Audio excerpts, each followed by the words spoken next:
Hi, good morning, everyone.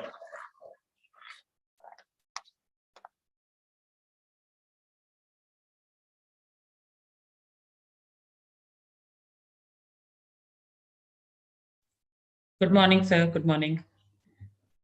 Hello, sir. Good morning. Good morning. Very chilly and at the same time warm morning to everyone. Yes, sir.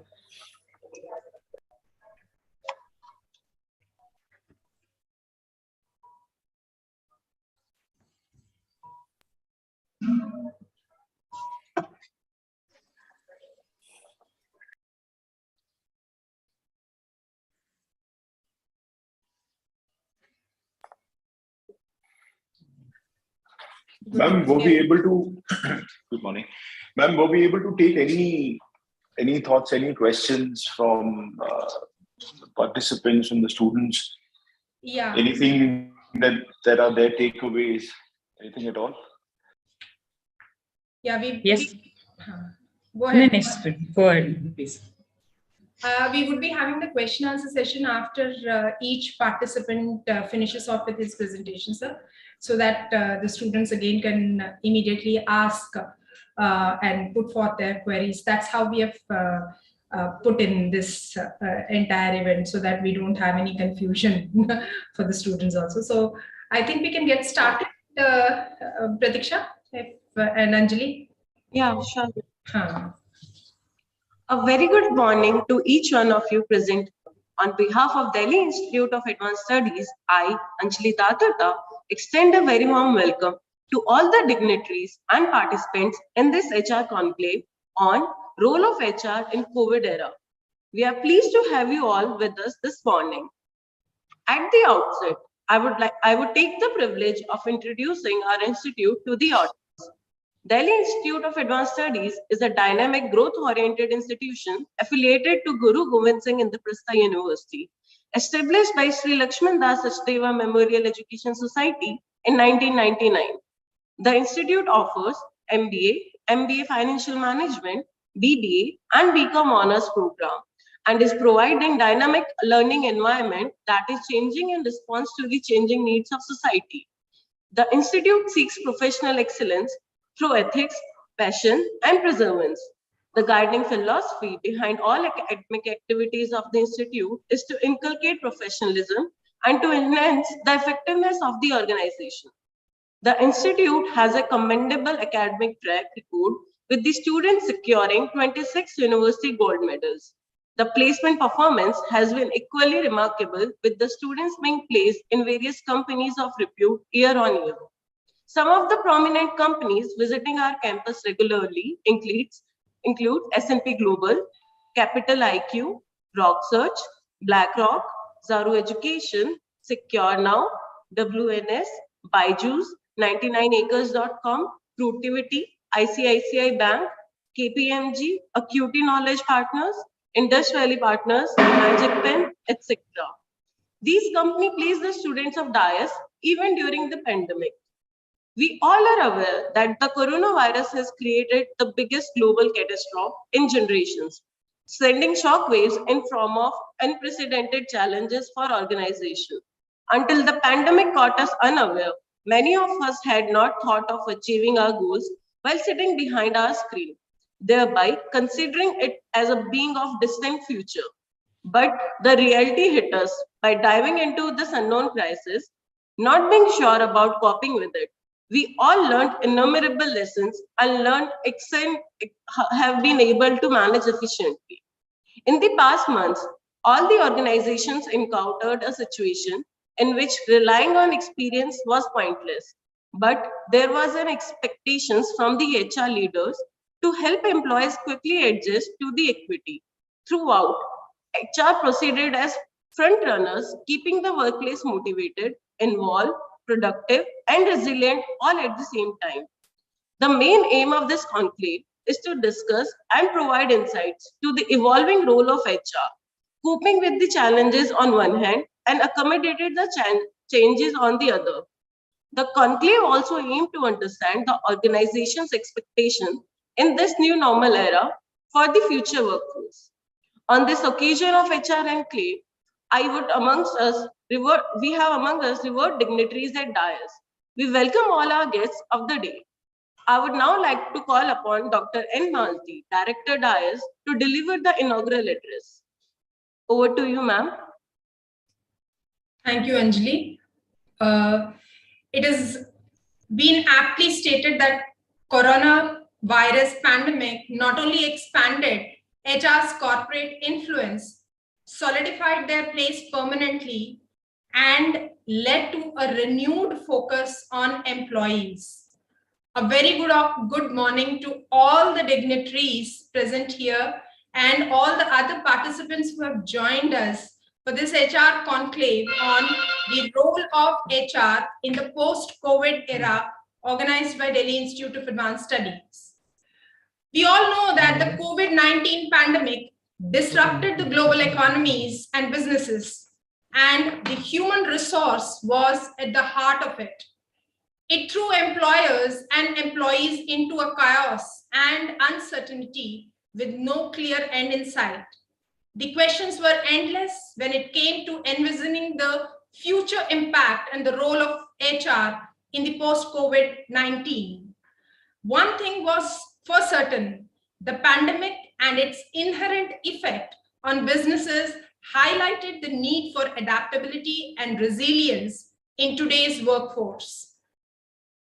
And it also accelerated the shift towards a new digital economy and accentuated the importance of HR in the new role. Much of 2020 and the first half of 2021 was left at figuring out how employees could work from home, trying to provide extra mental and physical health support, and working more than ever on the corporate level strategies for keeping the organizations functioning. As the dust continues to settle and companies adjust to a new normal, the role of HR has fundamentally changed. In many ways, the pandemic renewed the emphasis on the people's part of HR's job.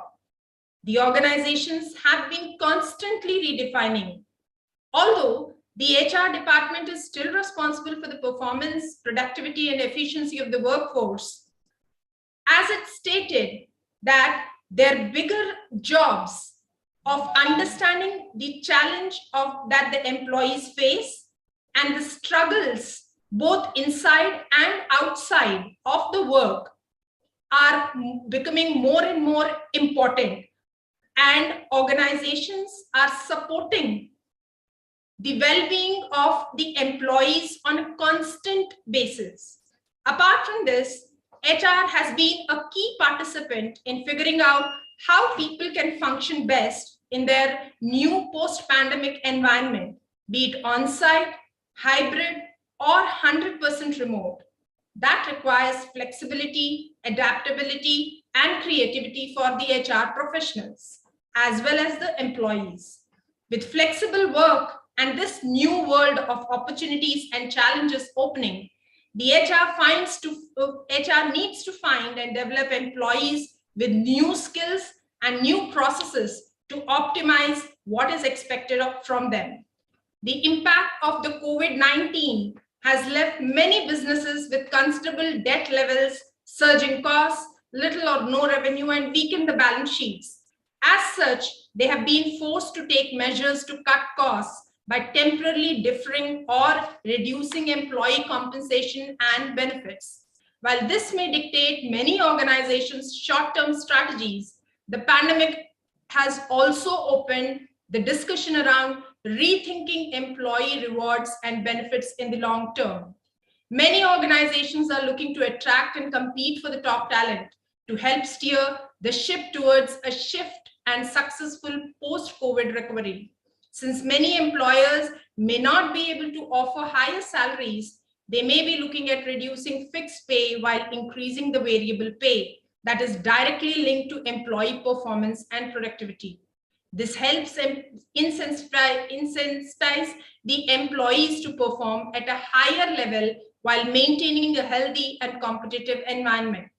On the other hand, some organizations are considering taking alternative routes of offering flexible compensation and benefit packages that could give them a competitive edge. Over the last decade, we have witnessed a rise in the data-driven decision-making across all industries, business sectors, and organizations, and HR is no different. Workforce analytics enable HR to gauge employee experience, engagement, and satisfaction. To stay competitive in the modern and the complex business landscape, particularly as a result of COVID-19, organizations are continuing to leverage analytics to forecast their workforce requirements and to better optimize revenues and reduce costs. They are becoming more reliant on analytics to measure and monitor workforce performance and productivity. By regularly analyzing and monitoring employee performance and engagement metrics, HR is determining the strategic talent acquisition, development, and management decisions required to prepare the workforce for the challenges post-COVID-19. It's vital that HR evolves and transforms across every element of HR life cycle to meet a new set of organizational needs. HR has been increasingly finding ways to support business leaders in restructuring during and after the pandemic, taking workforce rationalization measures while managing risks associated with such interventions and increasing the productivity and engagement. After all, the COVID-19 pandemic is most likely to be with us well into 2022. So we need to learn to live with it, adapt, and succeed. We have a galaxy of corporate stalwarts who have been through it and are here to share their first-hand experiences regarding the role of HR in the post-COVID era. We are thankful to all the practitioners who have accepted our invitation and graced the event with their benign presence. We are proud and delighted that the alumnus of DIAS has shown their support by being part of this mega event. I would like to thank the SIF placement team of faculty advisors headed by Dr. Pratiksha Tiwari and Ms. Sonali Taneja and their team of student volunteers for their constant zeal, enthusiasm, and hard work, resulting in a grand success of the event. We hope that there would be a lot of takeaways from this conclave. Looking forward to hearing from the erudite panelists. We set the ball rolling. Thank you all and have a great day. We would be having a lot of talks or the panel discussions with the panelists, and we would have the students. I would expect the students and all the participants to actively participate and gain knowledge out of this session. Thank you so very much. Thank you, ma'am. Now I would like to invite Dr. Pratiksha Tiwari, Senior Assistant Professor, on behalf of Placement Self and SIF Advisor, to deliver welcome address. Over to you, ma'am. Thank you, Anjali. So, good morning to one and all present here. It gives me immense pleasure in welcoming all of you to this HR conclave being organized virtually by Delhi Institute of Advanced Studies. Before we start, I would like to express my sincere appreciation to Ms. Vijayanti Nayak, Senior Vice President, Head Axis Bank, Mr. Saurabh Kalra, our alumni and also Senior Vice President, Make My Trip, Ms. Sweta Mishra from Indus Valley Partners, and Director of HR, Mr. Prashant Vishwaha, Vice President, People Partner, Class Plus, Nupur Jain, Vice President, Human Resource, ICSIGO, Mr. Rakesh Sharma ji, Head HR, Dr. Morpen Laboratories Limited, Supriya Datta ma'am, HR Human Resource from Sude Healthcare, and all the participants by showing around 450 participants registered for this conclave. Last but not the least, our alumnus for showing a lot of support, and the team of placement cell of DIAS student coordinators and who generously helped us in organizing this event. COVID-19 pandemic hit us all the organization and industries with the same magnitude, but the repercussions are varied. While some companies found it easy to transform digitally and revive their operations without a glitch, others are still having a tough time switching to the digital mode of working. This asymmetry has been a function of several factors involving the digital capabilities of businesses and the management techniques being used to connect people digitally. The fancy idea of remote working has become indispensable now, and HR has novel responsibilities to address. They have to establish a common ground for all the employees together from diverse geographical and socio-economic background, especially for employees staying in the interior areas. Redefining organizational culture, introducing new structures to enhance workforce flexibility and productivity, maximizing occupational health and safety by focusing on physical and mental well-being, etc., are the few areas of concern. Today's HR conclave will give us an opportunity to listen to some of the corporate stalwarts and understand the paradigm shift in the way business is functioning, thereby realizing expectations of organization for the future workforce. So I would like to welcome you all to this HR conclave, and let us just start the session and gain maximum out of it. So over to you, Anjali. Thank you, ma'am. Before starting the session, I would like you to know that you can put your queries in the chat box, as mic is disabled because of large number of participants. After each interaction, moderator will provide mic to selected participants so that you can ask your questions. Okay, so let's proceed with the session. I would now like to call upon Ms. Vijayanti Nair, who is Senior Vice President and Head Wholesale Banking HR and Diversity, Equity and Inclusion at Axis Bank. She is also working on Executive Committee for the Bombay Management Association in the field of management development and is a core team member of their Leader 2020 program, a futuristic NDT offered in collaboration with Jamnalal Bajaj Institute of Management Studies. She contributes in various projects of DMA in management development and HR. Ma'am, kindly share your opinion on the changing HR landscape post-COVID era. Over to you, ma'am.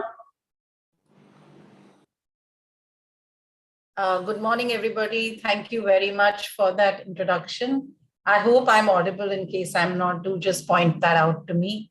Thank you very much, Delhi Institute of Advanced Studies, for extending this invite to me and to talk about this subject, which is, it is not something that has happened. It's happening and it's going to happen, right? This change that overtook entire humanity is not at a point in time. It's like a wave that came in and is still there. We are all adapting to it. So I will share what we are seeing, of course, from the lens of the organization that I work for. So very quickly, just to tell you my work, actually there are two aspects of the work that I do. One is on the HR side, where I handle the wholesale banking HR, and of course, diversity, equity, and inclusion. And you will see that, indeed, the whole trend around creating more inclusive work cultures is one of the trends that is currently very much underway. And, in that sense, my role actually is a reflection of that trend that is happening. So I do have a presentation, of course, and, I don't know whether your institute allows, but if you can just put out some responses on chat box in case I ask you some questions, then please do so. It just makes it more interactive, and we don't, if that's okay, we don't need to bunch up everything towards the end, because if you don't make it interactive, then it just seems like a monologue, right? I'm assuming all your students are pretty new to the world of work, so they may not have a lived experience, right? So it's good to keep, quizzing them a little bit here and there. So with your permission, I will do that. I hope that is okay. Okay, I will begin, but what I do want to say is that, as students, and I remember I was a student, but of course, many, many eons ago, I don't think you were born then. is that change management used to be an esoteric topic in organization behavior and organization development, right? But this is a generation actually that has personally experienced change, right? And what makes this change so different is, unlike, normally it's human tendency to really resist change. And we resist it because we think we're going to lose something valuable. That's really at the heart of why people resist change. But here we didn't have a choice. It just swept us. But I think at least what we have seen, and the positive story is that organizations adapted, people adapted, people learned new skills, not only at the workplace, but at the home front too, right? And to that extent, HR literally became center stage. And a lot of the trends actually have been spoken by all the speakers, be it Dr. Malti or Dr. Tiwari. But what I try to do is put it into some kind of a framework so that we're able to have a conversation around it. So I actually, see broadly 5 or 6 trends, right? The first trend, of course, is that the future of work is here, right? I mean, I remember that about 5, 6 years ago, it used to be a thing that was spoken about in seminars, spoken about in conferences, but it is here, right? So remote work is here, working from home is here, flexi work is here, so all of that. But what it really means for HR is we're moving the lens from talent scarcity to talent abundance, right? So earlier, you couldn't access people living in certain towns, you couldn't access women as a demographic that easily because you didn't have so many alternatives. And in fact, so what I'll do is I'll keep peppering it with examples from our own experience in Axis Bank. So we have this whole future of work project where, we actually have roles which are giga roles. Okay, so there are 2 kinds of roles. One is giga anywhere. So you could be working anywhere. So these are 100% virtual roles, right? And the second, of course, is giga flexible, which means that you are more like a consultant, but working for the bank. Of course, we have to also understand that the bank is a heavily regulated industry. So there are certain roles only that are amenable to that. But wherever it is possible, we extended that. So that really is the future of work is actually here, be it remote work, be it hybrid work. In fact, we do have this hybrid work model. So that the banking sector is essential services. So branch staff, in fact, has been working through the pandemic, right? They've been going physically, but not all of us. So we are what we call the 2D, 3D model. So 2 days at the workplace and 3 days working from home. And this is an adapted model. It's not, now we believe that, this model is here to stay. So I would say that's the first big trend that I see unfolding. I'm sure, every other speaker, there will be similar experiences that everybody will share. The second really is, this whole thing around digital, right? And you all spoke about it. So whether it be, and look, I don't think all industries were so amenable to it, but in banking, you can see that it really takes off. If you see, the way we transact today. In fact, I was reading a very interesting piece in the Times of India newspaper. I still read the newspaper, okay, unlike some of the younger people here. And it talked about that, one of the students from IIT Bombay, some robber, took him at knife point and he paid the robber through Google Pay. So I was like reading that and I said, so see what's happening, right? I mean, digital is everywhere. So from an HR standpoint, right? And the whole pandemic forced us to deliver all services digitally, right? So in fact, at the bank, we have this initiative, which we call Silent HR, right? So we're supporting employees. So, there are many services we render, right? Right from payroll processing to leave queries to attendance marking. It's all happening on the app. So that's the big trend. I mean, whether it will be at the customer end or at the employee end, both are really on. The third trend that I definitely see happening is around learning. I mean, we've all been trying to get people to learn virtually, right? But this pandemic just accelerated. And I know that you have batches, right, who never came physically to a class. So learning moved online, learning moved virtual, and honestly, that allowed us to scale up learning delivery because upskilling is super important. Digital skilling is the need of the hour. And the other thing that we've discovered is learning to learn is a very important skill. So learnability became, super important. Then, of course, the trend towards well-being and all aspects of well-being, because there was, of course, the physical aspect of well-being, the psychological aspect of well-being, the social aspect of well-being, because people were suddenly not having anybody to talk to, right? And of course, emotional well-being. So this is something that, as an organization, we had to seriously focus on. So you had to put empathy center stage, because people were going through difficult times. They were going to branches, they were rendering service to the general public, but they were also putting themselves at risk, because when the first phase came in, we really didn't know much about this pandemic. So I think, well-being has taken center stage, I guess, in organizations really for the first time ever. And it is clearly HR that is driving it. The other trend, of course, is the need to create more inclusive cultures, right? And that's one of the mandates that I carry. Now, if you were to kind of couple this, with what's happening in the external ecosystem that impacts HR, is this whole movement towards, building sustainable organization, the whole ESG framework. I don't know whether the syllabus is today talk about it, but it is very important. How do you build sustainable organizations? So sustainability goals, which is really about creating more diverse workforces, creating more inclusive culture. So that's one big trend. The second more macro trend that impacts the practice of HR is that the COVID actually had a disproportionate impact on women in the workforce, and so many women actually dropped out. So you see, from our perspective, we are doing, more towards making sure women return back to work. So we have several. So one of our latest campaigns is called Housework is Work, right? Similarly, we launched, hashtag Come As You Are, which is about getting more LGBTQIA community into the workforce, and also creating products for them as consumers. So, these are the 2-3 trends. And again, mental well-being is truly center stage, because you saw in the budget speech too, there is a helpline that has been set up by the government. So, all these, so these are 5-6 trends that we see internally, and the 3 trends outside in the ecosystem that's going to impact HR. So, this is a little bit of the context setting that I thought I must do. So may I share my screen? I do have a short presentation. So Anjali, how much time do I have? Say about 20 minutes? Yes, ma'am. Okay.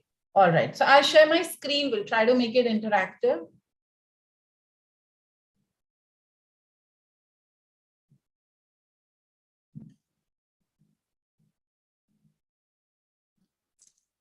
Can you all see the screen? Is it visible? Yes, ma'am, your screen is visible. Okay. I don't think I need to say much about this. This is how world of work has actually happened. Who would have thought that this was possible? And look at us, we are interacting, 100 of us. We wouldn't have imagined it, right? So this is what really has happened. But let me now ask you all. I gave you 5-6 trends, right? And I spoke about ecosystem trends, but I think there is one thing that I missed out. Does anyone want to take a guess? What am I missing out on when we talk about what's really sweeping and impacting the world of HR? You can put out on chat boxes.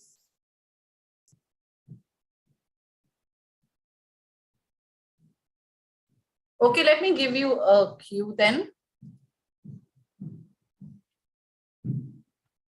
What do you think? Are people logging in or logging off?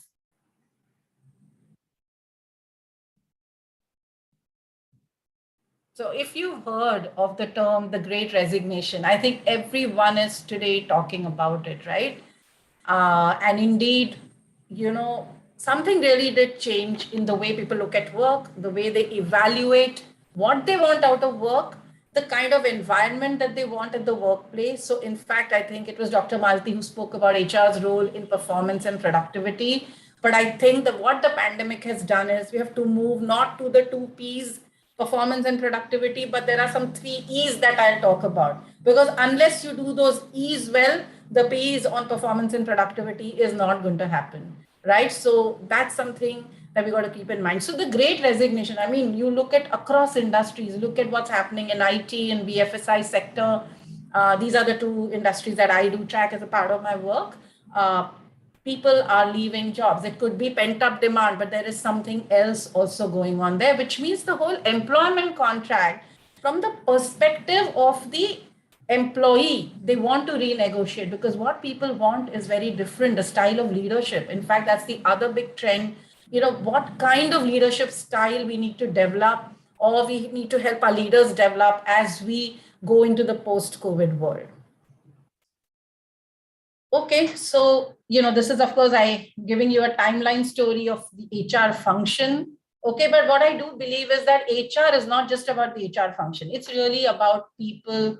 How do you craft the people strategy? But yeah, I mean, this is how we move from being the factory manager to the personnel manager. Not many of you know maybe the word personnel at all, right? But this was very much there. And in fact, I think, Anjali, when you were talking about your recruiters, I noticed that most of your recruiters are people who are fintechs or banking or services, right? But there was a time when a lot of employment was in the manufacturing sector. So you can see all this, the HR business partner role.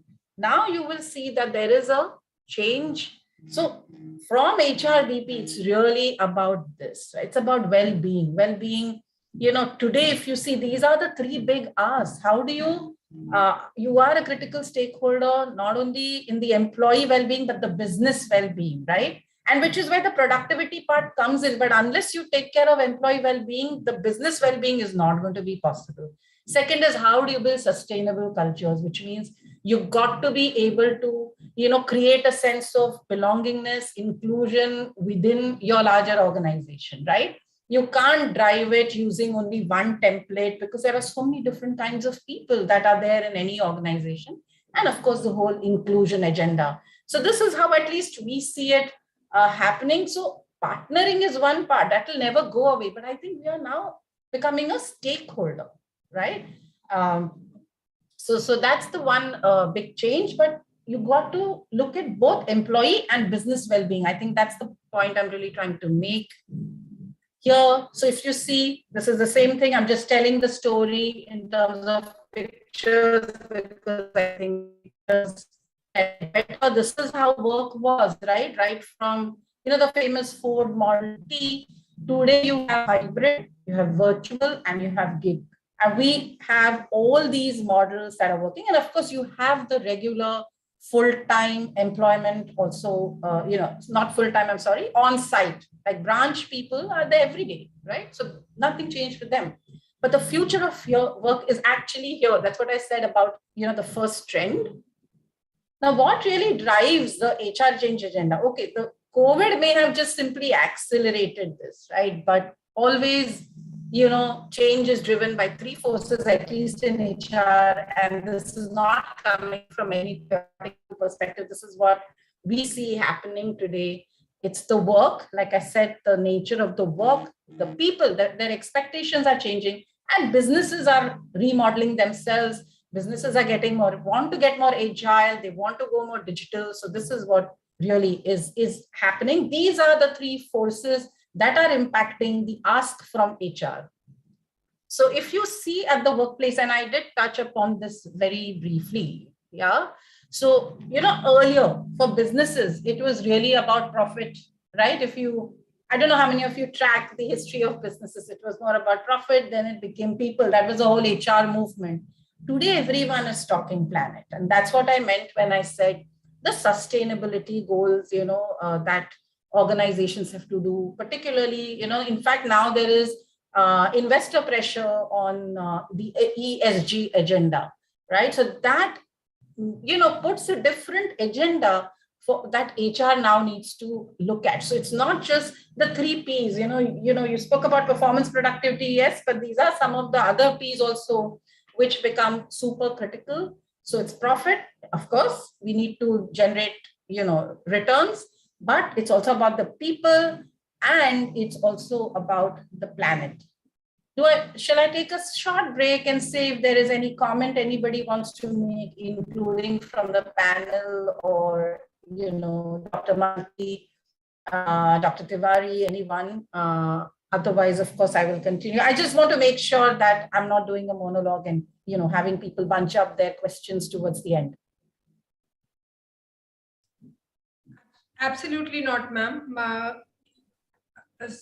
One thing that I would at least want to understand is how things have changed, because when we started off in 2020 and now, what has been the transition, especially to have more women on board? You have rightly pointed out that the female labor force participation rates have also come down drastically, and women employees in the corporate too have again, we have seen a lot of people leaving, mass resignations again being seen, especially when organizations somewhere in 2021 wanted employees to return to office.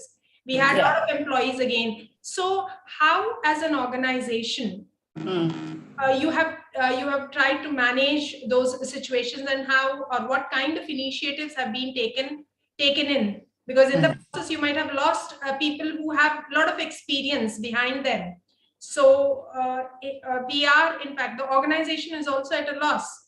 So how has the organization gone on to manage those changes? Yeah, I mean, that's what, this is absolutely a trend, and women have left, and that's because of the pandemic peculiarity, right? It kept children in the homes, and not everybody had a lot of help, so there was too much pressure.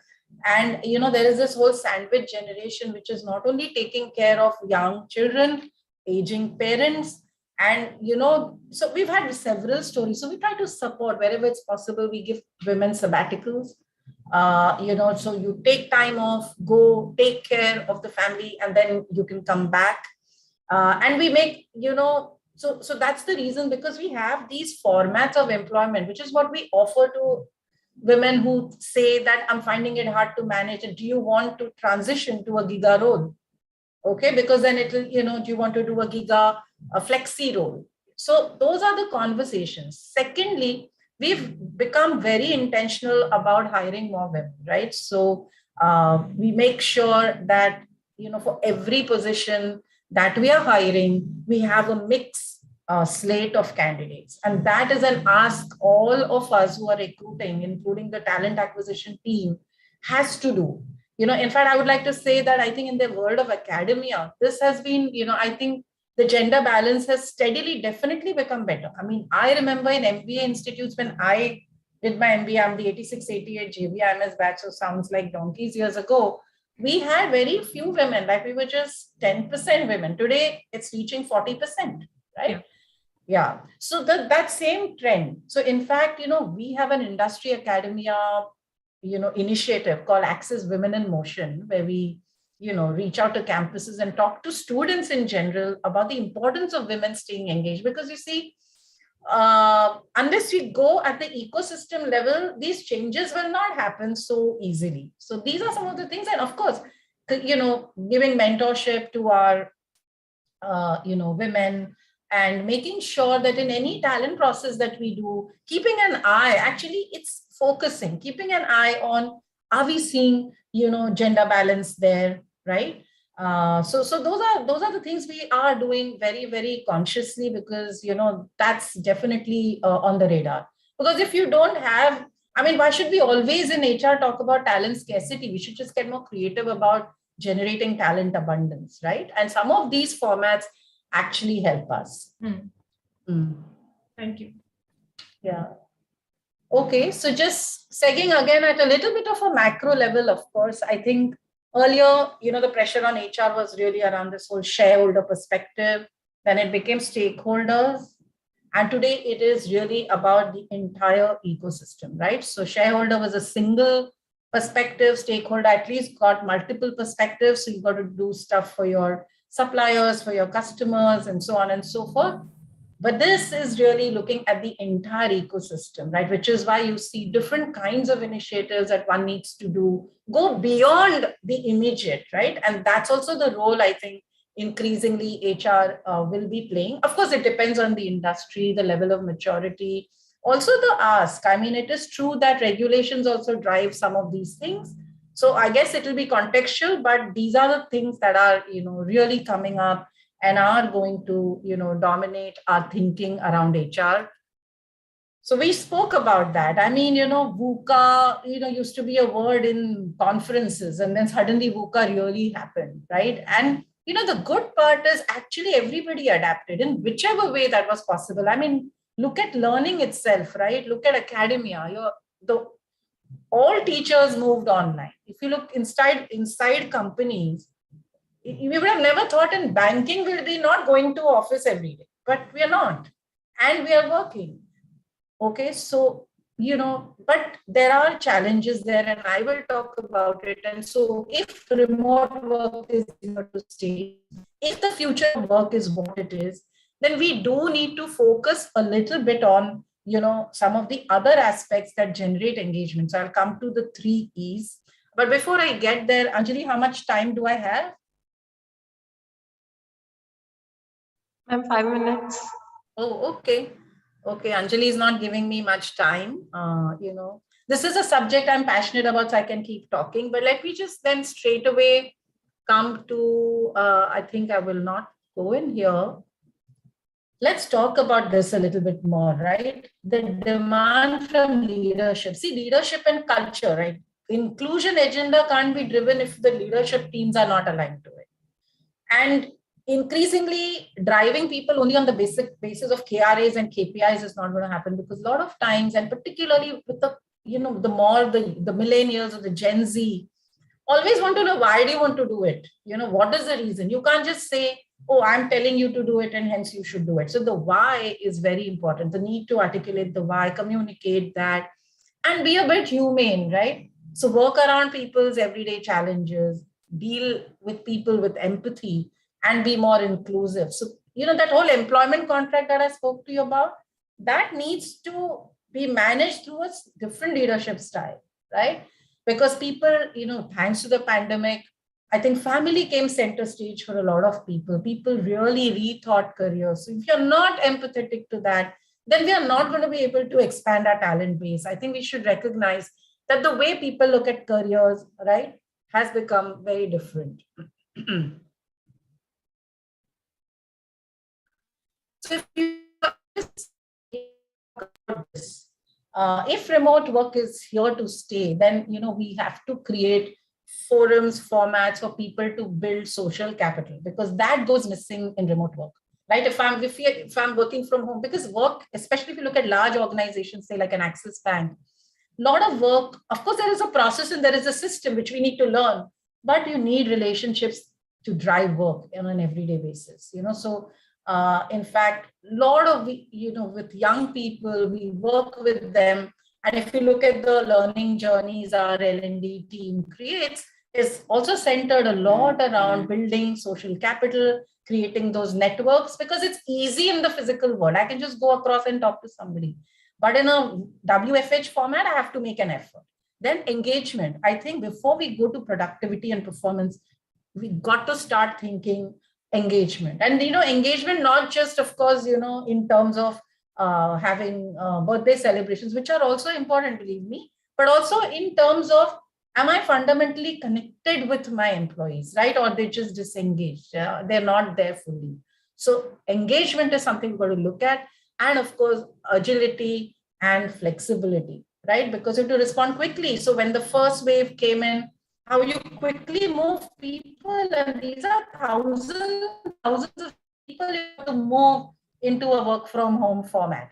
And then, of course, it wanes. Then you again call people back to work. Then there's a natural resistance. Then again, there is a second wave. So if you're not agile and flexible around this, then it's not going to really work out. Okay, I can see that. Let me talk about these 3 E's, therefore. Okay, so I think before we get to the P's of performance and productivity and profits, we've got to work on enablement. How are we making our people succeed? So HR's role really is enablement, enabling the workforce, creating the right experience. I mean, all your relationship people or sales people always talk customer experience. We have to start thinking employee experience, because that's what people want, a high quality employee experience and therefore engagement. So these 3 E's is what we got to really keep working on. And I think that, what really fuels all of this is really high levels of empathy, true understanding, right? Because people can see you're not authentically.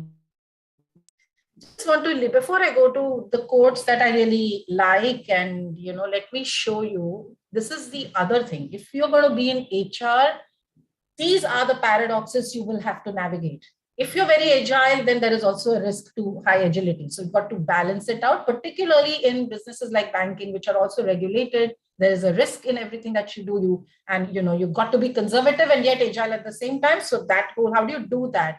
Policy, how much to drive centrally through policy, how much to personalize. So everyone wants a personalized experience today. And we're moving from, are we really moving from lifelong career thinking to lifelong learning? So I think these were the three things that I thought all HR people, so the 3 E's, and then these paradoxes that we got to, keep navigating, balancing it out all the time. And let me share this with you. This was a tweet, I think, that came in yesterday, right? I mean, look what Uday Kotak is saying. This is a never normal world. Just accept it, embrace it, right? And so keep adapting, what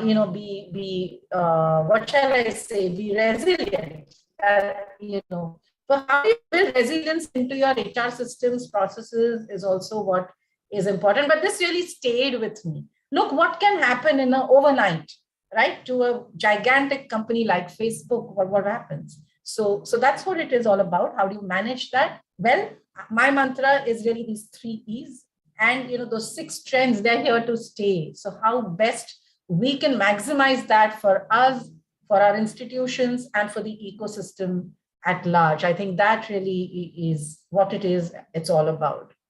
So I leave you with, these 2 quotes, which I really like. And the highest form of knowledge is empathy. And the onus of inclusion lies on those who are included and not on those who are excluded. So with this, I think I should close. I hope I have kept to time, and I'm happy to take any questions. I can see 2 hands, which are up. So can I stop the share and then maybe I can do the Q&A? Yeah, sure, ma'am. Yeah.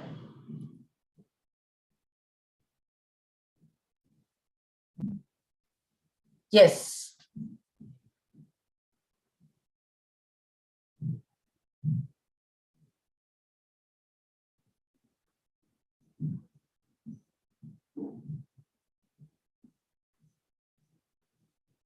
Yes, Anjali, you can unmute the people, those who have raised their hands. I have asked to unmute Daksh Chaudhary. You can ask your question.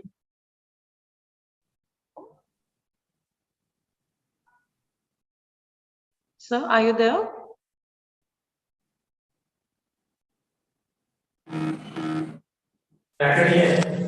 Leave करते हैं.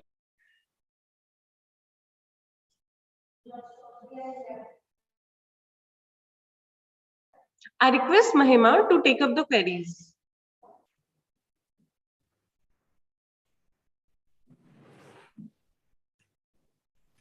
Very good morning to all of you. Thank you so much, ma'am, for sharing your views on the topic. So I have a question from the audience only. So what are the problems which you have actually faced in the beginning, and now it has become easy for you to shift from digital, from offline to a digital mode actually? So see, so initially the whole movement from getting people into a rhythm around working in a work from home situation itself took some time, right? And for many managers, the big transition we saw was, oh, if I'm not able to see this person, that means this person's not doing anything, right? So initially there was a lot of pressure of that kind that was happening, but over a period of time, I think it's very important in the virtual world, right, to create some kind of a rhythm and some kind of a cadence around how you interact with your people, Otherwise, it can really go all over the place and people may feel disconnected, right? Because you're so used to that format of working. So I think there was a learning initially from confusion and then falling into a rhythm. Okay. And secondly, for the manager to believe that if I'm not seeing somebody at the desk, work is still happening. And therefore, the focus on outcomes became even sharper. See, earlier, I mean, we all know that if you simply clocked in the hours, you were seen as working hard. It used to substitute for work. But because of the pandemic, nobody was being seen. And so really the focus really sharpened on outputs, right? What are the outcomes you're able to give? Now to drive that, everyone had to adapt. Okay. And initially the adaptation was hard. So people would work with longer hours, but over a period of time, we see that is settling down. People have got into a rhythm around that. That's the answer I can give because it is new, right? I mean, we're never used to not seeing each other. And the other thing, of course, is, look around creativity, brainstorming. Yes, it does take a lot of effort to do that virtually.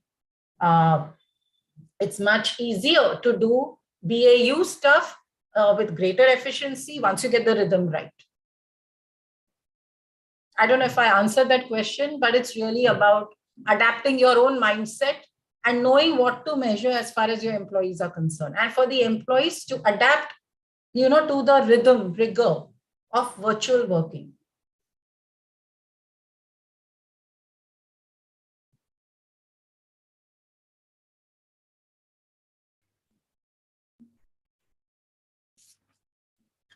Yes, ma'am, absolutely. The question was well answered, and thanks for sharing your views on the topic. And it was a lovely session from your side. Thanks a lot. Thank you. One more question from my side, ma'am.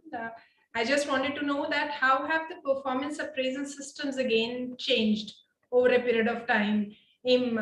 Because when I talk about the measurement and the setting of standards, so how easy or how difficult it is, and how is it acceptable to the employees? Okay, so, well, this answer may have nothing to do with the pandemic actually, because this whole issue around appraisals and assessment has been a tricky one forever. Okay, it's gotten more exacerbated by the pandemic, like I said, right? And so clarifying expectations, if managers are not good at that, and some of them are not, it really causes a lot of dissonance, okay? Because then people end up saying, I don't know. So, curiously enough, you got to interact much more. So creating for us, therefore, the challenge is to create that format that there is more frequent interaction, there is more frequent communication. Because look, I think when it comes to performance assessment of an individual, right, everybody has a point of view. And I have rarely seen a manager's point of view and the employee's point of view fully aligning, unless both think, so the employee thinks I've done very well, manager thinks you've done very well, only then. Otherwise, our job is to reduce that window of disagreement, right? And that is harder in a virtual situation, okay? So I think that, even for teams that work hybrid, we do the rostering in such a way that team members get to interact also with each other, because we are human beings, we're social animals. You cannot take away the impact of that social interaction. So, well, all that I can say is, it is tough and tougher in a virtual environment. You got to keep creating those formats and forums for deeper engagement. So we keep pushing a lot on, are you conversing? It's not about just telling somebody their rating. It's about the conversation. But easier said than done is all I can say. Yeah. I completely agree. Thank you so very much. My pleasure. Thank you, ma'am, for your input. It was really interesting listening to you. So thank you so much.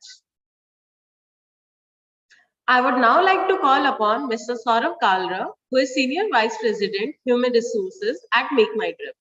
He has specialties in talent acquisition, talent management, performance management, employer branding, diversity management, campus hiring, compensation and benefits, and leadership development.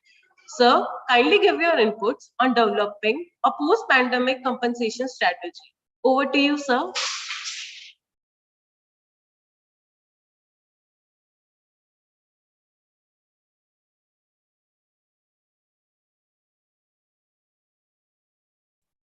I just, before you start the session, sir, I'll just like to make an announcement. Please write your questions during the session itself so that the moderator can take up the questions with the resource person at the end of the session. If you write after the session, the people will not be, the moderator will not be able to take up the session, take up your questions. So please write your questions during the session itself.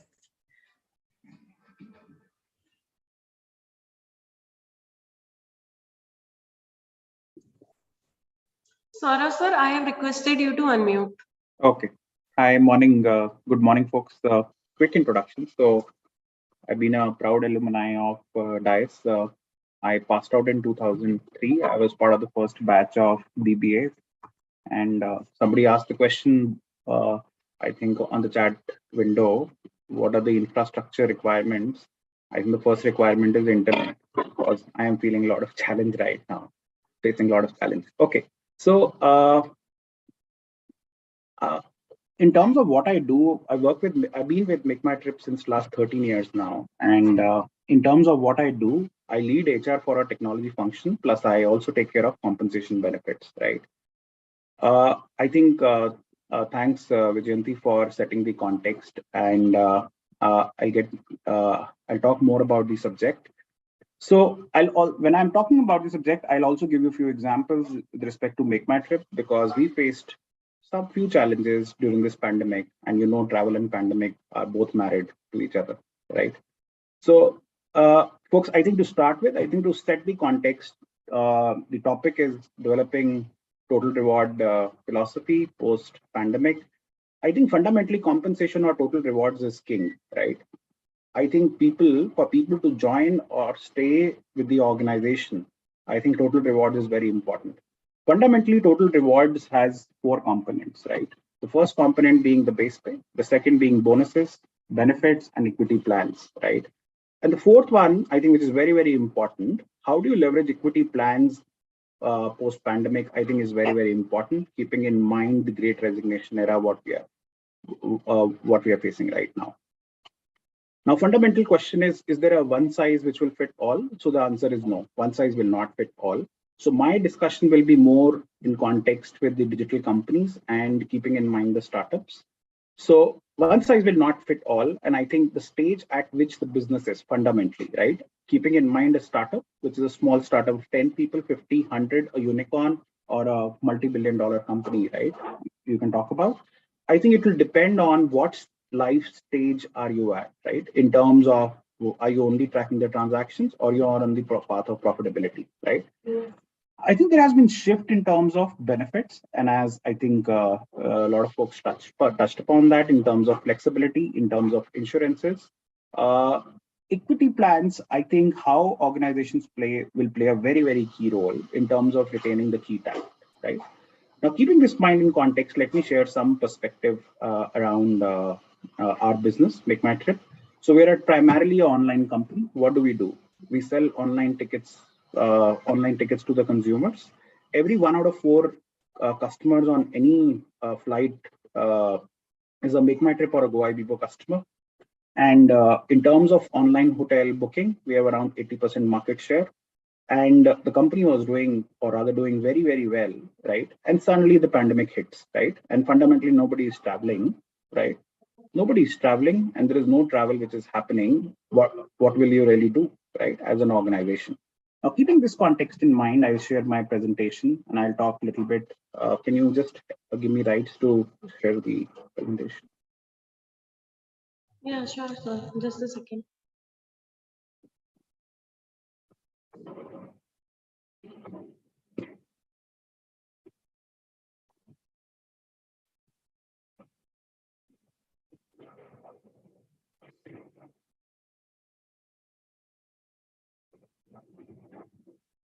Okay, I think before she shares, I think fundamentally, the pandemic hit, and fundamentally there was no travel happening. Now, what do you do as an organization, and how do you really tweak your total reward philosophy? Because cost containment is also very, very important, because for how long will you bleed, right, as an organization? However, we also had this thing in mind that it's not going to stay for long, and I think it's temporary, right? So what we did as an organization, I think we all sat together, and with help of our top management team, I think we had a very clear vision in mind in terms of what we want to do in future. It was very clear we wanted to scale more technology-led, digital-led as an organization. So a lot of people ask this question: did you right-size people to cut the cost? So the answer is yes. But the how part of it is very, very important. How we did that in a very, very human way. We made sure that people got new jobs.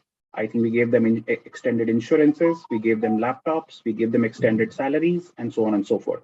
However, we pushed internally to make sure that we move more digital.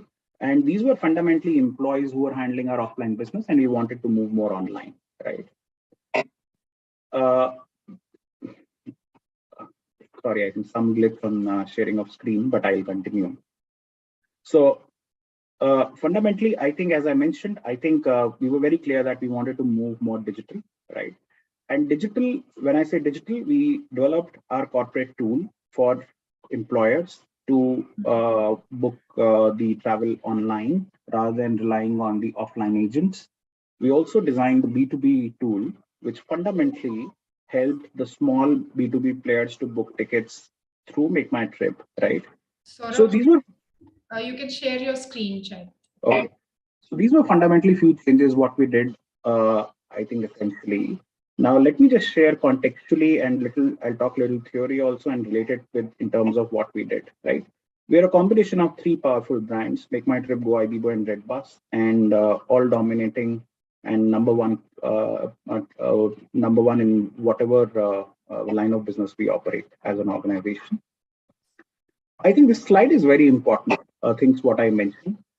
I think it is important to understand your organization and understand your employee. So what are the guiding principles? So from our organization point of view, the guiding principle is we want to be very, very employee-centric as an organization. But if you cut salaries, is that the employee centricity? The answer is no. I think we went back to the employees and we asked them that we need your support at this point in time. And voluntarily, employees took a salary cut, right? I think the employee value proposition and the guiding principle, again, is very, very clear: to be very, very employee-centric, be very, very fair in terms of compensation, rewards, learning, growth, and so on and so forth. And what's the desired pool? Now, there are fundamentally two desired pools, right? One is agnostic to the industry, right? There are few folks who are working with Make My Trip tomorrow can work with any other digital organization. But I think the emotional connect, the value proposition, what you offer is very important. As I mentioned, people took voluntary cuts. Understand your employees and then balance it. Unless you understand your employees and you're sure about whether they'll support you or not, I think you can't balance it out. Who they are, what they need, how they feel, and where they live, right? So we implemented these changes and we aligned the organization goals and we met the employee needs and made sure that we reached the fundamental objective, what we wanted to achieve in line with our overall total reward philosophy. Now, let's move forward. Things started improving. Travel came back, and it came back very, very, very, very well, right? So the business picked up quite well. We became profitable for almost 2-3 quarters, right? In the last quarter, from Make My Trip point of view, it was the best quarter, and we had 13 million of profits, right? The salary cuts, what people had taken, right? We gave that money back to the employees in form of bonuses, right? All fixed salary cuts for all employees were given back. So if you look at how we balanced it out, right? And this was the first time, right? We were working from home. So how do you support employees in terms of benefits program? I'll talk a little bit about in detail in the subsequent slides. Now, this is a very interesting slide if you see. How do you really respond as an organization, right? If you look at this peak, right? What happens in peak? The first fundamental thing you need to look at from employee point of view is pay protection, right?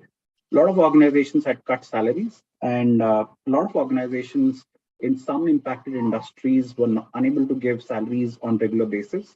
There are still few industries who are paying salaries every alternate month, or they have right-sized big workforce. Looking at cinemas, looking at gym owners, I think you can imagine how difficult it would have been, right?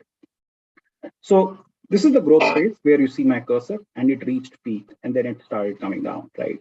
But I think, unfortunately, a lot of gurus or a lot of pundits had told it will end by 2020, 2021, but we see the cyclical peak and resurgence, right?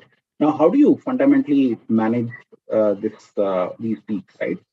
The first phase was pay protection. Second was rewards cost containment from organization point of view. I think it's important to contain the cost. Very, very important. Because organization's profitability, I think, is important on either you grow the business or you contain your cost. Growing the business is not option, right? If fundamentally there is no travel happening, I'm just giving you one example, right?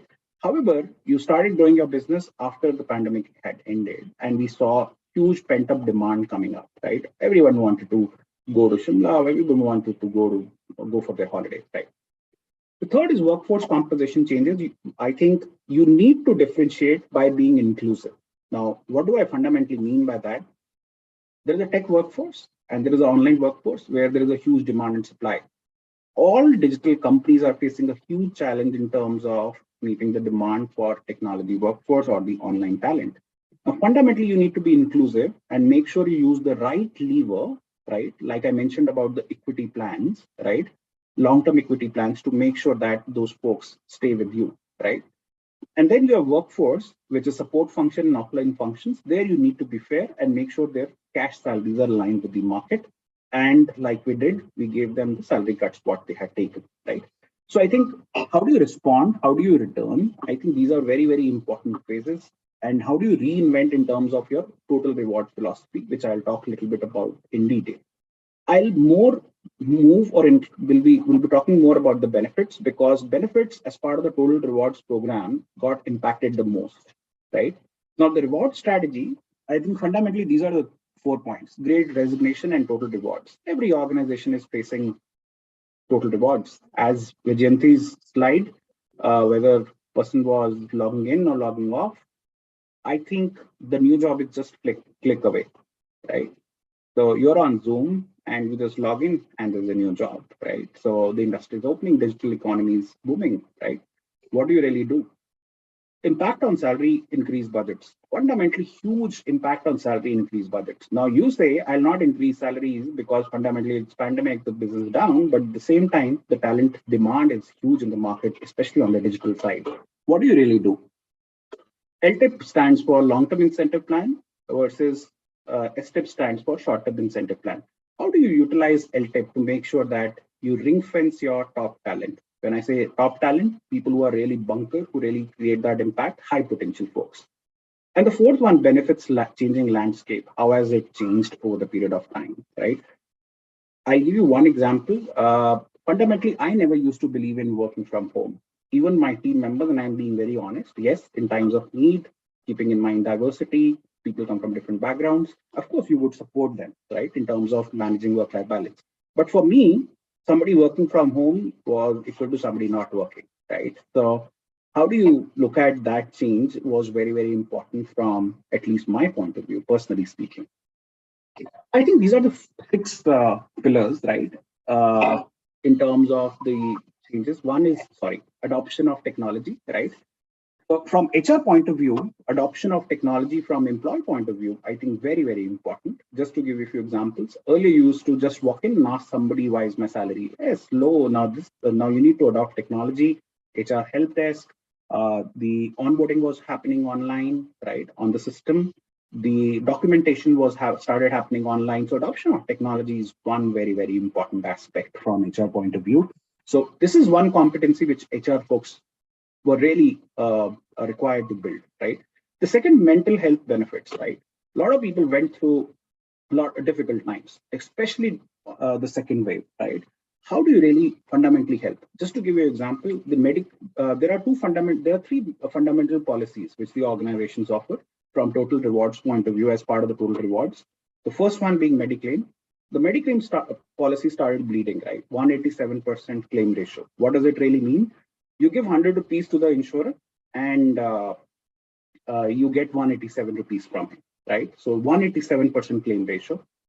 Unfortunately, demise of employees and their near ones, right? And your overall term plan, what you call the group term plan, I think that started giving very, very negative returns to the insurers. So I think the third is accidental insurance. Of course, people were at home, that was still okay. But I think fundamentally the mental health benefits was a big ask from the employees. And how do they deal with pandemic? They wanted that support. And organizations went out of the way in terms of procuring the oxygen concentrator machines and medicines and arranging hospitals. So we tied up with Gangaram Hospital, a city hospital which is affiliated to Gangaram Hospital. We had put beds and gave them ambulance to make sure that the employees in times of need get the medical attention. We had 150, around 100 oxygen concentrator machines where our admin team would go and deliver in case the employees would need. All this is part of total rewards, right? You're spending money on all these things. So, and the next important thing, sitting at home with so much of stress all around, I think a lot of employees were stressed. So employee assistance program is something which we started, and that's also part of the mental health benefit, what we are extending it to employees. Vaccination, employers took ownership, right?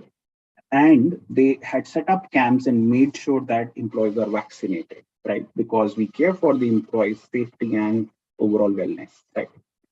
Flexible arrangements, again, very important. You're sitting at home, and now how do you make sure that flexibility is being capitalized in the right way in terms of internet connections, right? That's also part of the total rewards. In terms of mobile phone reimbursement, because most of the time you're connected, your internet reimbursements, your infrastructure in terms of your laptops, in terms of your printers, right?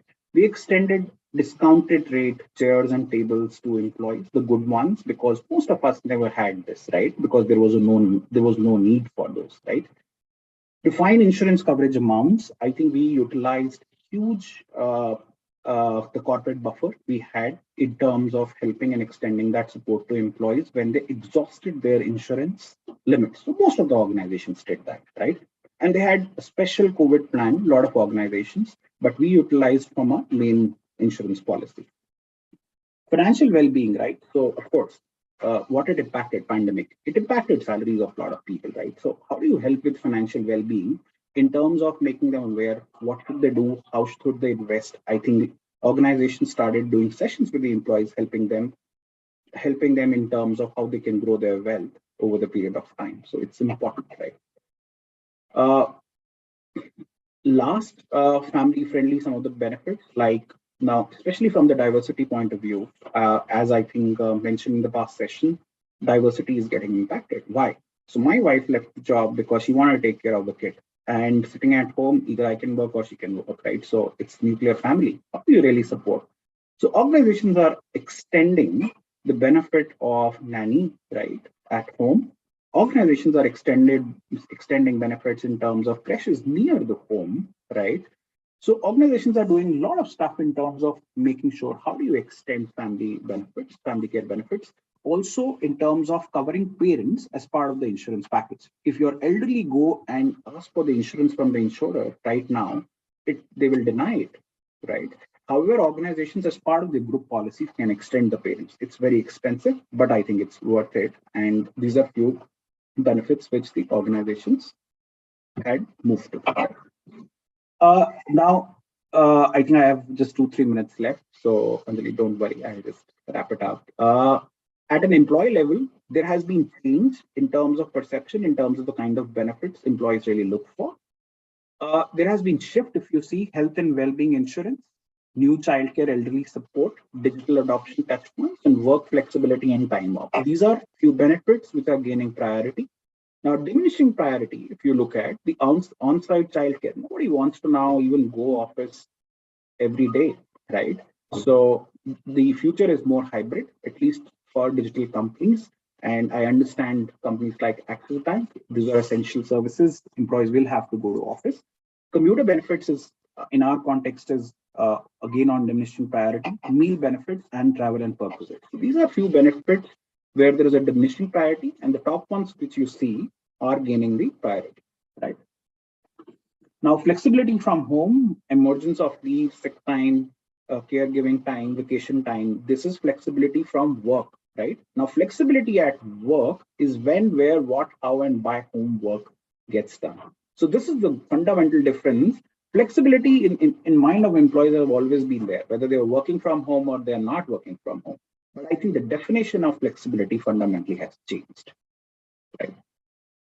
Now, this is the slide quickly just to tell you, there are few employers who say the productivity is same. There are few employers who say the productivity is only 70%. I think there's a lot of question on productivity, more from employer point of view when it comes to flexibility.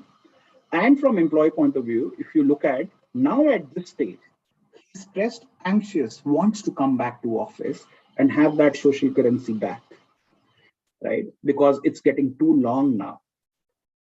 In terms of benefits, right? As part of the total rewards, what have organizations started giving, right? So there are internet service facilities, ergonomic office equipment. A lot of organizations are helping employees set up the offices at home, computer equipment, office supplies, and additional technology and virtual collaboration tools, right? So this is fundamentally very important, right?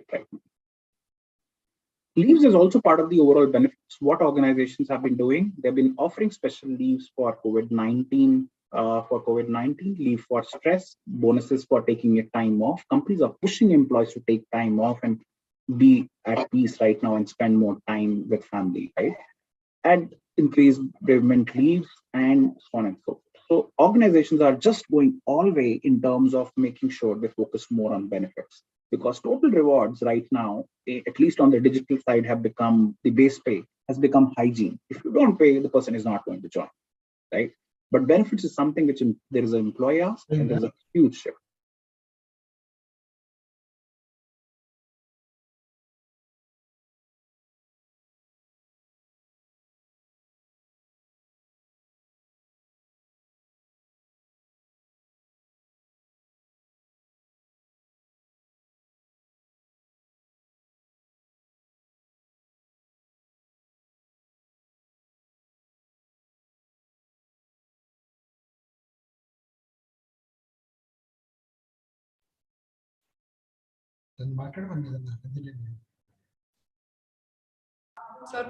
Sir, are you there?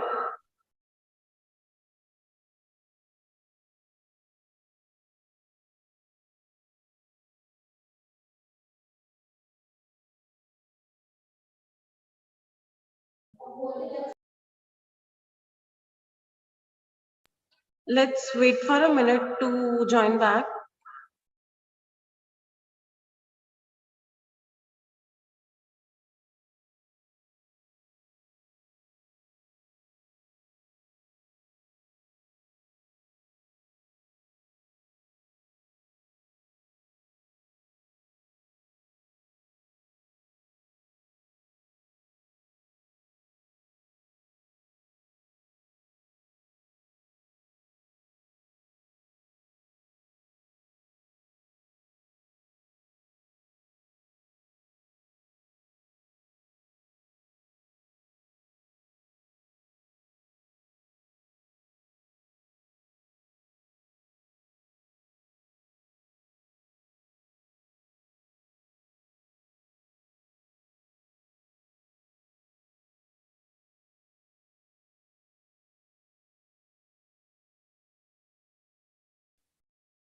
Sorry, folks, I think I got locked off.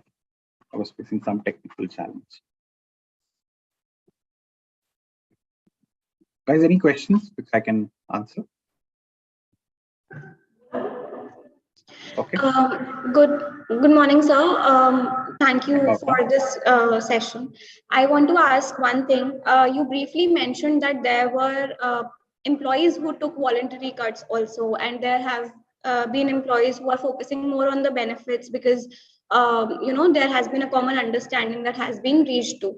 What I want to ask you is that was the other part of the workforce easy to handle, because I'm sure there must have been cases where people would have not wanted voluntary cuts, or where they would have actually wanted their compensation in terms of what they are finally receiving in terms of money to be higher. So how easy was it for you to tackle that section of the workforce?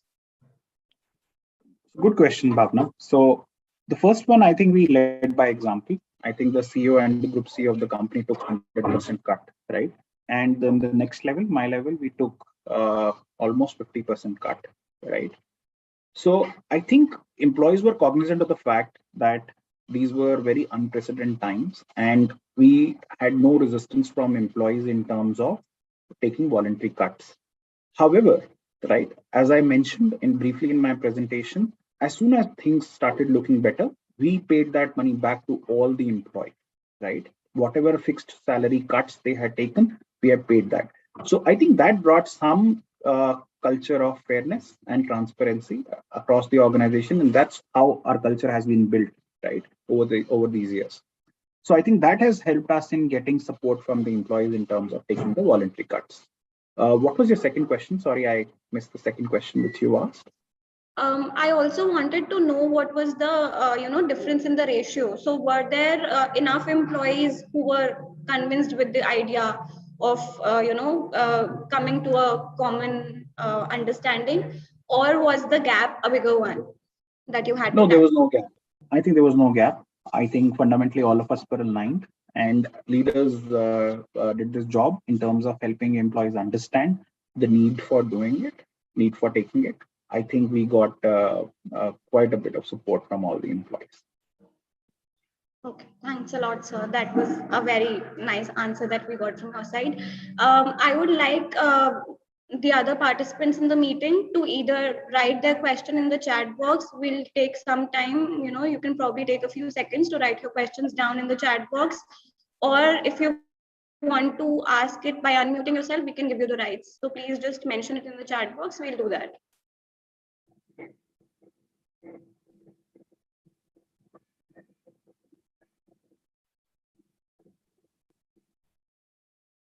Do we have any questions from the audience? Okay, thank you so much, guys. I think it was a good interaction. Thank you, sir. I have one request. Please, all the participants and the panel members, please switch on your camera so that we can have a just quick group photograph of the session for our records. I request all the participants and the panel members, please switch on the cameras. I should do the first. Yes. Malti ma'am, please switch on your camera.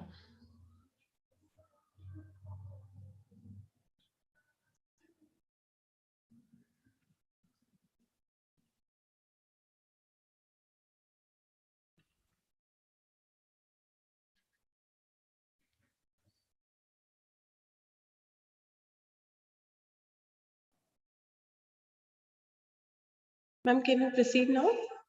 Yes, Anjali.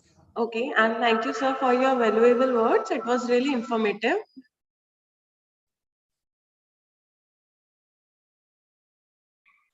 I would now like to call upon Ms. Shweta Mishra, who is Director HR and Firm Compliance at Indus Valley Partners. She is a human resource professional with over 17 years of diverse experience across industries like IT, finance, and consulting. She has hands-on experience of an array of HR domains, including HR strategy, employee engagement, performance management, change management, talent and leadership development, business partnering, facilitation, content development, and diversity initiatives. She worked across a variety of environments such as startup, mature organizations, matrix-structured, and multicultural work environments. Creating people processes from scratch, customized to an ecosystem, and keeping basic principles of well-being in mind is what she considered to be her strength.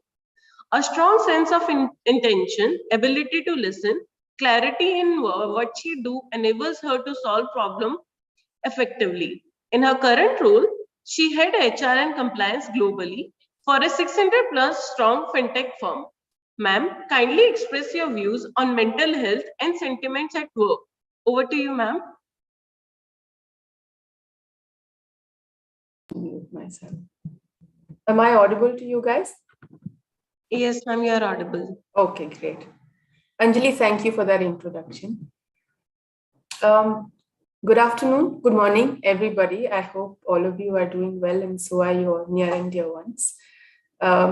Just a little bit about myself, although Anjali has introduced me already. I currently head HR and compliance for a fintech firm called Indus Valley Partners, and I take care of the entire gamut of people processes as well as a significant part of compliance. At the outset, let me express my gratitude for the opportunity to be a part of this forum. I'm sure that I'll walk away with a few ideas and thoughts worth implementing in the months to come. My topic is mental health and sentiments at work. And although I have a PowerPoint presentation, I just want to take a couple of minutes to set the background, set the context, and then maybe share the PPT. If you go back to the pre-pandemic world, the pre-pandemic work life, you would remember that well-being, mental health, sentiments, all of these were being spoken of for a good 5 to 7 years. And then all of a sudden, the pandemic hit us. And then organizations didn't have the choice not to look at mental health or not to look at anxiety or not to look at sentiments. We as professionals, we as organizations, we had no choice but to look at it as a daily reality that needed to be dealt with. That's one. The second thing, and this is also a watch out for all of us, when talking about something like mental health and sentiments, it's very easy to just stay in the general zone, digress into generalities, and not really get ourselves back to actionables, things that we need to do, things that need to be planned, things that need to be implemented. What I have tried to do today is I have tried to keep my talk, keep my content very specific to things that we can do, perspectives that will really matter, I think, in the years to come for HR within organizations, things that we can do, actions that we can take, and some ways to stay prepared. That's what I have tried to do. But should you have questions that lie beyond the scope of what you see in my presentation, please feel free to ask. I'm happy to answer to the best of my abilities. Let me try to share my presentation.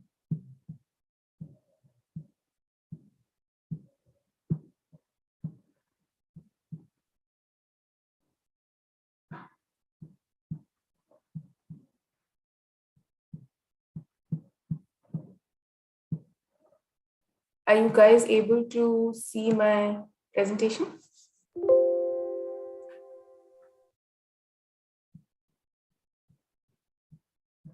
Are you guys able to see the presentation? Yes, ma'am, your PPT is visible. Okay, great. All right. Okay, I just want to begin with a couple of things that I want to clarify. This slide clarifies the perspective from which I have approached this topic. I'm not speaking as a mental health expert, but I'm clearly speaking in the capacity of an HR practitioner, a person who has seen mental well-being issues, overall well-being issues, sentiments at work, and issues such as these in the workplace, and has a certain perspective on that. I will deal with this topic of mental health only in the context of the workplace. I thought it's important to clarify the space that I'm coming from as far as the content of this particular conversation is concerned. When I looked at the title of the topic that was assigned to me, mental health and sentiments, I could think of 3 things which I thought were closest to what I have done in the well-being space as an HR professional, and that's what I have tried to present here in the agenda. The first one being the workplace emotional landscape in the next couple of years. Now, if we as HR are, we have the intention to do something about addressing mental health and sentiments, then the first question that we need to be able to answer, although it's a little bit of a guesswork as well, is that what's the workplace emotional landscape looking like in the next couple of years? What sentiments will hit us? What are the things we need to manage? What emotions are employees dealing with, or will they be in touch with in the next few years to come? The second one, what would HR responsibilities be regarding mental health at work in the near future, given what we have undergone as a group during the pandemic? What are HR responsibilities going to be? And last but not the least, what are some of the things that we can do to stay prepared to shoulder these responsibilities effectively? There could be things that I have missed out here or things that are important to you. Please feel free to ask questions at the end of the presentation or in between. I'm happy to take questions in between if there is a requirement. These 3 questions I thought will help us stay very close to the practical side of handling mental health at work, handling sentiments at work as a function. So the first question, the workplace emotional landscape in the next couple of years. My personal opinion of this question, or why this question is important, is this. In the last 2 years, given the overall environment that all of us were subject to, we have been pushed very close to our emotions, what we are feeling, or what's troubling us. And we all know that, switch to the pre-pandemic side of things, and there were multiple distractions, there were multiple experiences, there were things that we used to do besides work. With all of that getting shut out for 2 years, it's natural that as a race, we were very, very face to face with what we were feeling, what was creating anxiety in me, or what was making me feel a little low, so on and so forth. So the first thing, my observation, again, it's a very, very personal observation, desire for a career that fits into one's life, not a life built around one's career. I know many, many people in my extended network who during the pandemic have realized that, there is a hobby, there is an area of personal passion, or there's travel, there is family time, and all of these things are possible while you have a career, given the remote work model. So now there are many of my colleagues who do not want a career that determines their entire life, but a career that can happily fit into their entire life. They don't want their life revolving around their career, but a career that's a subset of their life and their life aspirations. So that to me is one huge change and something that is going to significantly impact the emotional landscape that we are going to be a part of. Second, remote hybrid work model, shrinking in-person interaction at work. What I mean by this is that although all of us have seen and experienced the advantages of a remote work model or a hybrid work model, which all of us believe is also here to stay, one of the collateral damages, for the lack of a better word, is the shrinking in-person interaction at work. We used to have a social and an emotional life at work. We had mentors, we had colleagues we were fond of, and there was an exchange of ideas and thoughts and emotions which has completely stopped, and which will stop or get reduced significantly once remote or hybrid becomes a permanent reality for us. Second, and a very, very basic question, and you can ask yourself this, and I'm sure all of us will have the same answer to this question. As a race, as a group, we have been subjected to personal loss, to grief, to burnout, to anxiety. Some of us experienced that up close, and some of us saw that from a distance, but we underwent all these emotions nonetheless. And after any individual or after any group is subject to this, what does the heart want? What does the mind desire after this? The question that I'm trying to ask is after the overwhelm of a pandemic, as all of us try to get back on our feet, what do we expect? What do employees expect? To me, the answer is very simple, and I think few of the speakers have already emphasized that. To me, that's psychological safety. And that is something that I'm going to address in my next slide. I want to just pause for a second and check if there are any questions at this point. Any questions that you would like me to ask? Should I continue? Yes, ma'am. I do have a question. Yes, please. Don't you think that it is a big challenge to maintain the social well-being of an employee when the people are not, especially in India, when the people are not very keen on sharing their mental health with others?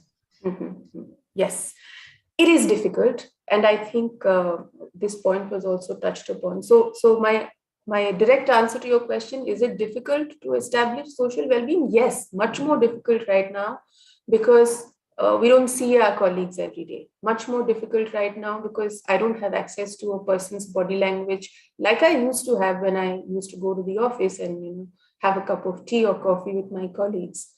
But at the same time, I think right now, if you go and look at organizations and what they're doing about establishing a sense of emotional health or social health for their employees, is allowing them some proactive options.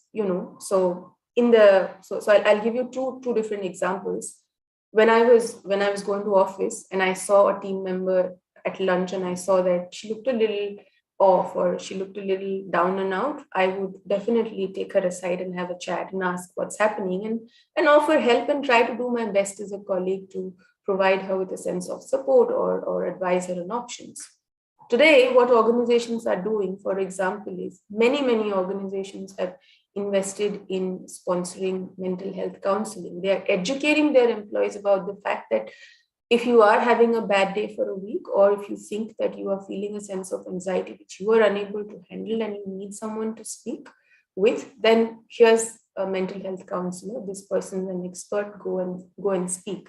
So yes, it is difficult, but I also think that we as firms, we as organizations and professionals have come up with certain solutions that I hope are working.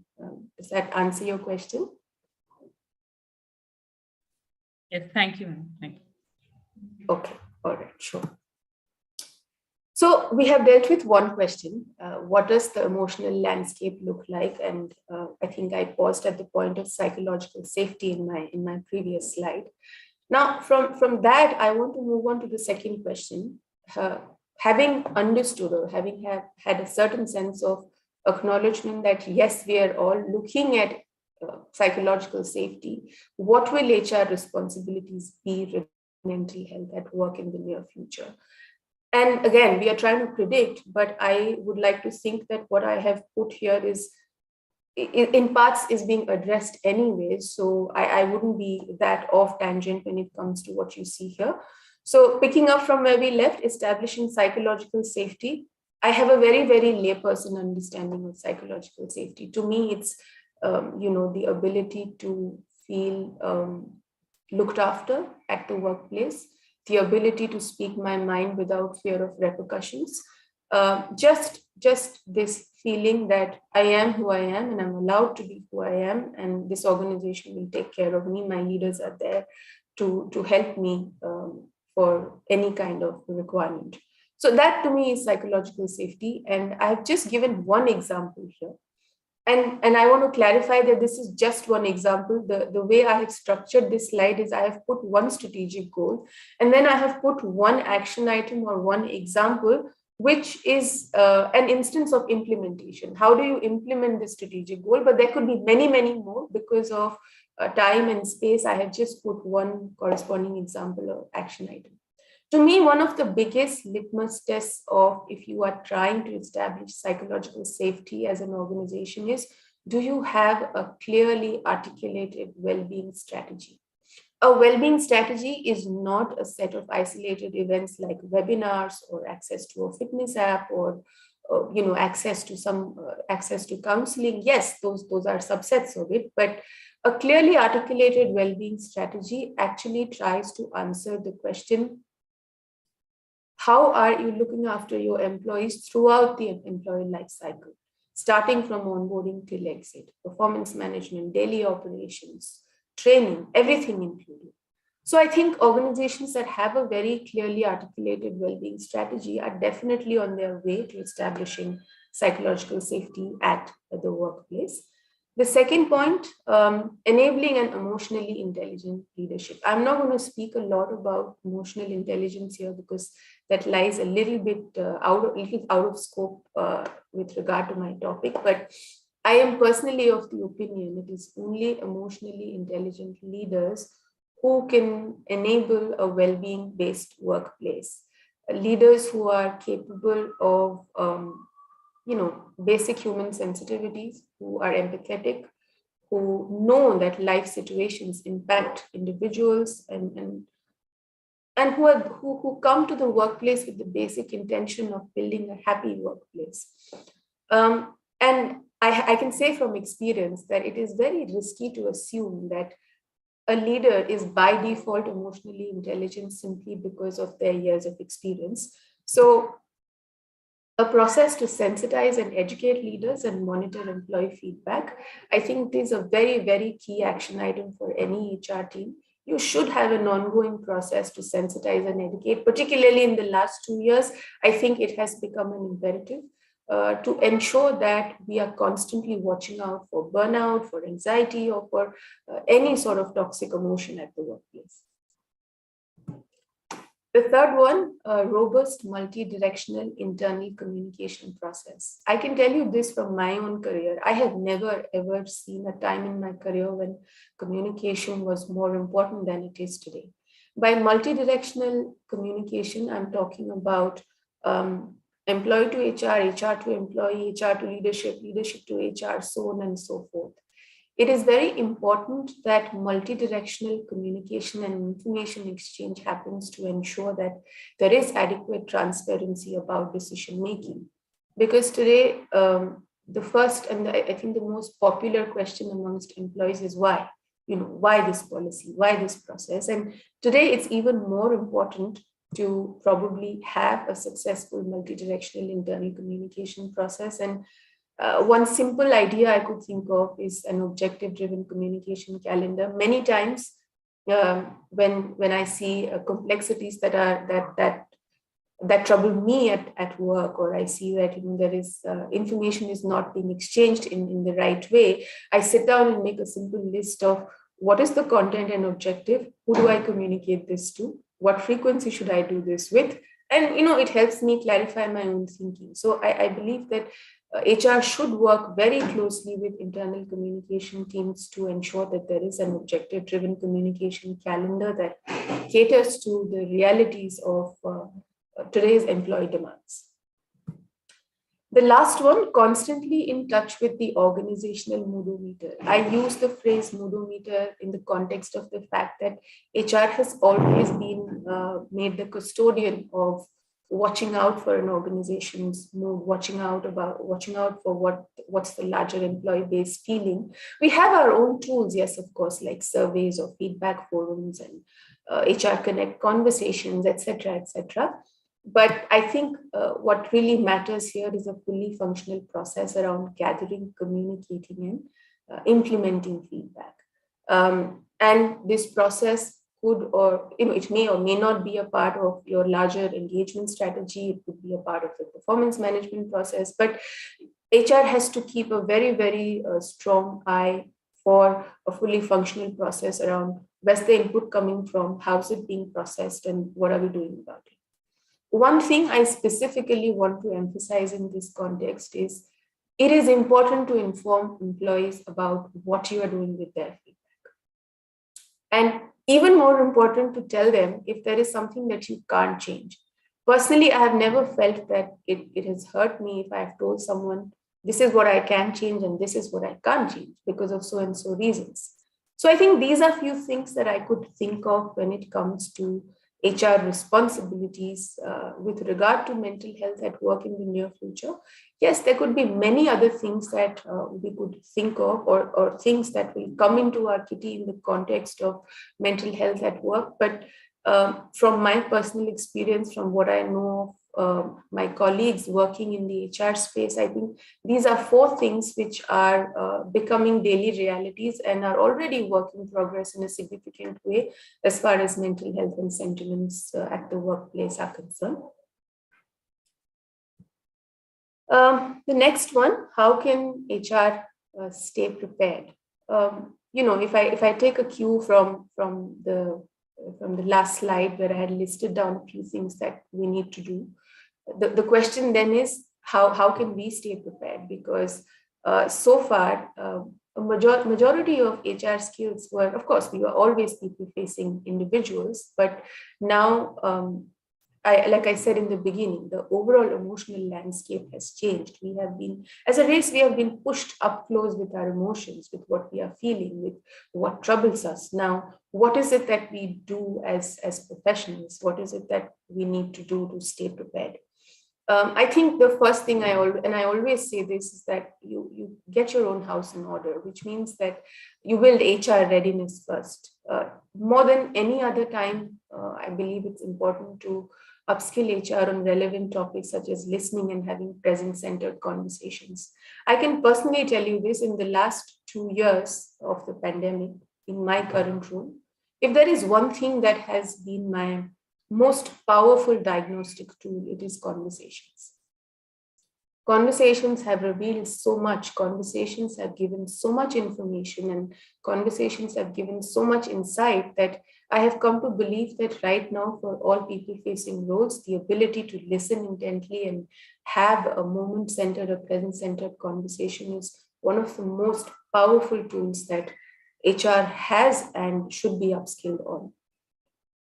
The second, policies aligned to the times.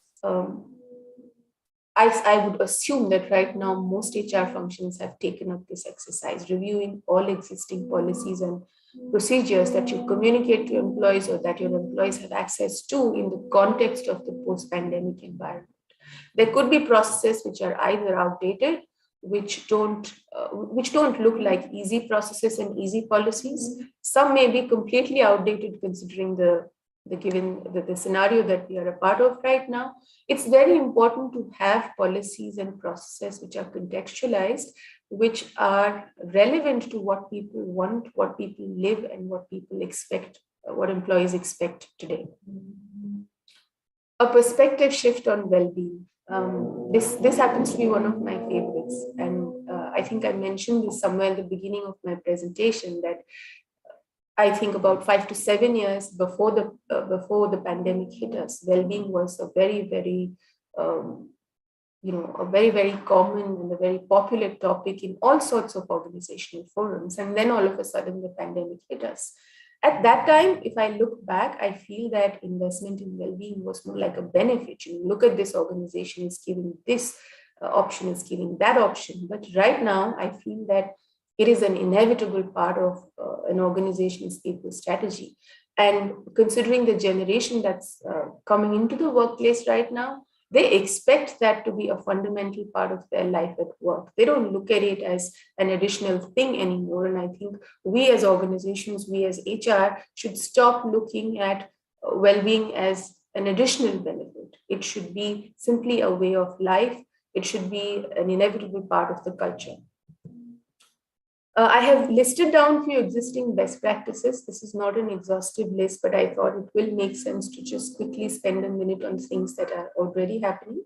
Access to counselors, fitness app memberships, webinars on mental health, well-being leads.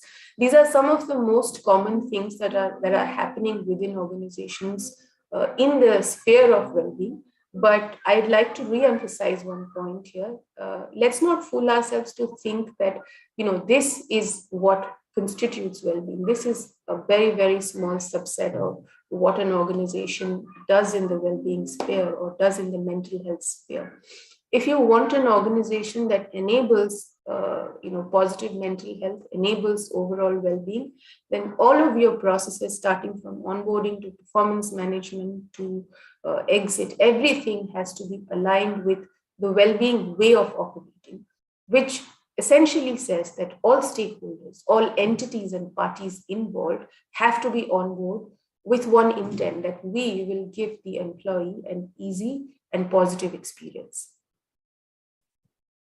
One thing that I just want to say in summary, in fact, 3 points I thought I could think of to just summarize my topic is, it will be myopic to think that mental health at work or addressing sentiments at work is an HR responsibility. At the very least, it's a collaborative responsibility between HR and leadership, because an employee spends a majority of their day with their colleagues from the business, with leaders from the business. So both the leadership from the business as well as HR have to be on board as far as mental health and building a well-being based workplace is concerned. Second, culture is the biggest determinant of employees' happiness quotient, and we all know that. My personal opinion is that what is culture is simply the cumulative value system of decision makers at the workplace. So that's a big watch out for HR. The cumulative value system of senior leaders essentially translates into organizational culture, and that's where a lot of facilitation, collaboration, expectation setting comes in from on the HR side. And like I said in the previous slide, well-being is no longer a benefit. It's an imperative to a successful organization. So the only way from here is to want to build workplaces that enable a good laugh, a nurturing climate, and of course, a blissful sleep once we call it a day. Thank you for listening to me. I'm open to questions right now. I'm going to take the presentation now.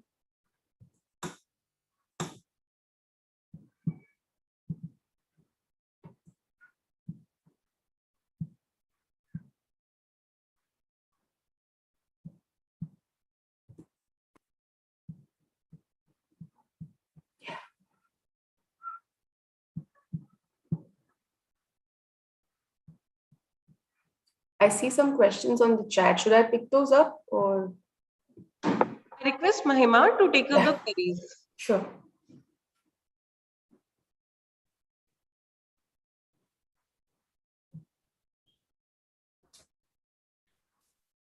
A very good afternoon, ma'am. So it was a lovely session from your end on the topic, which was very well explained on how mental health of the employees are important in such a COVID situation. And apart from that, the organizational efficiency and organizational goals are also important.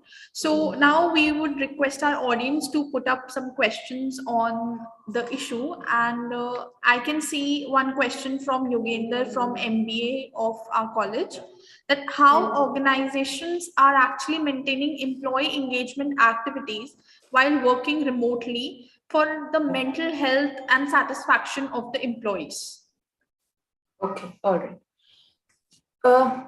So there are two parts to it. Okay, I'll answer it in two parts. The first question is about how are organizations maintaining engagement. By engagement here, the way I look at engagement is that you are constantly in touch with your employees. You are giving them an experience of fun beyond work. The second part is the more serious kind of engagement. How are you really staying in touch with what they are thinking and what they are feeling? So in the remote work environment, I can take the example of our organization. Ever since we switched to remote a couple of years ago, because of the pandemic, the entire engagement calendar has been converted into a set of virtual events, and everything. So now all engagement activities for fun, etc. That's all happening virtually, and these days all employees are quite comfortable with the virtual nature of events. So that's one. The second thing, engagement and motivation. I think. Conversations from HR, conversations from leader. We're doing a couple of things. One, we are trying to facilitate a certain frequency of conversations which is more suitable to the current remote or hybrid sort of work environment. Second, we are giving them access to things like mental health counseling, mental health webinars. Should there be a requirement for anyone to kind of seek that sort of help?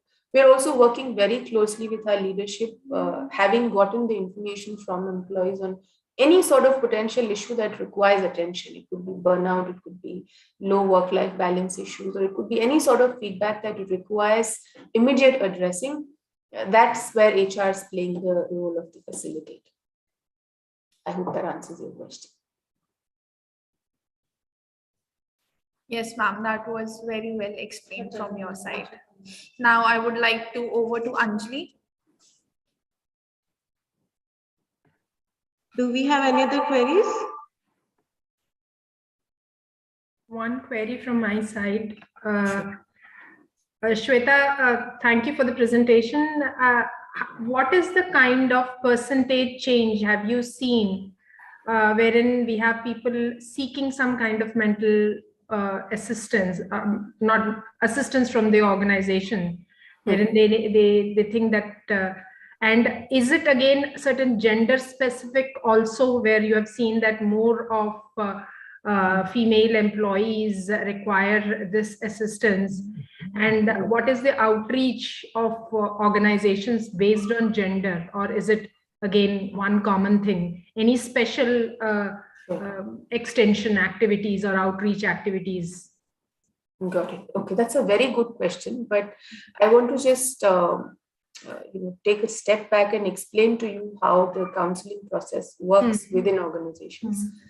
And I'm sure it works like this for most organizations. In fact, when we sign up with a mental health counseling organization, one of the fundamental clauses in the contract is complete confidentiality. So the mental health counseling organization refuses to share names, gender, designation, or any details. And I think that's for everybody's good. Anybody who's seeking mental health counseling, even if it's 1 or 2 sessions, would want complete confidentiality. So I or nobody in my organization has access to detailed statistics around it. In terms of percentage, in terms of a gender split, yes. The one piece of statistics that I can share just to help you understand as to how much it is being used. It's been almost 1.5 years, and we have consistently renewed our contract with that particular entity because whatever numbers we signed up for in terms of number of counseling sessions, etc., all of that has been completely used. Besides that, I, irrespective of my designation, the most senior person in the organization will also not get to know of the exact percentage usage and the split in terms of gender or designation or location, etc., because it's a completely confidentiality bound agreement. So yeah, that's where we stand. Yes, I agree to it. But then when you have these conversations as HR, because you do again understand what are the major things that are coming up.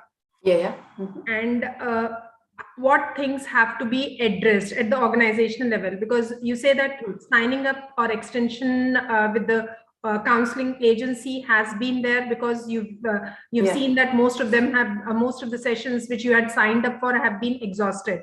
So because don't you think that feedback to the organization is also essential to understand and tweak the policies of what is that which is again considered to be most important or affecting their well-being? Absolutely, yes. So we have our own way of figuring out that information now. So to the first part of your question, what are the things that require attention? I think that when I have my conversations, or my team has the conversations with the employees, and if I go back to 1.5 years ago when we had both the waves hitting us, at that time, the most primary requirement, of course, was grief counseling, because many employees suffered personal losses, they suffered, they had death in their family. And I'm sure that was the case across the industry. The second was anxiety because of random news of people passing away, or someone all of a sudden was there in your life and is not a part of life. And to a certain extent, I would say a sense of low. I don't know if it's clinical depression or not, because I'm not qualified to call something clinical depression, but these were the 2-3 things that I saw was very important. Grief counseling, anxiety, help for anxiety, and to a certain extent depression, going by what I have discussed with my informal network. Feedback, how do you get feedback from employees? I think the best way is to just roll out an anonymous survey, give employees the liberty not to put their names, not to put their employee ID. Don't even seek that information. Just send out a Google Sheet or a Survey Monkey, whatever your feedback survey format is, and ask them to share their inputs. You will see that very few of them will open up, because anyone who has taken counseling in their life, they would know that they're not comfortable talking about it at all unless they're sitting in a very, very private space. So that's the best way to seek feedback. And that's how I have sought feedback. Anonymous feedback, no names, no details. Just tell me what your experience has been and if we should continue. Also, the the structure of your signing up with any such organization will have a certain, it'll be either like a number of counseling based or it'll be hours based. The consumption itself will give you an idea of the degree of the necessity. And that's the best statistics to fall back on when it comes to feedback for any counseling support that you're taking. Thank you so much. You're welcome. No problem.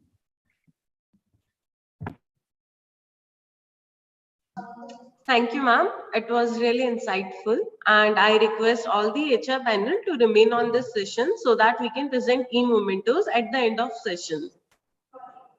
I would now like to call upon Mr. Prashant Vishwa, who is the Vice President, People's Office at ClassPlus.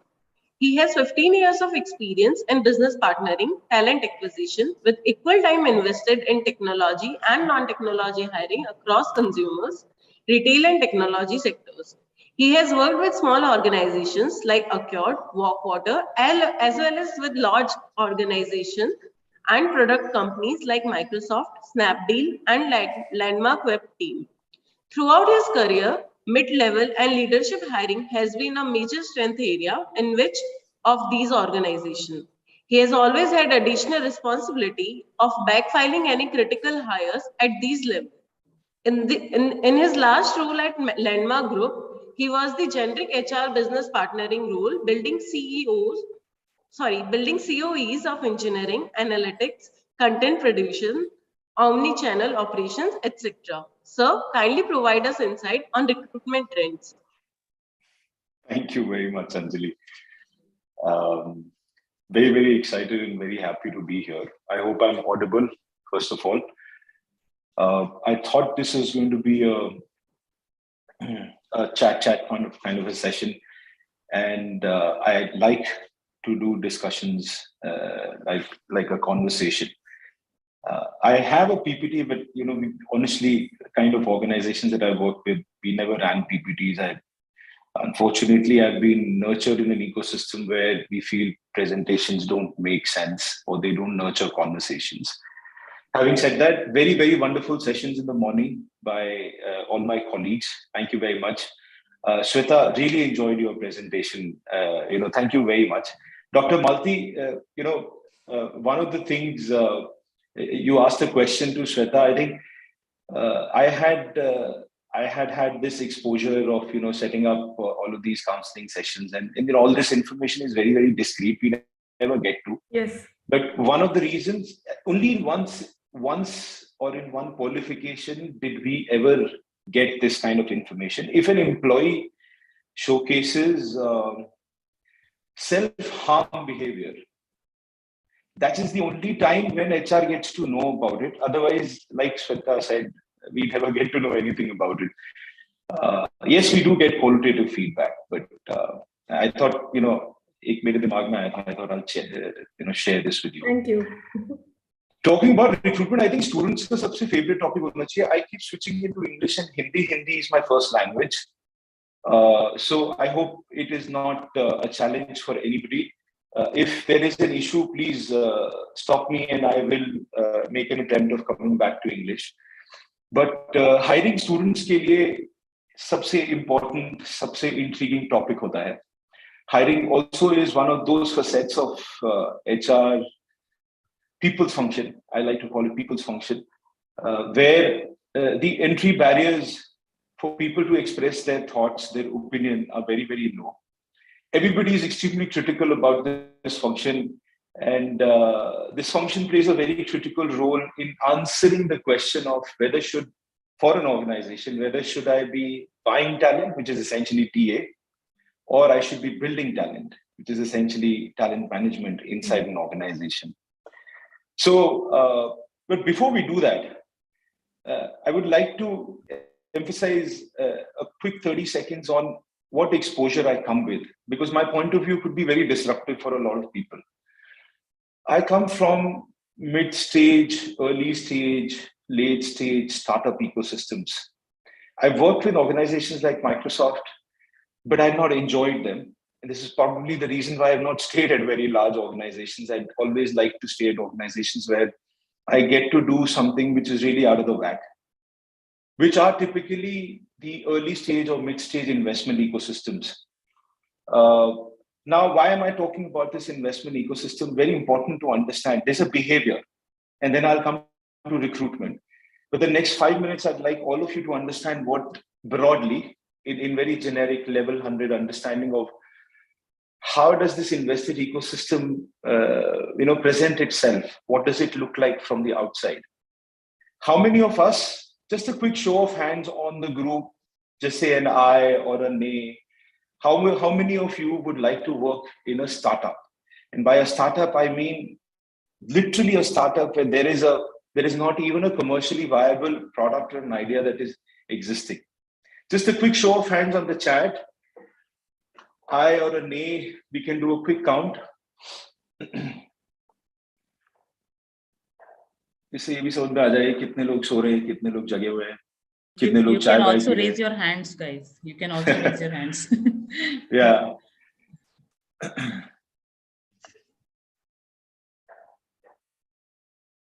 Startups. How many of you want to work in startup? Startup का definition फिर से एक बार बता देता हूँ. It's not a commercially viable product. There is probably 4, 5, 10, 15 people in that organization today. 8 people so far. Okay, 10, 11, this is counting. Dr. Tiwari, you've got a small entrepreneurial set of students in your batch already. 14, yes. Right? Very fast.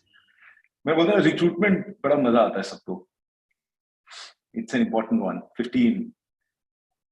इसमें एक candy और छोड़ देता हूँ. मैं ये 15 लोगों के नाम लिख लूंगा. जिसने हाथ उठाया, then we'll do a post session with them. Okay. Thank you very much, guys. Thanks for being a little more participative. I've got finally about 14, 15 participants. Now it's reducing because I said, now it's gone to 11. Do you see how one thought can change human behavior? And I will tell you the emphasis of why I did what I did. Invested ecosystems, 7 participants now.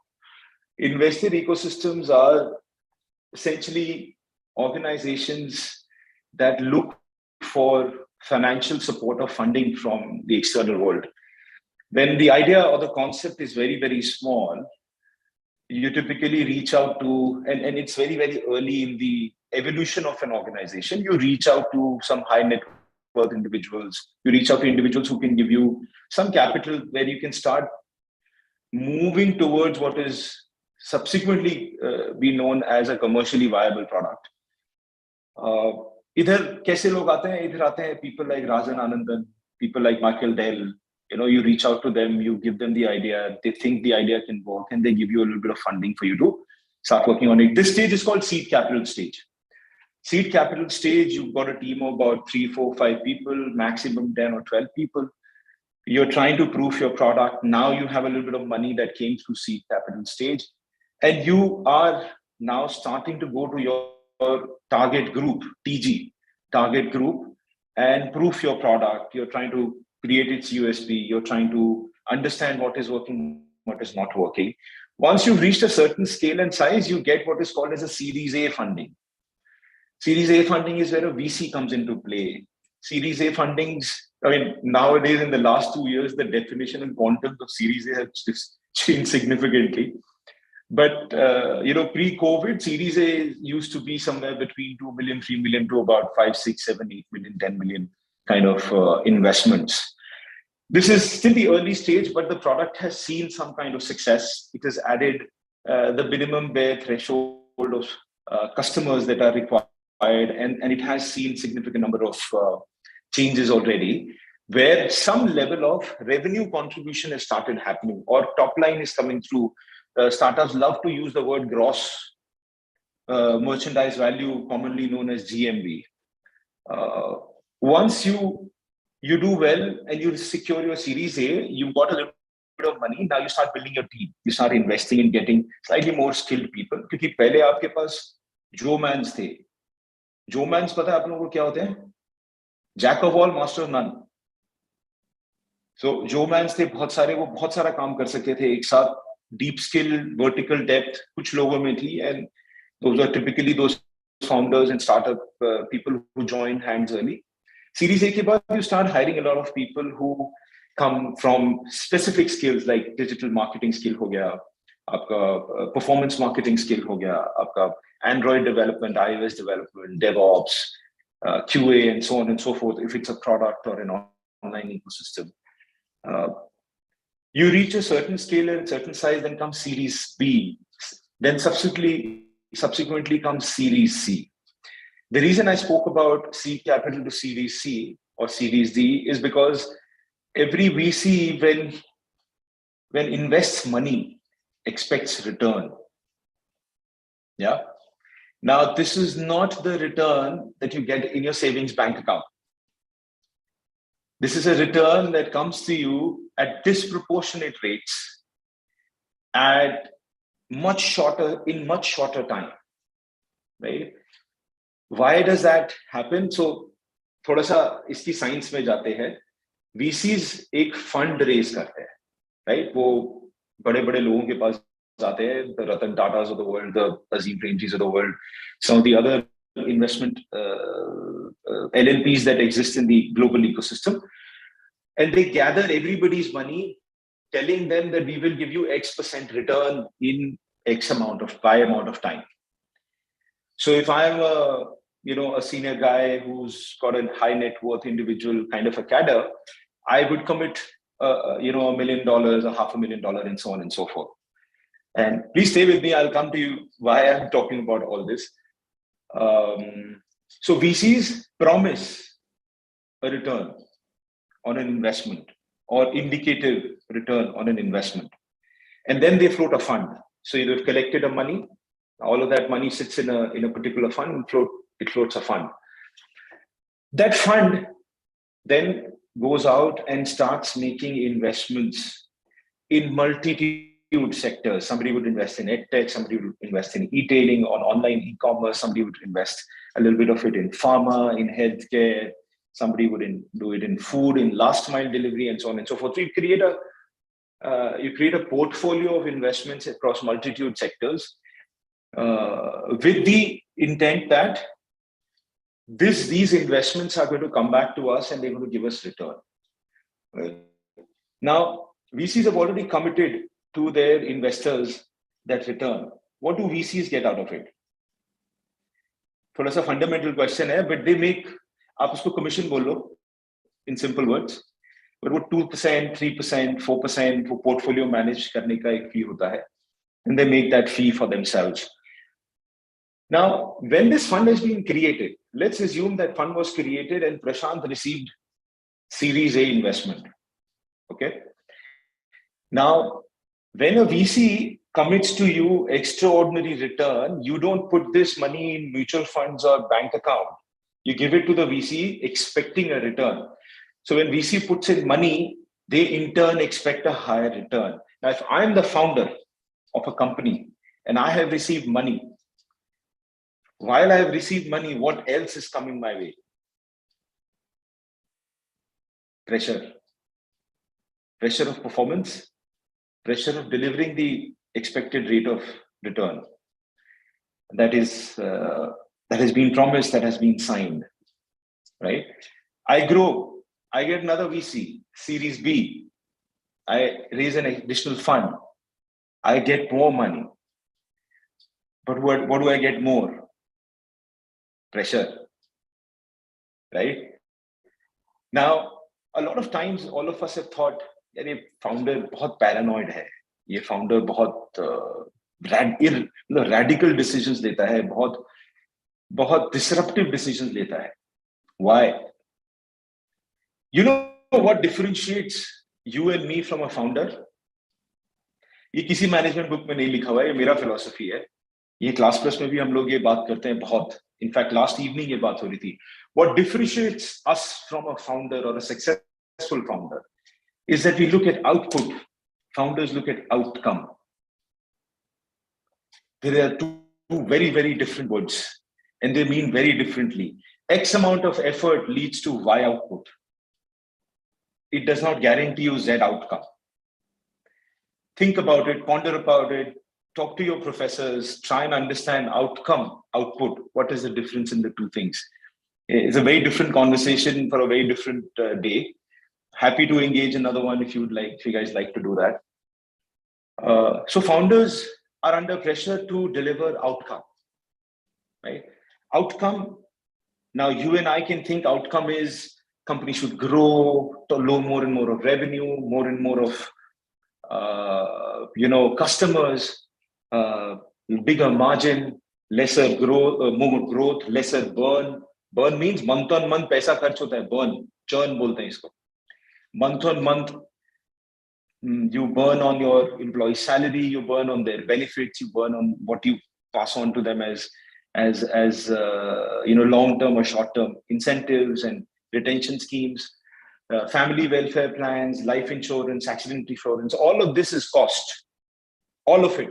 HRMS ecosystems, ERPs that run the organization. All of this cost.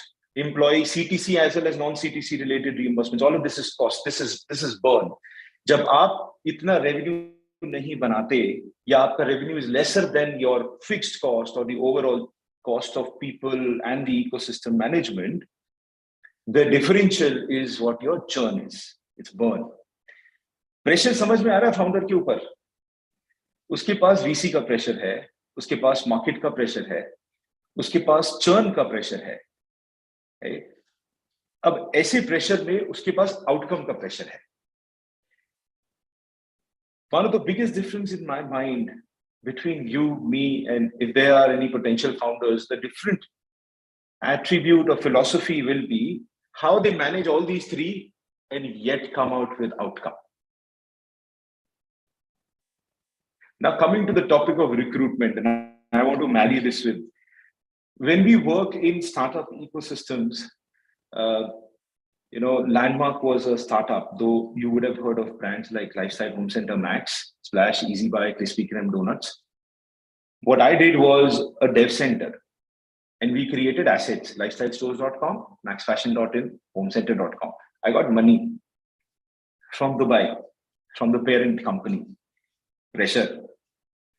I had the board in the Indian context talking about when are you going to grow my digital revenue? Pressure. I had to hire people and build teams. Pressure. But having said that, we did manage to do something nice out of it, and then the outcome came 2 or 3 years later. Marrying this to hiring. For all the people who said they would like to work in early, mid, or late stage startup ecosystems, one of the biggest attributes, and again, talk, no PPT here. One of the biggest attributes that we look for when we are hiring people, and again, my point of view, some of the people who work with me, our point of view may not be everybody's point of view. We look at people who understand the difference between output and outcome, right? One of the biggest differences, or one of the biggest things that we look for when we are hiring people in startup, early, mid, late stage, people who can handle pressure, who can handle churn, people who can look at all the 3 or 4 external factors. हम लोग बोलते हैं इसको noise, by the way. I don't know if you guys are familiar with noise as a concept, but noise is basically all the distractors that are there in the world. Investor, hiring manager, market conditions, stock market falling, friend getting ill, kahin pe drought hai, kahin pe issue hai. All of this, and this is why I said at the beginning of the session, my thoughts are going to be slightly disruptive for a lot of people. But if you want to work in a startup, these are literally noise. You need to be looking for people who, or we always look for people who are single pointly focused on outcome. If my outcome, and what is outcome? Outcome is not GMV, outcome is not revenue growth. Outcome is मेरा share का value बढ़ना चाहिए, that's outcome, क्योंकि उसके बाद सब कुछ lead कर रहा है उस पे, it's leading, all the output is leading to that outcome. So when we look at and when we say we are looking for cultural assimilation, please understand we are looking for people who know how to handle a lot of these multitude of things that come our way and yet be able to stay focused on the expected outcome, right? We do not look for success and failure. Let me bring this out very, very clearly. You have failed more, which means you will succeed more. Please understand this. We are not looking for people who did an experiment and it blatantly succeeded and there were kudos all across the world for them. We are as much inclined to look at people who failed. So I'm again, I keep reiterating this. These are my thoughts. These are some of the thoughts that with which we believe we have been able to do hiring, build organizations. This is very, very specific to the early, mid, and late stage startup ecosystems. And hence, a little bit disruptive for some people when we hear this. Again, the kind of organizations that I've worked with, Fastbus ho gaya, ya Pod mein, I worked with a lot of startups. Se pehle, with Walkwater, which was my own startup, we worked with a lot of VCs there as well, and they're invested ecosystem or their assets in multitude of organizations. We always look for people who could handle, had better attitude. Very, very important. Skill, you can teach. Will, you cannot create. And your attitude decides your will. आप ये test करके देख लेना अपने colleagues के साथ अपने ecosystem में. There will always be people who will be very highly skilled, but they will not succeed. That is probably and only because the intent or the will is missing. So we are okay if we have to get somebody who is at 70-80% skill proficiency, but we are not okay if we don't get anybody who is less than 100% attitude alignment or will alignment. Yeah. Every stage of evolution requires different kind of people. So when you get seed capital and you're going towards the series A or series B, you are in that. So seed capital is 0 to 1 broadly, right? I stand corrected. The series A to series C is at 1 to 100 stage, and I'm just giving you mathematical numbers to understand this better. The moment you go series D and beyond, then private equity funds come into play. That's 100 to 1,000. Every time, at every stage of evolution of that company, different kind of people come, which is the reason why you see very high attrition in startups. People come, people go, people come, people go. It's not bad. It's not bad. It's a myth. Oh God, it's got 30% attrition analyzed, 40% attrition analyzed. No. At that time, organization is choosing to bring in people who are relevant for a particular stage. They come, they do their job, they help the organization and they move forward. Like for instance, I have no issues in submitting. I am the 10 to 100 guy. I cannot operate in 0 to 1. I cannot operate in 1,000. I am that guy, that operator who comes when the organization is 250, 300, leaves when the organization reaches 1,500 or 2,000. And that journey I do for 2 or 3 years. That's it. Hence, my fourth attribute, we hire people who know what they are good at, but most importantly, who know what they are not good at. That is the key, because then you know what exactly you need help on and what exactly is the area that if you are left with, you will be able to handle it alone. So in a nutshell, those are 3 or 4 things that as a recruiter, and I've been a recruiter for 15 years now, I will always remain a recruiter no matter how many BP roles I do and how many IJPs I clear. I'm a first principle recruiter. I don't look at CVs, I meet people to understand and take a decision whether they can work in our organization and align with us. So in a nutshell, those are some of the 3, 4, 5 things that are right now prevailing in the EdTech ecosystem.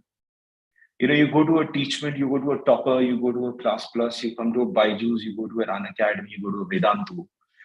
These are some of the attributes that all of us are looking for when we are hiring for people. First, and I'm reiterating myself, first, outcome versus output. Second, skill versus will. Third, to be able to handle pressure and yet we stay focused on the outcome that you are expected to drive. Fourth, noise filter, noise filter, noise filter. And fifth, you know yourself better than anybody else.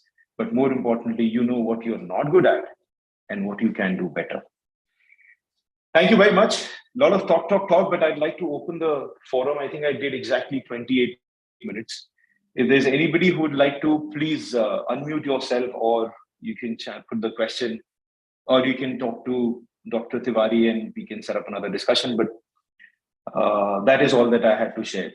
Thank you very much. And thanks for this, this opportunity. Once again, my thought, slightly disrupting, but it's worked so far. So thank you very much.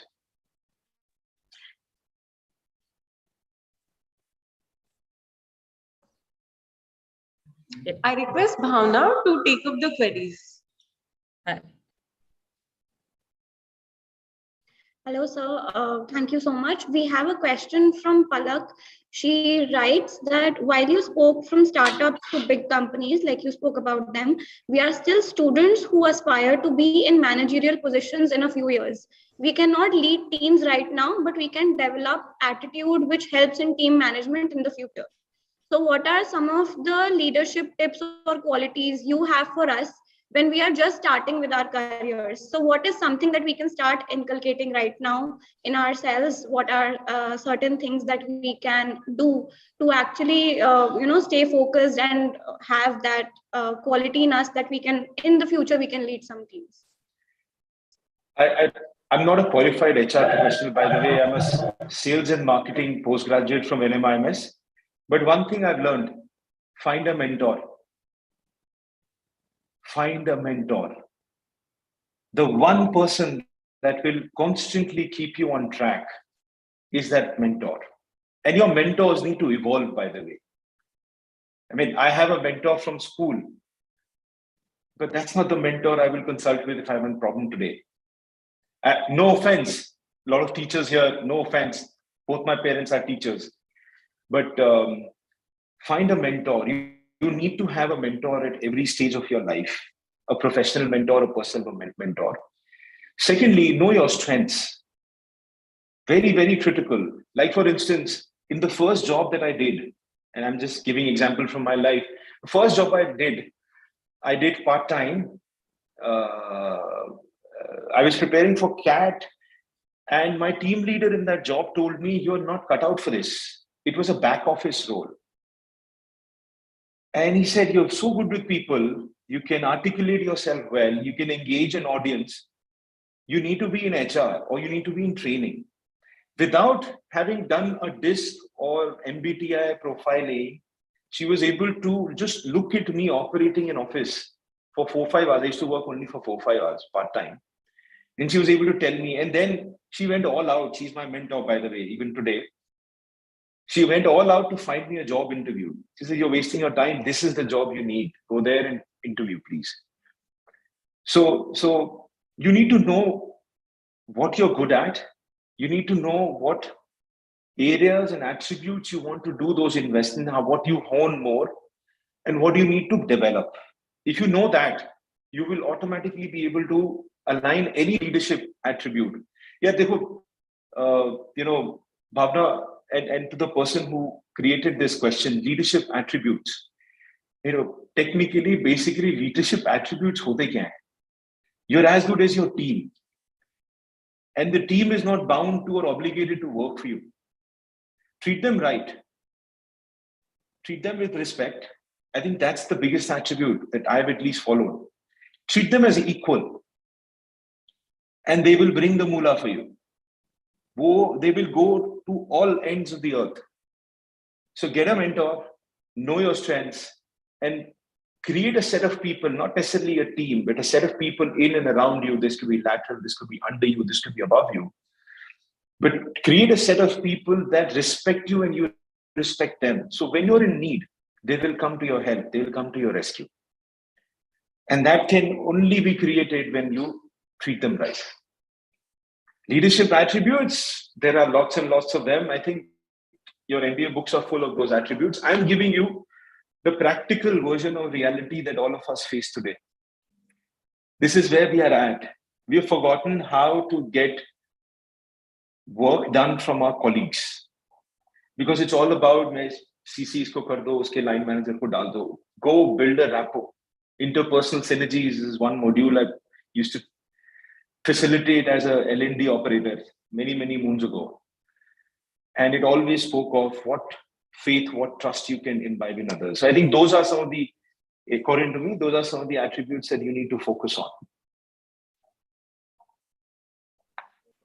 Very well said, sir. I think in a layman's language, I would, probably put it like this.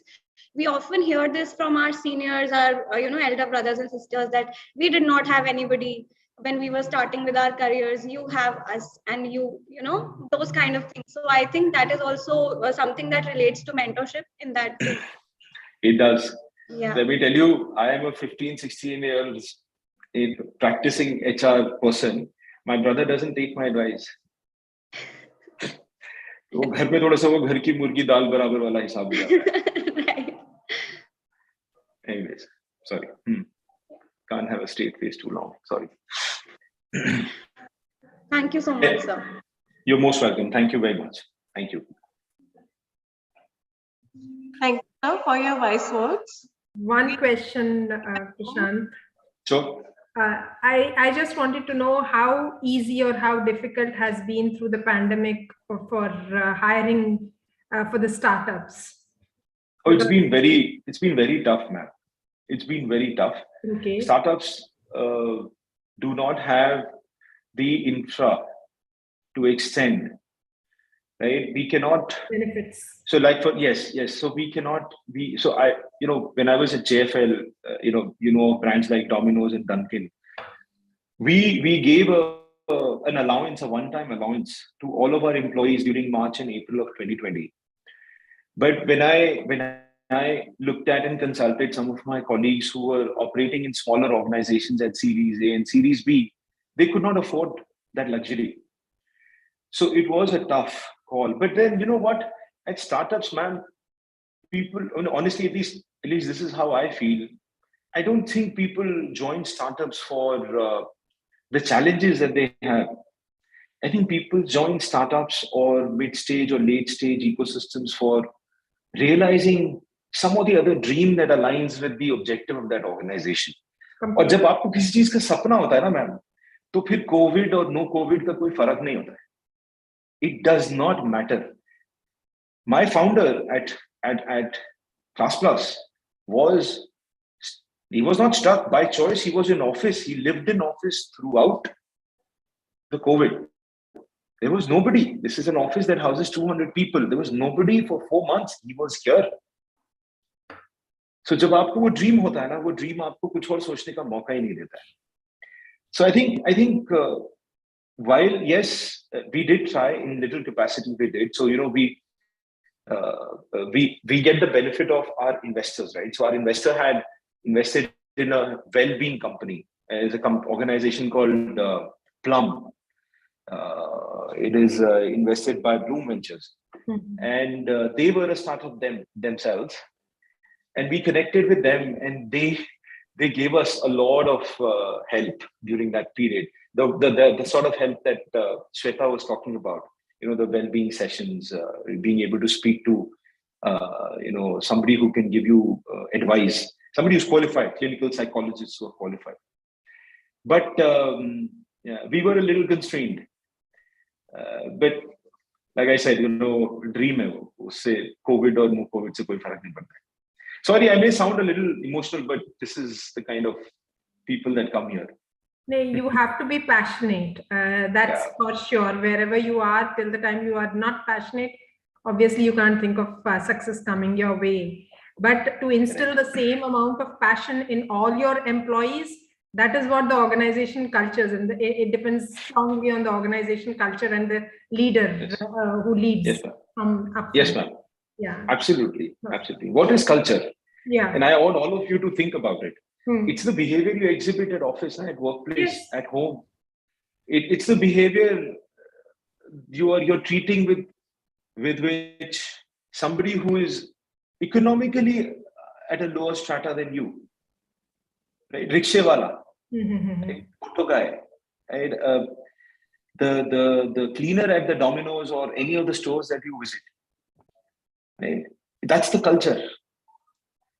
Right? हमारे पास बहुत सारी definitions हैं cultures की होती हैं, but I think it's what you and I and all of us exhibit as behaviors at our workplace and with colleagues, and that is what we seek, and that works for startups. Thank you so much, Prashant. Thank you very much, ma'am. Thank you. Thank you, sir. It was really insightful. And now we are sharing a feedback form link in chat box. All the attendees are required to fill the same to ensure their participation. And may I now request Dr. N. Malti, Director DIAS, to present e-mementos to our guests.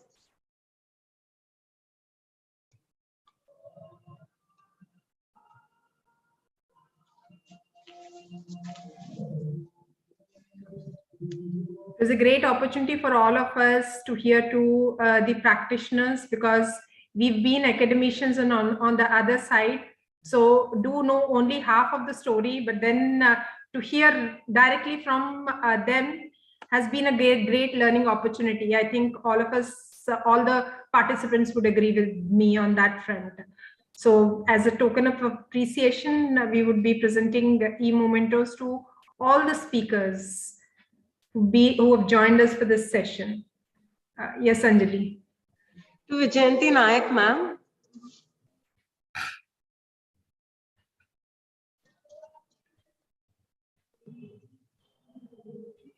Thank you, ma'am. Thank you, Vijayanti Nayak, ma'am. I think she's... To Saurav Kalra, sir. Thank you, sir.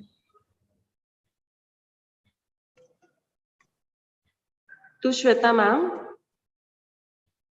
Thank you, Shweta. Thank you, ma'am. To Prashant Vishwa, sir.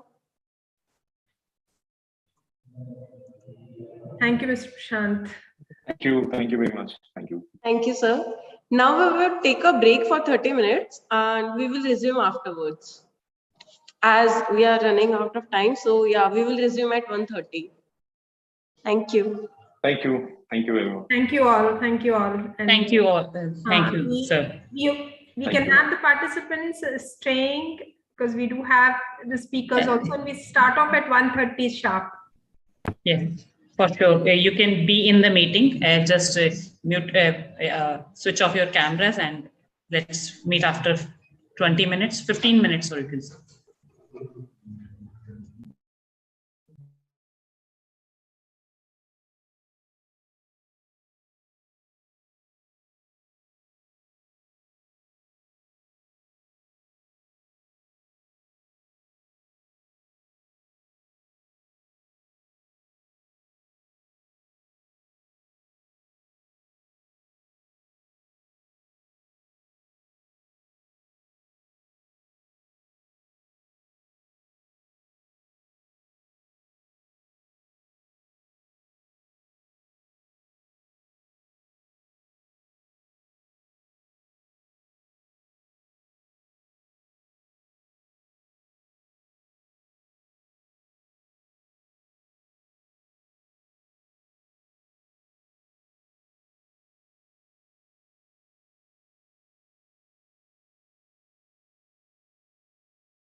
I welcome you all after the short break. I would now like to call upon Ms. Nupur Jain, who is Vice President, Human Resources at Ixigo. She is alumni of Delhi Institute of Advanced Studies and also completed her master's from Tata Institute of Social Science. She has around a decade of work experience in various organizations like HCL, Canon, and Ventify. Ma'am, kindly enlighten us on leveraging remote work and building empathic and agile leadership. Over to you, ma'am.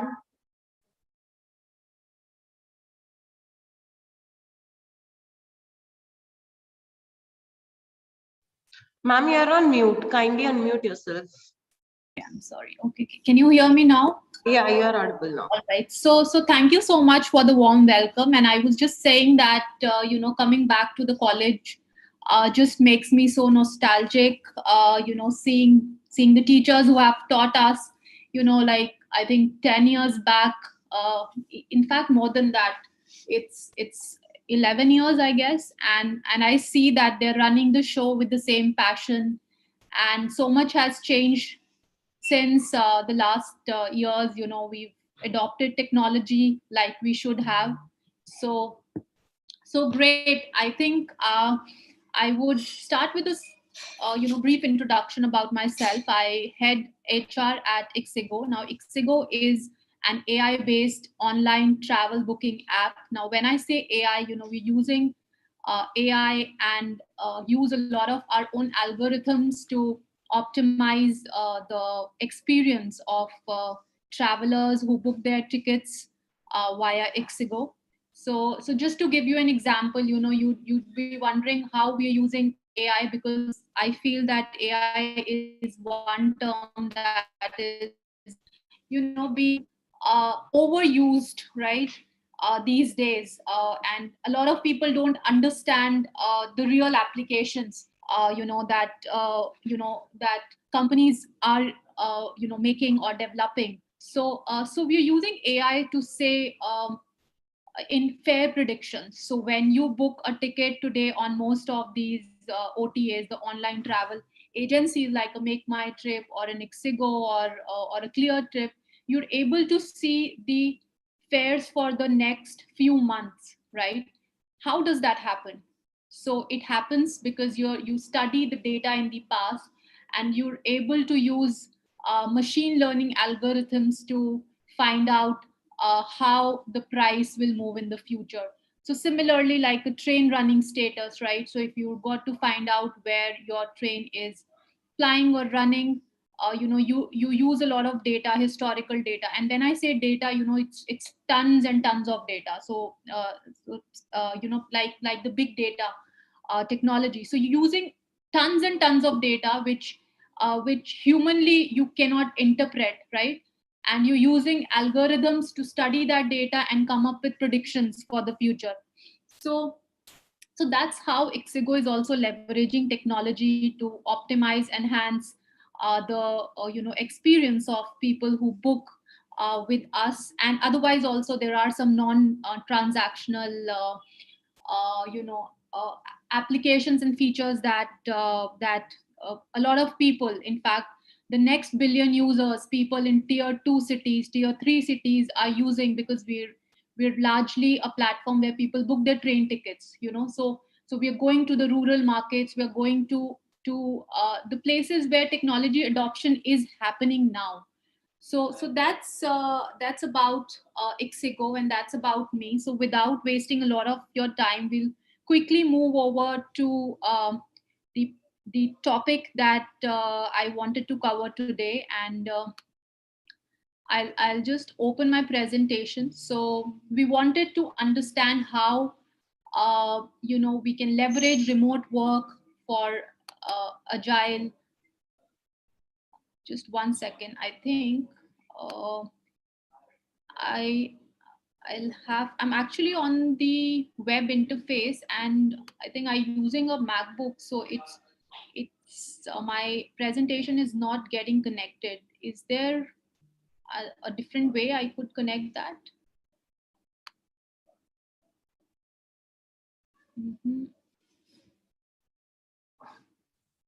If possible, you can just share the presentation with someone, me or Multi ma'am, so that we can just share on your behalf.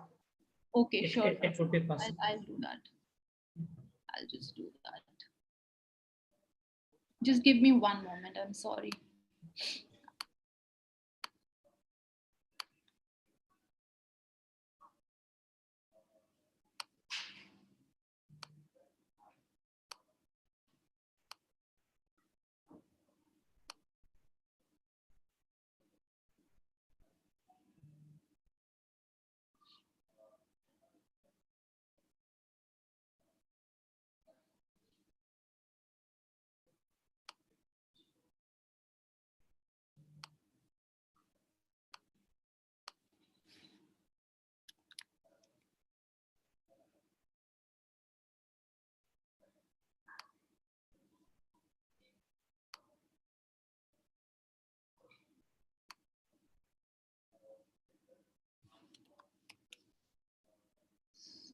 I have shared the presentation. I'll also see if I can.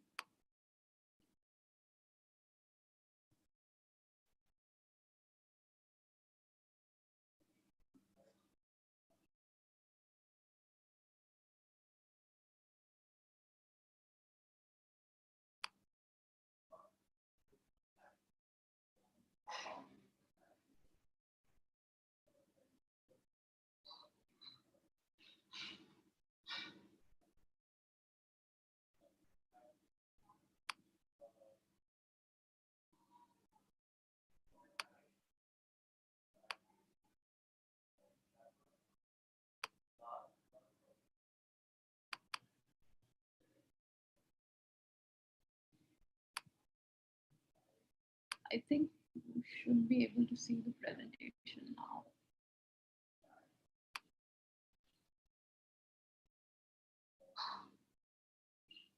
We can see your screen. Yeah, I'll just open up the presentation. Is it fine? I think it works now, right? Are you all able to see the presentation? Great. Yes. So I think it was very interesting to understand how startups, work. Where we were talking about in the last talk, we were talking about, how aggressive startups are, and the stages of funding, how that money is being utilized, and finally, how competitive and aggressive the startup culture is, right? So I would also try to kind of touch upon some other aspects of startups and how they are so objective, right? And they make you approach things in a totally different way. One of the things that I love about startups is the fact that they're extremely data driven, and when you have any problem at hand, so when I wanted to kind of assimilate my thoughts on this topic today, I took it up as a problem. Like, so you'll have a problem statement that you unpack, and then finally you're kind of approaching your thoughts around that problem, also keeping data at the center of the problem that you're trying to solve or unpack, right? So leveraging remote work and building empathetic and agile leadership.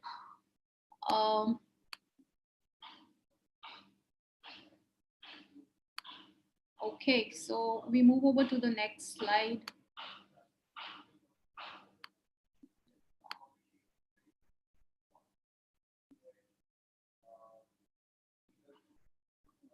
Am I not able to?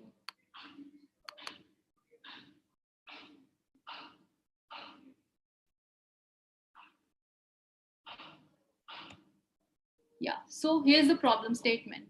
Now, let's study some facts. Now, during the crisis, leaders learned and unlearned new ways to care for their people while running businesses. I think the crisis, nobody was prepared for this crisis. Like, it just came to us and none of us got spared, right? People sitting at home, people working, people not working, students, everyone got impacted by the crisis in different ways, right? So especially with organizations, all of a sudden one day, we go to the office and we talk about, this COVID, the coronavirus, it was called that time, is impacting people in China and in some other European countries, Italy for that matter, I think was worst hit that time. So we decided we'll start working from home, right, briefly. And we thought it's just a matter of say 15-20 days and we're all going to come back and resume our normal lives. And it's been 2 years, we never went back to the office, right? So totally changed our lives. The second thing that, quickly I want to touch upon is the agile teams. Now, traditionally, agile teams excel when their members are co-located. Now, this is by default, so I'll go on to also explain what agile teams are and what co-location and remote work means, right? And why agile teams by default believe in co-location.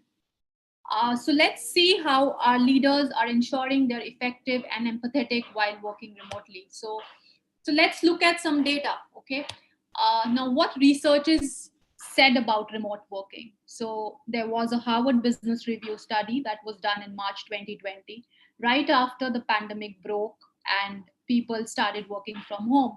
Now, 80% of the respondents said that they would have better relationships with their team members if they were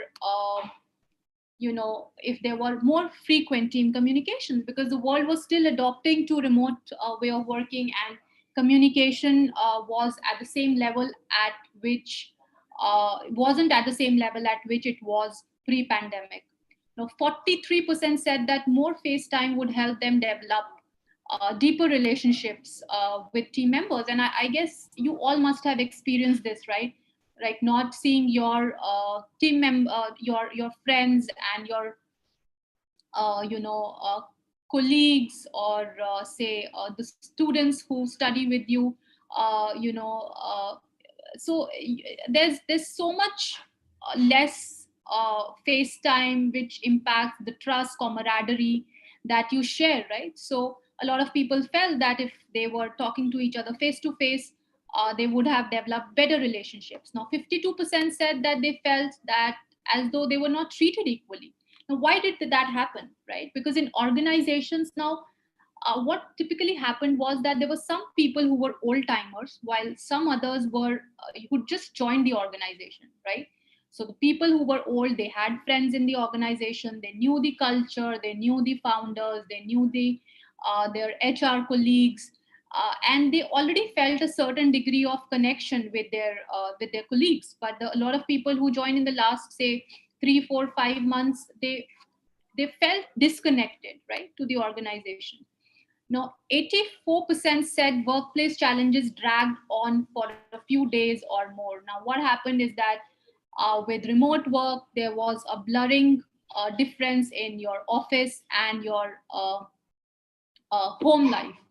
You would carry your stress from work into your home, because there was no you didn't unplug, you didn't disconnect.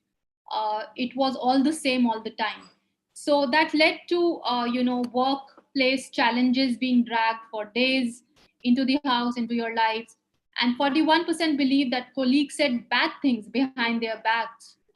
Now you would all wonder, yaar, ki, we thought that once you grow up and start working, these things don't happen, right? Trust doesn't matter, and people, it doesn't change at all. It's the challenges that today you feel between your friends or people that you work for on a project, they remain the same throughout your career also, because human needs don't change. If we all, I think these certain things, trust, camaraderie, they're all very fundamental to us. Friendships. So you have friendships in college, you will also look for friendships when you start working, right? So these are all fundamental things which never change. So now versus 35% of co-located workers. So if they were working in the same location together under the same roof, the chances of saying bad things about their colleagues was less, right? So which clearly say, indicates that communication, collaboration, trust, camaraderie are some of the things that were getting impacted while working remotely, right? Now, let's move to the next slide. Now, I will go on and understand what agile means. Now, any idea, anyone, what do you understand by agile or Scrum? Have you studied that as a part of your course? Anyone, you could write in the chat box and maybe we could open the mic for you to speak. Okay, all right. So I'll explain it to you. Now, agile and Scrum are increasingly used in the software development industry, in the tech companies, to make efficient processes of software development, right? So right now, today, unlike the services companies that had very, very long development processes, things have changed a lot. So, so typically, if you look at companies like TCS and Infosys, they would have large teams, a project manager, right?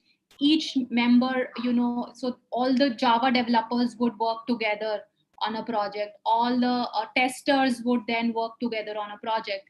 But that doesn't happen in small companies or in tech companies. So even a company like Spotify, which are large enough, which have like globally like thousands of people, they follow agile methodology. Now, what it is that you make small teams of people, not more than 5 to 11, right? And each team is a specialist. So say you have built a product like a YouTube or an Instagram, and you were building a new feature, right? Say, you want to build the recommendation system in YouTube, or say on Instagram, you want to develop reels. What you would do is that you will create a very small team of 5 or 7 developers. One will take care of the back end, one would take care of a front end, one would be a product manager. So that team would be a self-sufficient team, right? And we all know, right, that WhatsApp was built by 30 engineers until it was acquired by Facebook. So that's the power of agile way of working. So small teams, everyone is a specialist. They take care of their roles end to end and ship features, right? So fundamentally, one of the agile manifesto principles states that the most efficient and effective method of conveying information to and within a development team is face-to-face conversation. Now, agile teams are most successful, it was believed, if they worked in the same location, because you could frequently interact. You're moving at a very, very fast pace. You're shipping a feature very fast. Sometimes you'll work for 10 hours, 12 hours, and whatever problems come in, you will, if you're co-located, somebody sitting next to you, you'll just nudge him and find out the solution, and then you'll move forward, right? Remote work took away that luxury from agile teams, right? So what do we do now? Companies adopted overnight. They overnight they changed their culture, I would say. To make work more effective, to make productivity, higher. And how did leaders do that? So the first thing is that you should always name your values, and values, I feel, is not typical to companies alone. You would have values in the family. So some families are frugal, they don't spend too much and they want to save for the rainy day, right? Similarly, organizations, I mean, any institution you can think of, be it a college. So I know that DIAS, some of the values that I can recall is that we're all very disciplined and hardworking, right? The teachers would never give you free attendance, right? So that's the culture and that's the value that I remember, was inherent, or a DNA of the college. Similarly, organizations also operate on certain values which are very, very fundamental. So any decision that you take in an organization, you keep your values at the center, like you do at your home or in college or in your workplace. Now, what you typically do is that you talk about your values. You had to tweak your values a little bit, right? People had to be more empathetic, had to show concern because remote teams by default are asynchronous. I mean, I am right now working, right? And suddenly there's a doorbell and I'll have to go and maybe attend some delivery boy or some relative. And maybe my colleague that time who's working on the same project is, all on and he is struggling with a problem. So there's a disconnect, right?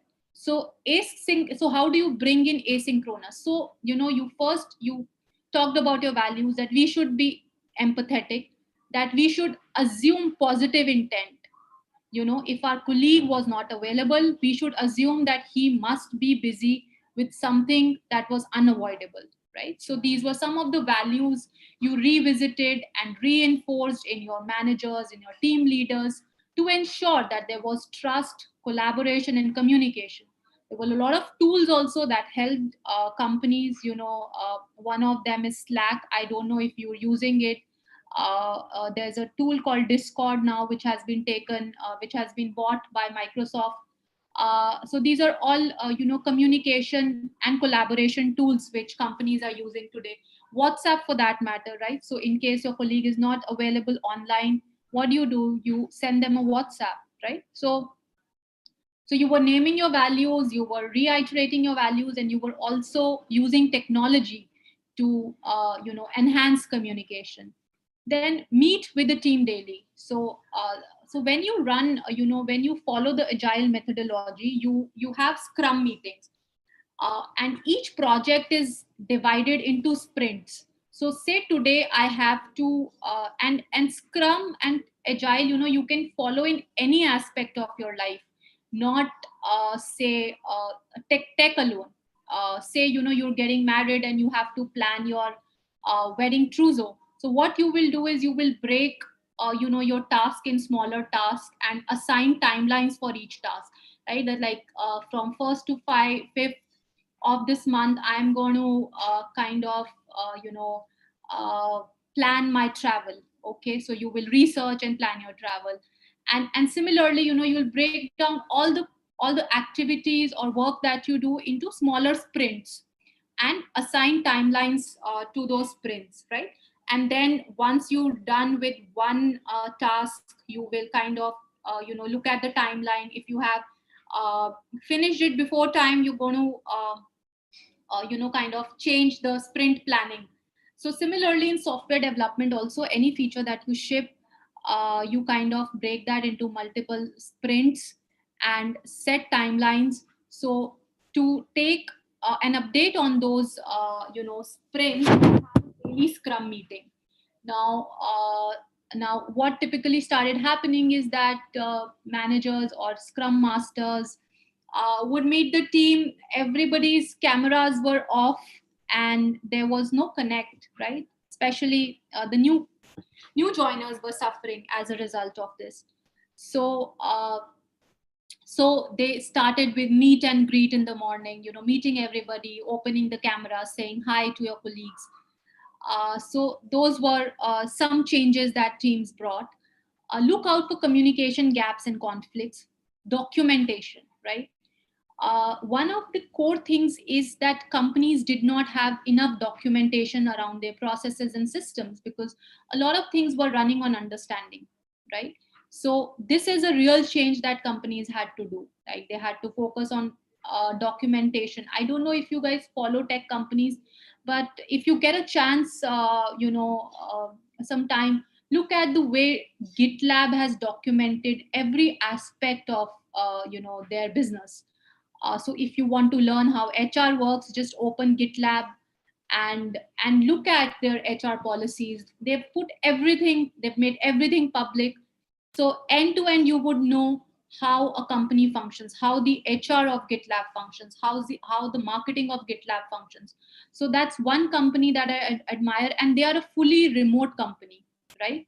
So remote companies thrive on documentation and communication. I think a very, very important aspect of being successful if you're a remote company. And in the end, remember to leave the team space to learn from both successes and failures. And in the end, like what became important was that you left everything to the team to learn and to figure out, right? So one of the key things in startups is, your ability to figure out things, so there's nobody who would guide you or spoon feed you. Right now, I think you're all lucky that you have teachers, you can go to them and you can understand. But once you join a company, there's a lot of figuring out that you'll have to do if you want to be successful and you want to be seen as a top performer or as somebody who's great at his or her work. If you don't know something, search. We're all lucky. We are in an age where we have access to everything possibly we can think of. Figure out things. If you still have a doubt, only go and ask them, right? But 70-80% of figuring out should be done at your level. So that's what organizations also did. They left a lot of figuring out to people, right? So this is actually what happened. So you talked about your values, reiterated them, you focused on documentation and communication, you kind of showed empathy and tried to develop relationships in daily team meetings, and you left people to figure things out on their own. So that's on Agile. I hope you've understood now what Agile is. I mean, at least briefly, right? I am sure it's a very, very huge subject, and there are trainings and books that have written on Agile alone. And there are senior professionals in organizations who pick up Agile as their core careers, right? So their only job is to train people, leaders on Agile methodology. So it's a very, very interesting subject, very close to my heart, because Agile methodology helps you become extremely efficient. So even if you're not a professional, if you could even teach that to your mothers. I feel that everybody in the world should follow the Agile principles in their life to lead better lives, right? So let's move ahead and look at the empathy part of leadership, that the pandemic taught us. So what's love got to do with high performing teams? Any guesses? Love and high performing teams. Okay. So I don't know if you guys, read about, if you guys really think of why are we happy when we are happy and why are we sad when we are sad, right? So these are all chemical reactions that happen in our brain, right? So, like when you're young and you're a teenager, right? You believe in love, but when you grow old like us and you read a lot, you start believing that, it's just a chemical called oxytocin that gets produced in your brain, right? It's a neurotransmitter, right, which makes you happy. And even if you don't have love in your life, you can still exercise and feel the same happiness, or you can eat great food and feel the same happiness, right? So love is something that drives your happiness, your engagement, and your motivation. And like today, I would just want you all to approach life in a very, very scientific way, because that just changes how you lead lives, and your biases when you approach things or you make a decision in your life just go away, right? So oxytocin basically gets produced in your brain, and that's researchers tell us that teams that are high performing felt greater trust, were happier, were motivated. So in the pandemic, leaders made sure, at least the ones that we all respect and who leading winning teams, that they've got to make sure that people who are going through so much stress, the stress of losing loved ones, the stress and fear of the pandemic, of health issues, and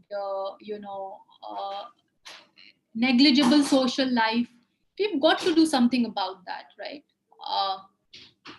And at least work should create delight in people, if nothing else.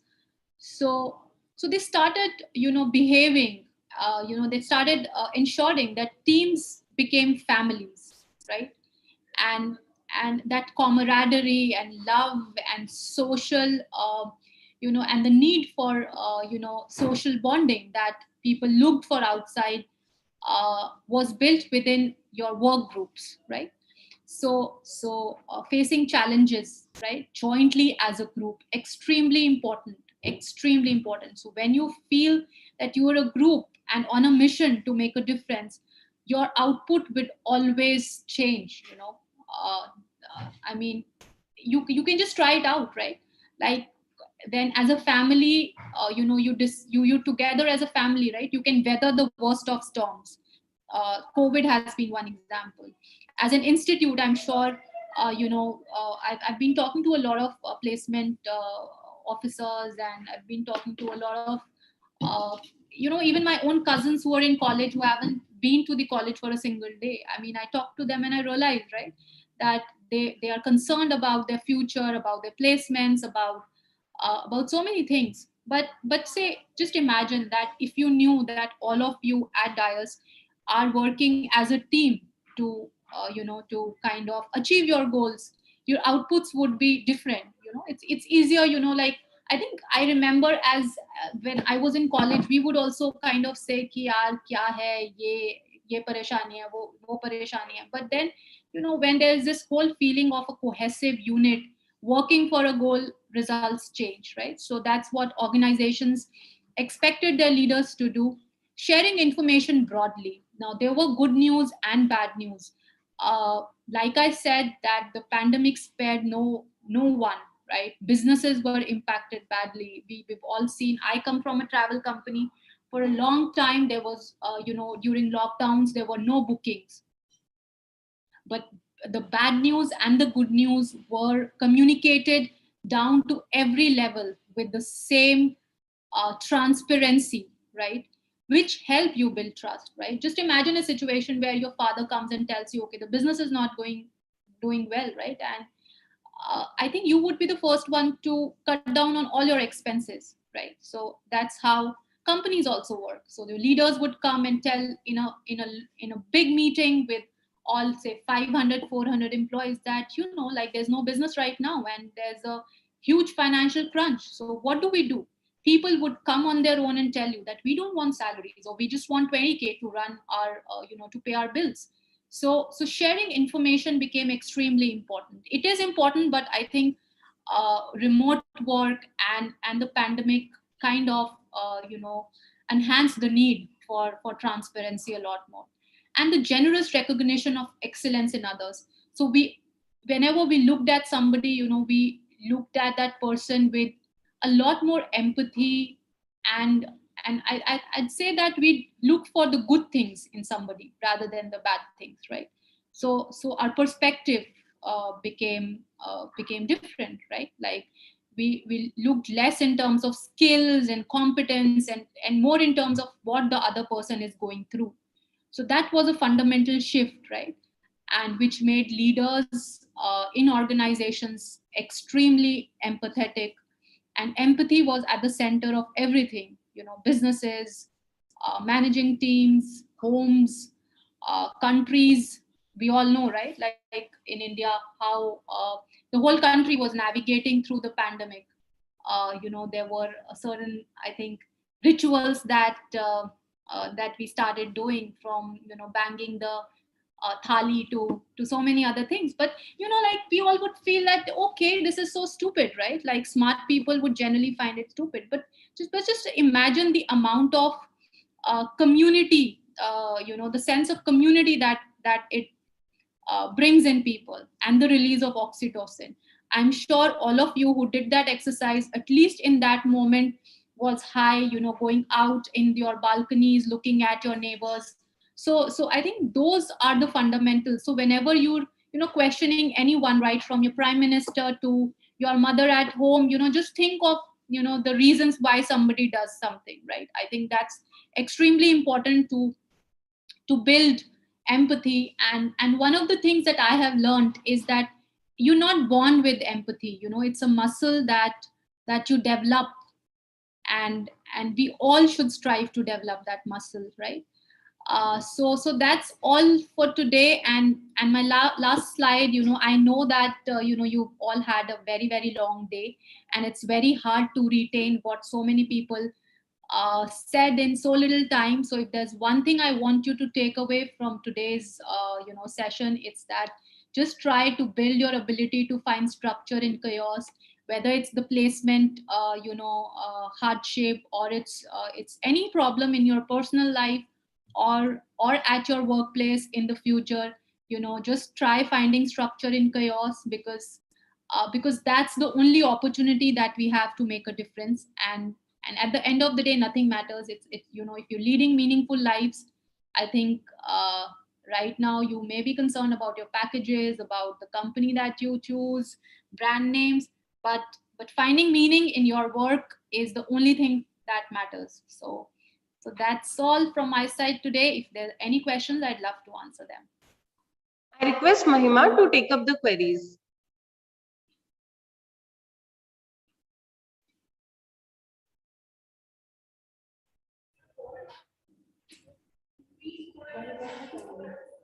A very good afternoon to all. So it was a lovely introduction from your side on the topic of remote working, and then building an empathetic relationship with the employees of the organization. So it's a question from my side only, that during this whole dramatic pandemic. I think I lost you, Mahima. Mahima, did I lose you? Is it you being in the shoe of HR? That what was that one thing which was most difficult for you to handle about the employees? I think one of the it breaks your heart when you're connected to people and you're seeing people suffering. I think last year in May, I think a lot of my colleagues got affected by COVID. Some of their families were struggling with oxygen supplies. People were not getting hospital beds. I think that was the toughest. We'd had salary cuts, we've had some of the most difficult times in business, but I think something that really, I felt the lowest in my whole life was last year in May, when my colleagues, my friends at office were all going through a hard time on the health front. I think that was the worst time for us as a company.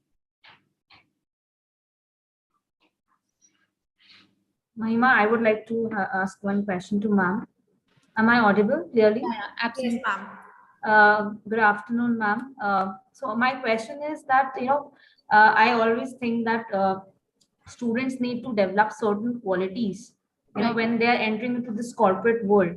So as you talked about the agile teams, I would like to ask that how can we help our students to develop that agility, before, because this thing is which has just come up, it has come to our picture when we came across this uncertain period.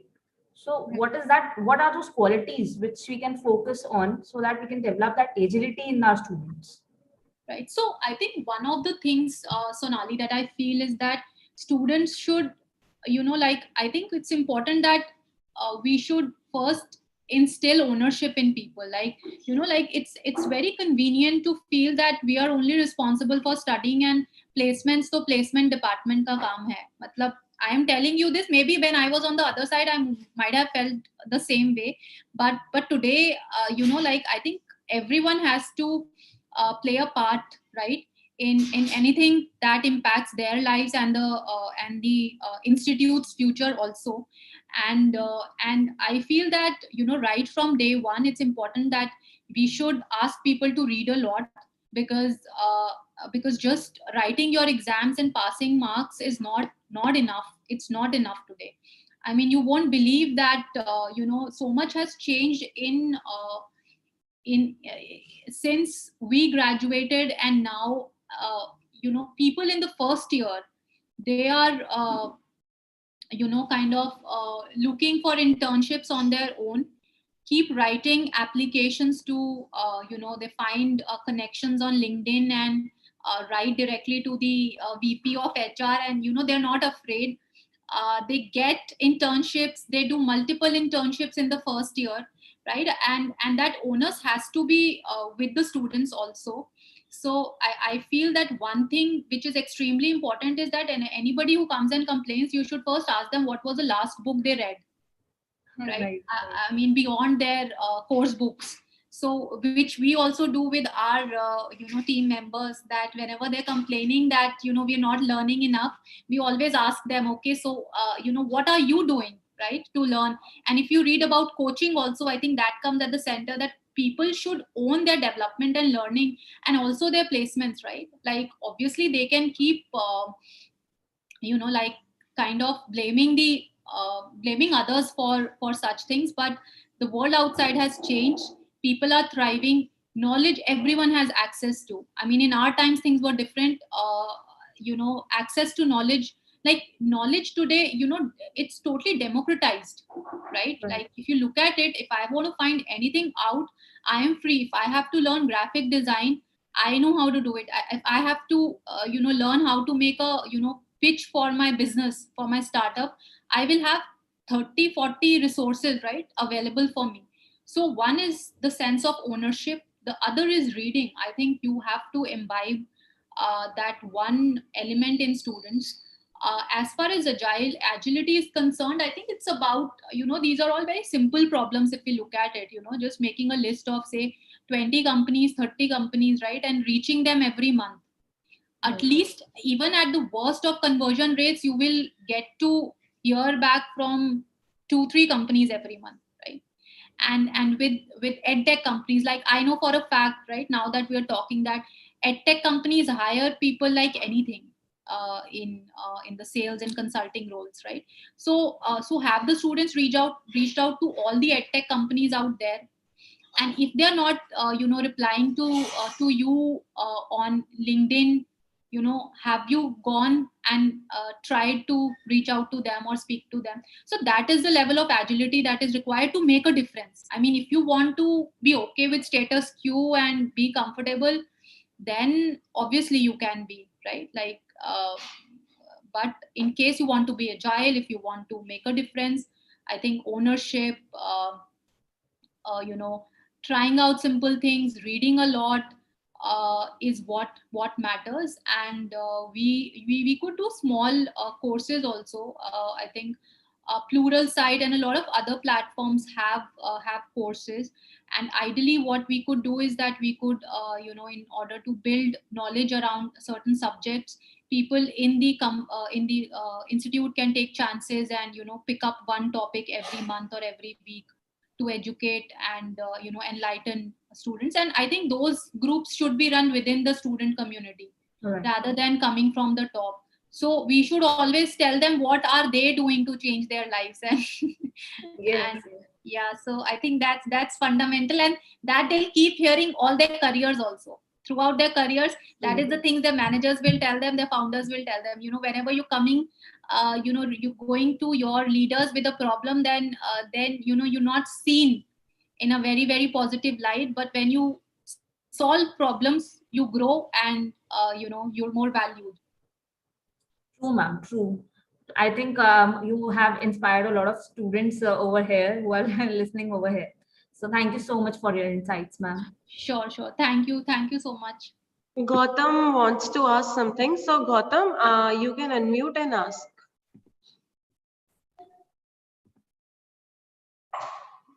Gautam, are you there?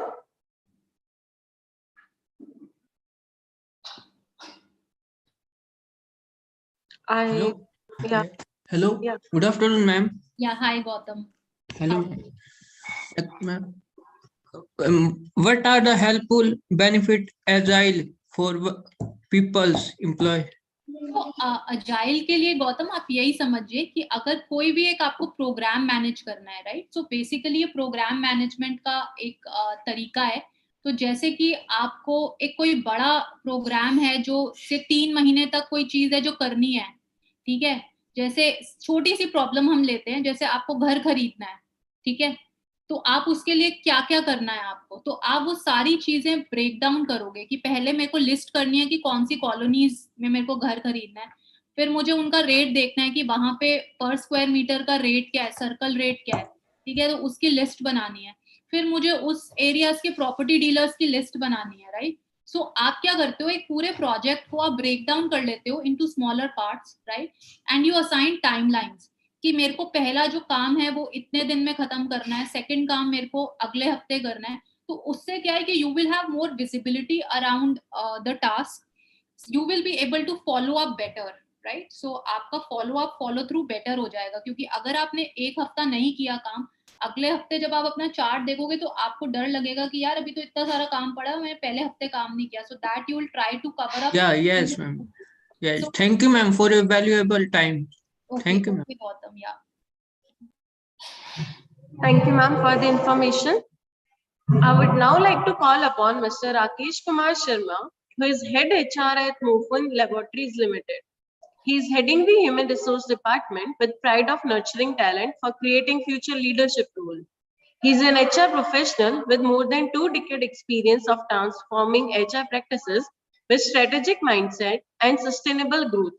His key HR deliverables are HR strategy and framework, manpower budgeting, controlling HR technology transformation, corporate and sales organization, HR policies, diversity and inclusion, HR operations statutory, compliances, grievance management, learning and development, coaching and mentoring, complex or matrix organization stakeholder management, leadership strategy, assessment and development, and talent engagement and succession plans. He is certified by Tata Institute of Social Sciences in HR and in labor law practices for corporates. He is also trained in Six Sigma and is a certified coach and assessor of behavior. Sir, kindly express your thoughts on HR digital transformation post-COVID era. Over to you, sir. Thank you. Thank you. First of all, just wanted to check and confirm, am I audible to all the participants and the, the members over here? Yes, sir, you're audible. Yeah. Thank you. So first of all, I would like to, greet all of you stating that, thank you so much for giving me this opportunity, especially to Delhi Institute of Advanced Studies, calling me for, sharing with you the ideology, how in the today's context, HR can contribute and support. I would really would like to, compliment the entire, the institute and the leadership. They could be able to assimilate all the, the functional experts, and that too within a day. You are going to listen at least 8 to 9 such, brilliant speakers. So I was just, patiently listening to Ms. Nupur.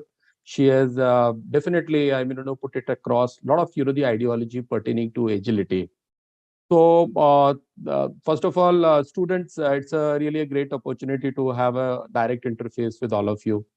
I would like to, sum up my entire conversation as I've been given somebody can tell me what is the timeline for me so that I can, have my conversation to that particular timeline only. So you can speak for 20 minutes and then we will have 10 minutes for question answers. Sure. Thank you. Thank you so much for giving me the timeline so that at least I can actually, finish off my conversation within the particular time frame. So first of all, friends, let me, just give you a little brief. I've been in this industry for more than 2 decades, been into the business side as well as in the HR. So my, the whole transition has been into the business as well as HR verticals. When I look at this organization, Morpen, we are a group of organization which is, having a complete gamut of healthcare operations. Okay, so we are primarily an organization which combat the disease and making our people happy. Okay, so bringing happiness, safety, security of our, the citizens and the entire community. We feel as an organization as something which is, helping and partnering and supporting too. While I represent this organization, would like to give you a little insight that we as an organization had the multiple business verticals, which talks about the API business, formulations, and devices. Of course, the OTC, herbal, Nutra, grooming business. So we are into the entire gamut of the healthcare space. We are well present. When friends, you all would have seen that the vaccine was one of the primary requirement during COVID. So we are one of the partner also to work around for the vaccines. Like Sputnik vaccine is the one of the the manufacturing which we are also doing in our space. So this is how as an organization is all about. We believe in cultivating the people for the next era as well as next generation leads. Those can actually help and support for the business. Let me, request Dr. Pratiksha if you can run through my presentation, or should I run through with my own? Let me just have a look.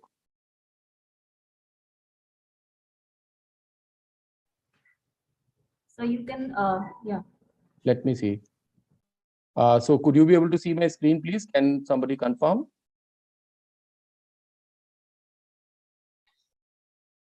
Yes, sir, your screen is visible. Okay, thank you. Thank you so much. So could you be able to just confirm me this is the landing page which you are seeing at this moment?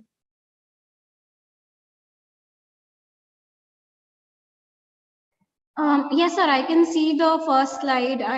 It has mentioned your name and the topic. Chart interventions, right? Thank you. Okay. So, friends, students, I would like to just brief you. If you would have by this time, I'm sure that you would have listened to various speakers. Those would have touched upon the various aspects related to the era where we have actually eventually land up, and subsequently what was the the pre-COVID situations as far as HR is concerned. Now, friends, you all will agree that HR is not something that what you portray and reflect back, but it is more that how you contribute towards the organization's success and the businesses, right? So now I would like to just take you through with the journey and the transition, how the digital HR interventions has come into the foray and what was the need which has actually brought this entire gamut of operations into the HR space. So, friends, you all will agree with me that the larger space of HR is something wherein you are connecting with the people all across, right? Now, the digital, the interface is something wherein you are helping, supporting your employees as well as your organization. How we can build up a framework which can help and support to the organization. So, let me just take you through. If you look at this screen, what we are seeing is the agenda which I have fixed for this particular session for 25 minutes, what I've been given, is that we have seen a pandemic situation wherein everything was locked down and we were into a atrocity or a difficulty which we were facing, as the previous speakers were talking about that we were suffering with the life, how it is actually, going into the difficulty, we were seeing a lot of deaths. Now, with the ray of hope of, the vaccine has come up, we all are thankfully, been vaccinated. Now, we are seeing the new normal, which is coming into this space. Now, how this new normal pre and the post-COVID situation, especially in the HR space, has actually, created the environment. Let me just give you through this small, the slide which we'll be talking about. So if you look at that, the pre-COVID employee experience and the post-COVID employee experience, you will see that, the digital workplace, cultural experience, and physical experience. When we were seeing that, in the pre-COVID situations, we were, having a almost, the equal weightage to the environment. Now, in the post-COVID situation, what we see, the whole gamut of our HR transition has moved towards the digital interface, digital workplaces, and identifying the cultural, the nuances which has come up into the HR space. Now, what we have seen is the dynamic change which we have seen is the physical experience has absolutely dipped down to a lowest pedestal in this particular scenario. What we have also observed that human interface has significantly changed. You have a very limited opportunity to connect with your employees, to workforce, to understand what the difficulties and challenges they are interfacing. So of course you are having one media wherein that you can connect with your people is the digital interface. And thankfully, we all are digitally connected today. So, I mean, hopefully these classes would have been gone, the live, and we could be able to talk to each other. But now this technology interface has helped us to come closer and actually, share our views and how we can connect better on that particular side. Now, what is the, the another, the concern which has thrown for the entire, the organization and industry, if we really wanted to run through, the gateway opened with the hybrid as well as remote working, these spaces. Now, you all will agree that, long back that, we all were expected that we had to go to the workplace and deliver our duties or our responsibilities. Now we all have a, the flexibility that you can work from the home, you can have the hybrid models, you can work from anywhere, but at least the task to be delivered, you had to, take up those responsibilities. And of course, the cultural experience as far as digital interface, which has come up, has actually, created the new normal conditions for, the entire world. Now, this slide will give you a clear picture in the context of what was the earlier pre-COVID situation as far as the HR space is concerned, and now what we see towards the post-COVID situation, what it has actually primarily changed for the HR to drive the entire HR agenda in the organizations, right? So you all will agree that in the traditional HR matrix, or the pre-COVID, conditions, we all as in HR were doing a lot of paperwork, because all files and papers you were collecting, creating, and, keeping the records around. Then, of course, you were doing a lot of administrative functions, which were, you had to do it with the people reaching by their locations, geographies, etc. Also, you require a lot of manpower to drive your entire agenda, right? Your all HR, the practices which you want to drive, you require a lot of manpower behind before actually, you wanted to have an interface. No, it was a time-consuming efforts, which we all agree that, you had to, if suppose you had to hire 100 employees, or, you had to actually do the performance, assessment exercises, you require a lot of, the time-consuming efforts which were going over there. And then, of course, you will all agree with me, it is a costly venture. And most importantly, processes are becoming very, very slow, because you are dependent on various people, those will help and support. Right now, with this kind of situation wherein we all have witnessed and agreed that, the difficulties were coming all across, businesses were hampering, people were not able to work. And most importantly, that, the people which are the best resort, and, well, we look at in the management, there are 5 Ps. So one major pillar is the people, which was getting actually, affected out of it, not only on the health aspects, but also on the competencies and capability aspects. So what we have to look at, the opportunity was the digital transformation. Let us work towards, how digital transformation has helped from traditional to the digital interfaces, that you are accessible to all your employees from wherever location these people were working, or wherever they wanted to be deployed. You require less manpower, because, a lot of, your paperwork have gone into your digital libraries. Subsequently, it has helped that, your time efficiency and quick access, and the data point which you wanted to check, that all was there. And thankfully, as we all agree that, the digital interface has a help that, you can real time connect with your employees, or you can connect with your organization, that has helped and supported.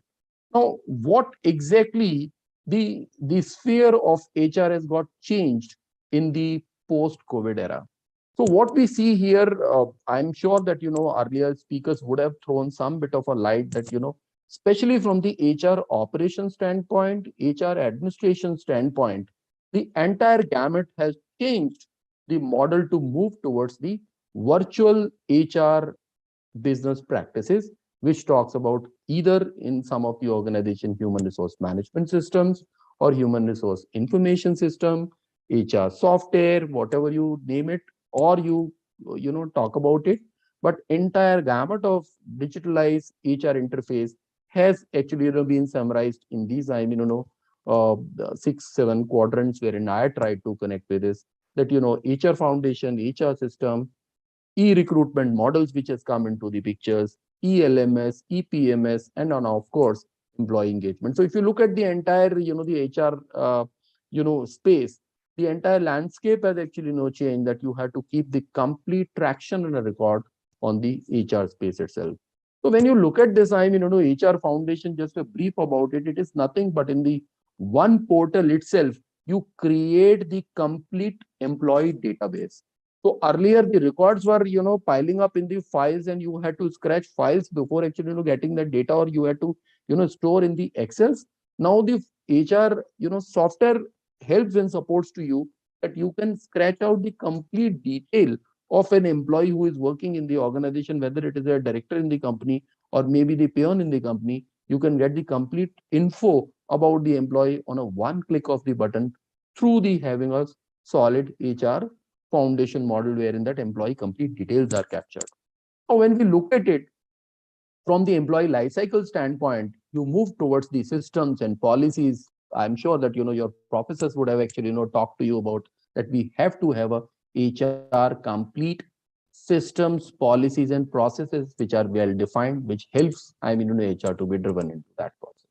Now, the systems and policies, when we talked about it, these are the policies or the practices which you primarily function it out looking into the current situations, your organogram, your organo structures, how your organization operates with, what kind of a business model you are there. So subsequently, you have to have a standard HR practices to be built in. And therefore, these all systems are very, clearly been defined and portrayed over there.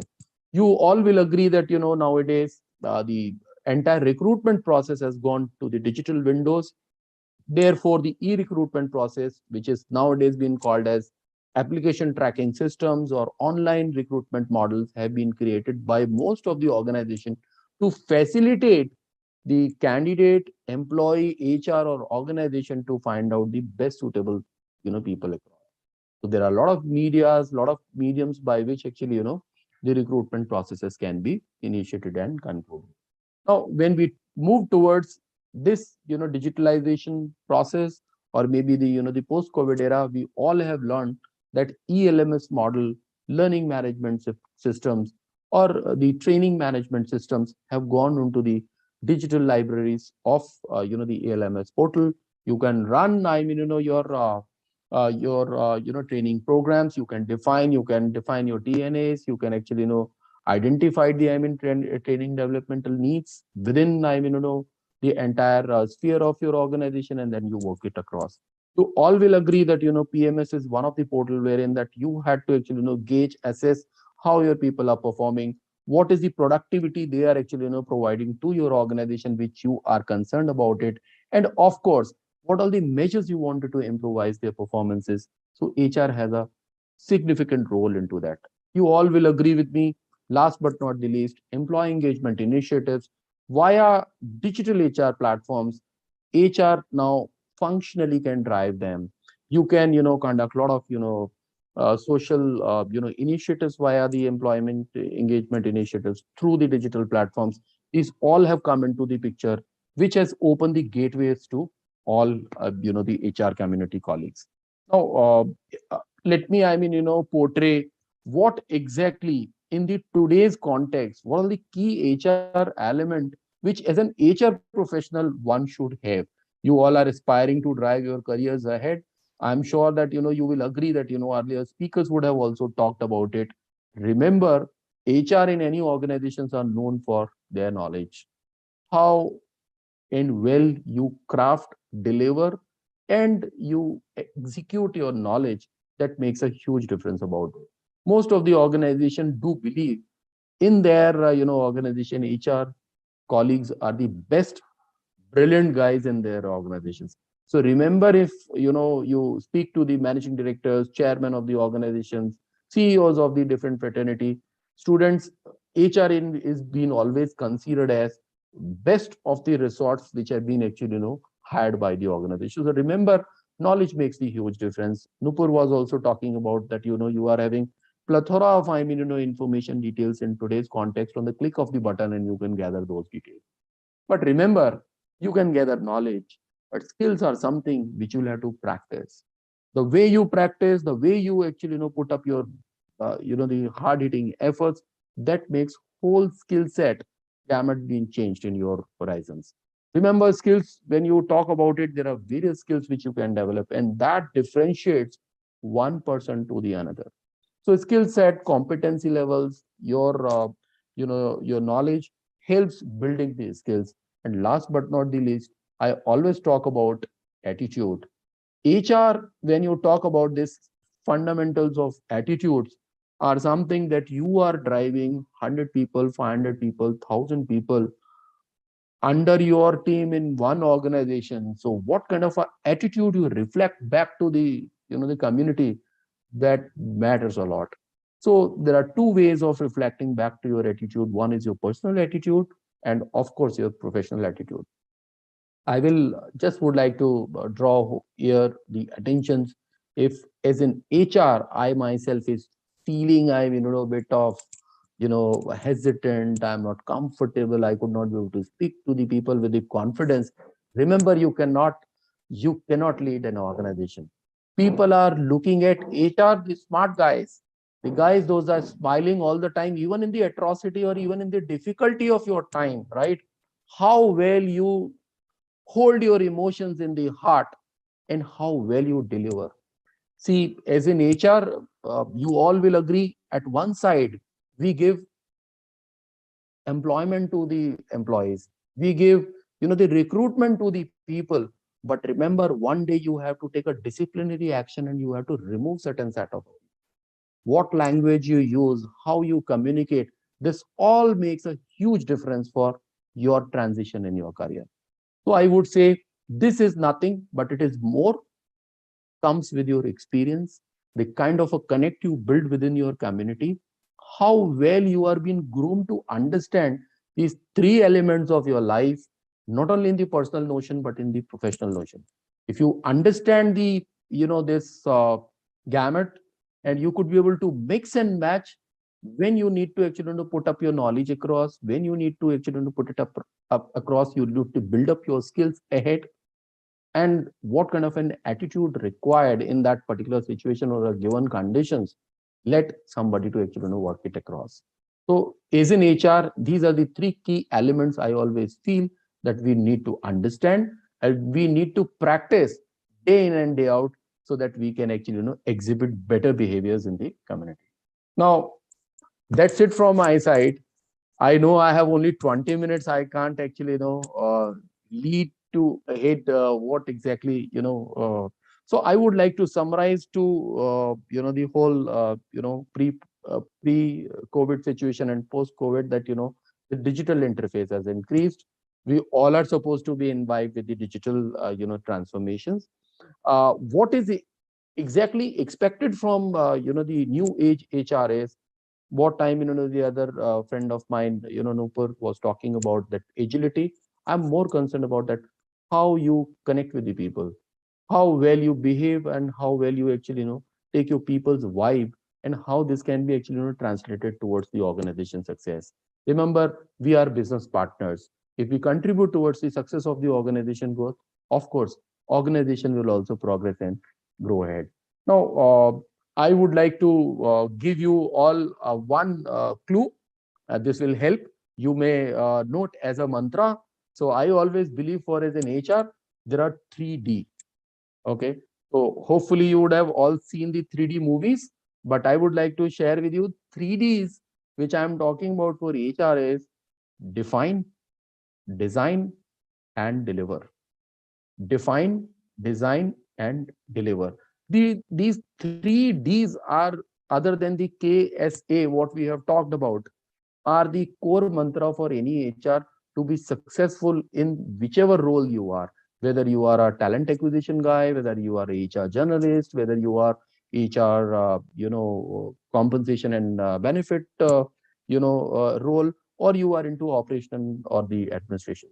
These are the few, fundamentals within 20 minutes time, what I have been assigned. I have tried to summarize. So here is any question from, students or, the community. I'm there to help you or support you. Please. I request Bhavna to take up the queries. Thank you, Anjali. Thank you, sir. Sir, I have two questions for you. One I have from the audience, one is my own question. So the one question that I have from the audience is that how promising do you think that this digital transformation is in terms of how do you think that now the HR practices are going to remain hybrid, that it will be a culture that it can be carried forward in an online mode? It can be considered as a permanent practice as well, or do you think that this was only for the time being, and to achieve the maximum efficiency we need to go back to the offline as and when is it possible? So that was the first question that we have from the audience. So thank you very much, Bhavna, and bringing this question forward here. Let me share with you the background behind this entire whole genesis. One was we have witnessed and observed that pre-COVID condition, and now this is the post-COVID conditions, right? Remember, human interface is something which is where you need to come and connect with the people, right? It cannot happen digital, right? I'm telling you. We can connect any the element of the our life, but remember, human interface require touch points.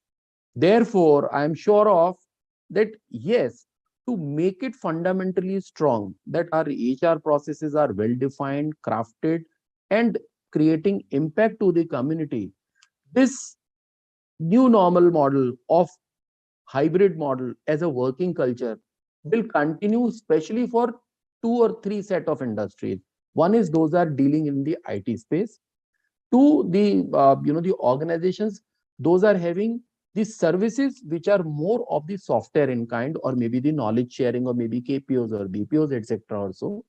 Or there are few, industries wherein that, the HR is just supposed to actually, provide them the interface in the context of the policies and processes, right? The human interface, especially in the manufacturing, in the FMCG, in pharmaceuticals, in auto industries, will remain have its own presence, because you would have all agreed that during the COVID also, there were few industries those were running 24/7.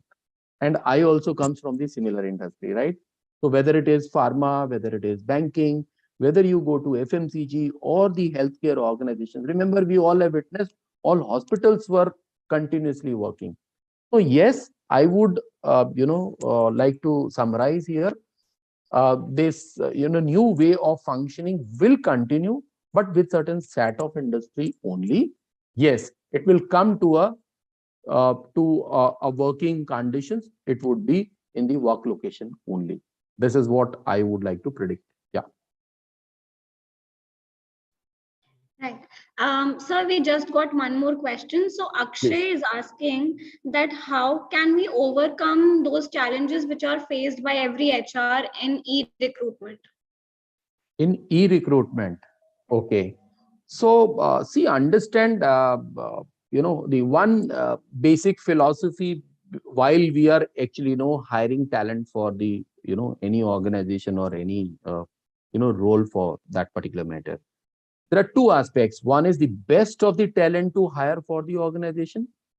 And importantly, how much time you take to hire to that individual. Now, the third factor is what resource or what medium you use for hiring that fellow.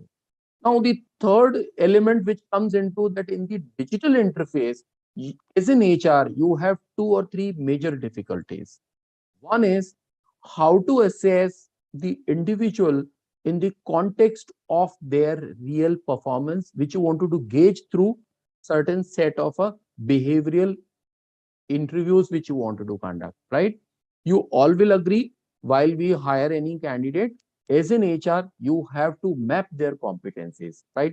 So through the digital interface, while you give the test, while you give, various kind of, the projects, etc., you may find that, the prospecting candidate can use some other technology, which is in the real time situation, it doesn't happen, right? So e-hiring has two or three flaws itself in the process, which cannot be, ruled out while you are having a face-to-face interaction. That is one. Two, with the technology, you never know the aspiring candidates do also have the similar kind of a technology understanding or not, which further delay the entire processes. Remember, the time lag in the hiring is something which is been very closely seen by your line managers or line functional managers because they wanted to fill up that position, right? So now I think if I had to just summarize in one line, the time which has been lost during your entire hiring process, this is being called as a TET, which is called turnaround time. Most organizations say how fast you fill, bridge, so that at least the productivity and outcome cannot be suffered. So it is a challenging one. But yes, if you keep a close traction on these things, and if you map the positions well, you can close those aspects also. Right. Akshay, I hope that that answers your query. If you still have any, follow-ups to do on the same question, you can mention that in the chat box. Meanwhile, sir, can I ask one more question, please? Please, you are most welcome. Any question?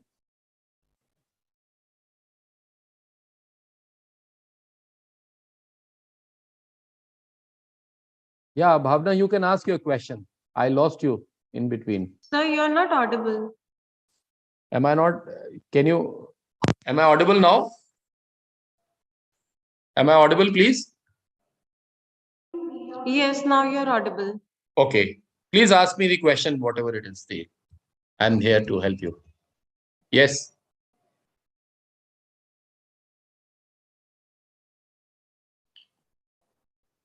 Hello? Yeah. Please ask me the question. Am I audible now? Yes, very much. Yeah. So, yeah. So, sir, my question is that you briefly mentioned about, holding on to your emotions and delivering well when you are actually going through that problem. And just now, when you were answering Akshay's query, you also mentioned that, we have to bridge the gap. We have to map the competency well. So what I want to ask from you is that in the digital transformation, one more thing that has happened is that anyway, the IT industry was something that was booming, right? But in COVID era, it has grown even more. And as for HRs, as for recruiters, it's not necessary that we have to be from the same background, that we have to be from the technical background. Correct. Talking about specifically talent acquisition as well. So, suppose I am not from an IT background, but I want to get into an industry which is actually booming because that will be a better opportunity for me. Correct. How would you suggest that I can bridge that gap? That my knowledge is, of course, I mean, it's not technical, but I need to bridge that gap so that I can map well. I can map the competencies well when I'm talking to the candidates. They should not know that I'm a fresher in the same field, that I'm just starting with a job. So how will you like to suggest me in this case? Very well question, Bhavna, first of all. And I will request the moderator to give me 5 minutes to respond because this is going to help other students also. See, I'm sure that you all are eagerly looking forward for the opportunity to build your career, right? I wanted to give you one confidence and wanted to make sure that you all will get definitely the absolute desired, the roles in a very short while. Only thing is you need to have a confidence in your heart. Remember, everything which you wanted to achieve, that, it is within your heart till the time you have not decided to quit. So that is first answer of your, query.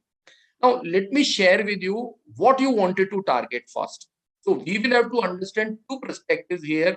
What kind of a role Bhavna is looking at and what kind of an organization which she wanted to target. If you simplify these two particular aspects, I'm sure, Bhavna, this will help not only you, but others also. Unfortunately, while we are looking forward for the opportunity in our hand, we always miss one element, that I have too much of the things to offer to someone, but I don't know what exactly they really require. So remember and understand what is the role in the HR fraternity I'm targeting. So just to simplify to other people at this particular moment, for all students, HR is a huge gamut, I am telling you. Right from employee life cycle recruitment till separation, HR has a role. And today's context, if you look at in the large sized organization, they have already departmentalized the HR.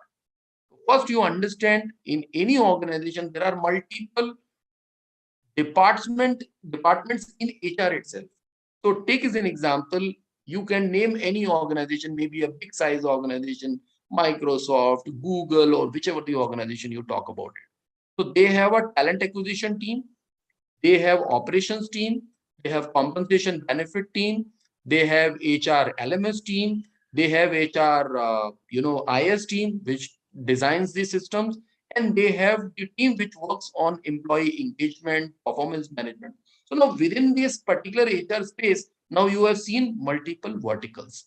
Now first of all, I as a Bhavna need to understand out of this entire gamut where I really fit into, or what is my aspiration in my career. So if Bhavna wanted to build her career, especially as a talent acquisition specialist, let me target that role only. So I had to craft my resume in the capacity that I am an expert in talent acquisition domain. Now, for that particular perspective, you need to further detailed perspective to be defined and designed, and then only you can deliver.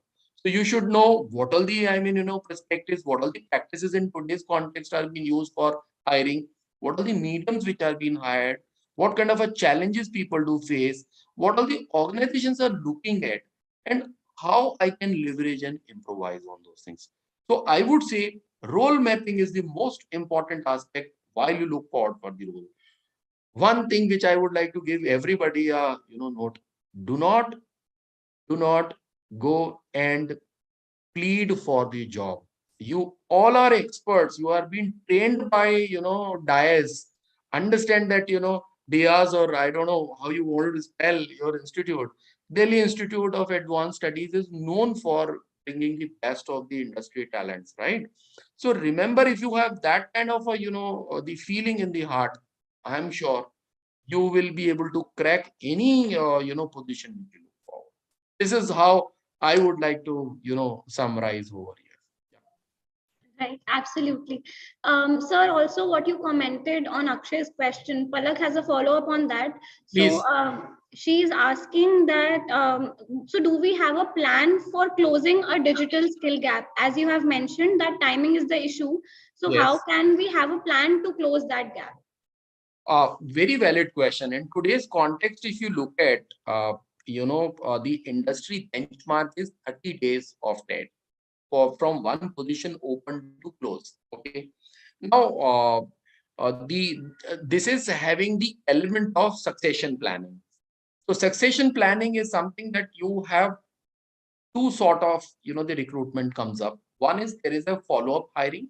One person left and you are planning to hire. That is one. Two is the succession planning, that somebody is being either being transferred or somebody is being retired. Now, in those two contexts, you will have to understand that you are having a timeline the moment somebody has put up his or her resignation. Now, this time starts and you have to hire the new individual in this particular domain. Now, the best part, what I mean, the most of the smart HR or the talent acquisition specialists do, keep in their own record is they create a talent pool. The best practice is to keep a record of set of an employees. So I understand if suppose tomorrow I required a production manager for a daily position. Take as an example, if my plant is in here.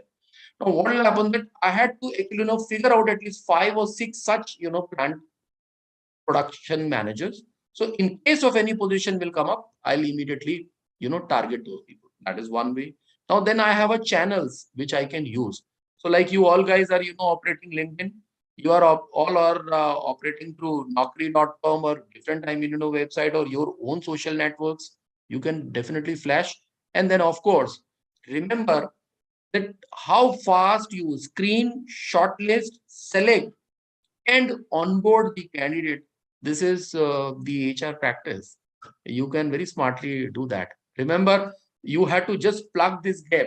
somebody is looking for an opportunity and somebody is looking for a candidate. Look, I need someone who can immediately come up and take up this role. So just you are a facilitator and support. Yeah. Okay, Sir Palak asks one more thing. How a fresher can focus on role mapping? Because these days, if we select talent acquisition field company, wants us to have some experience in the same thing. See, role mapping is a little, a challenging aspect in the today's context. Okay. So this role mapping happens. So I'll just define you the process because you all are may not have experience of into particular that domain. So let me just give you the insight. So role mapping is nothing. First, you have to identify that what kind of a job is being opened by the organization to hire the person, right? Now, for that role, you have to have a job description. So that job description, which is a detailed format, which talks about that what kind of a person you are looking forward for this particular role, is something which is talking about your fitment to that particular person. So the role card or the job description card is defining what kind of academics you are looking, what kind of a experience or a fresher you are looking, what kind of a skill or a competency you are looking, what would be the role you have defined, what he or she is supposed to. Is he the independent capacity role or is he a managerial role? How many people will report to him? So now this, and subsequently you will also know which geography, which location, what kind of, the CTC you are looking forward, because you must have a, a CTC bracket which has been decided already defined that you can hire within the limit of 10 lakh rupees. Take as an example. So all those things are well defined and crafted in your JD. Now, when you flash this JD to the communities, you can automatically filter it out. So if you remember, I have shown in one, slide, the ATS model, which is called automatic application tracking system. What does it happen? That software gives you the AI feature wherein that, all such people can be filtered into that particular requirement. So I can map those people. So I require 10 lakh, people, somebody who is having the less than 10 lakh rupees CTC in the production manager role, I can immediately filter. These are the 10 people. Now, when I see I require only for Delhi, then again filter will come up and it will say now you are having only 3 choices. Now the another says that, your production manager says, no, I require somebody who has worked on the X production. Take as an example, maybe or a FMCG production or maybe auto. So again, filter will give you that you are having only 2 choices. So with this, with the help of AI, with the help of HRMS, with the help of your JD, with the kind of a role which you have already defined, you can map them easily. Don't worry, it is very easy.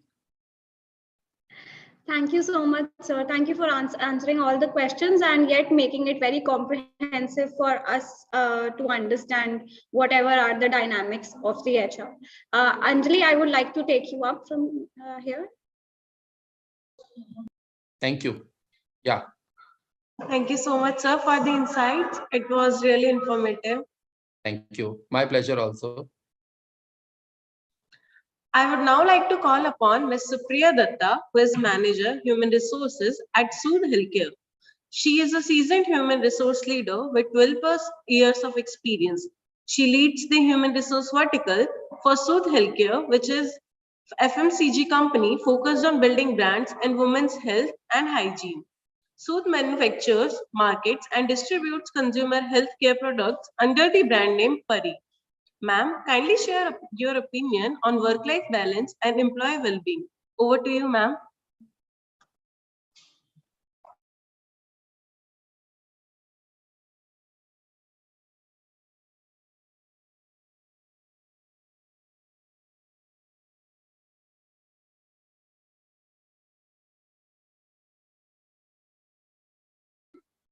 Supriya, ma'am, it's over to you.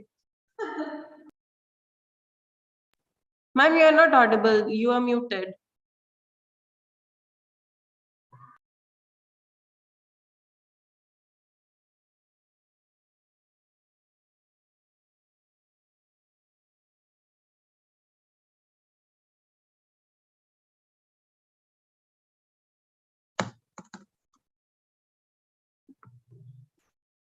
Ma'am, you must have received the option to unmute. Yes, I can.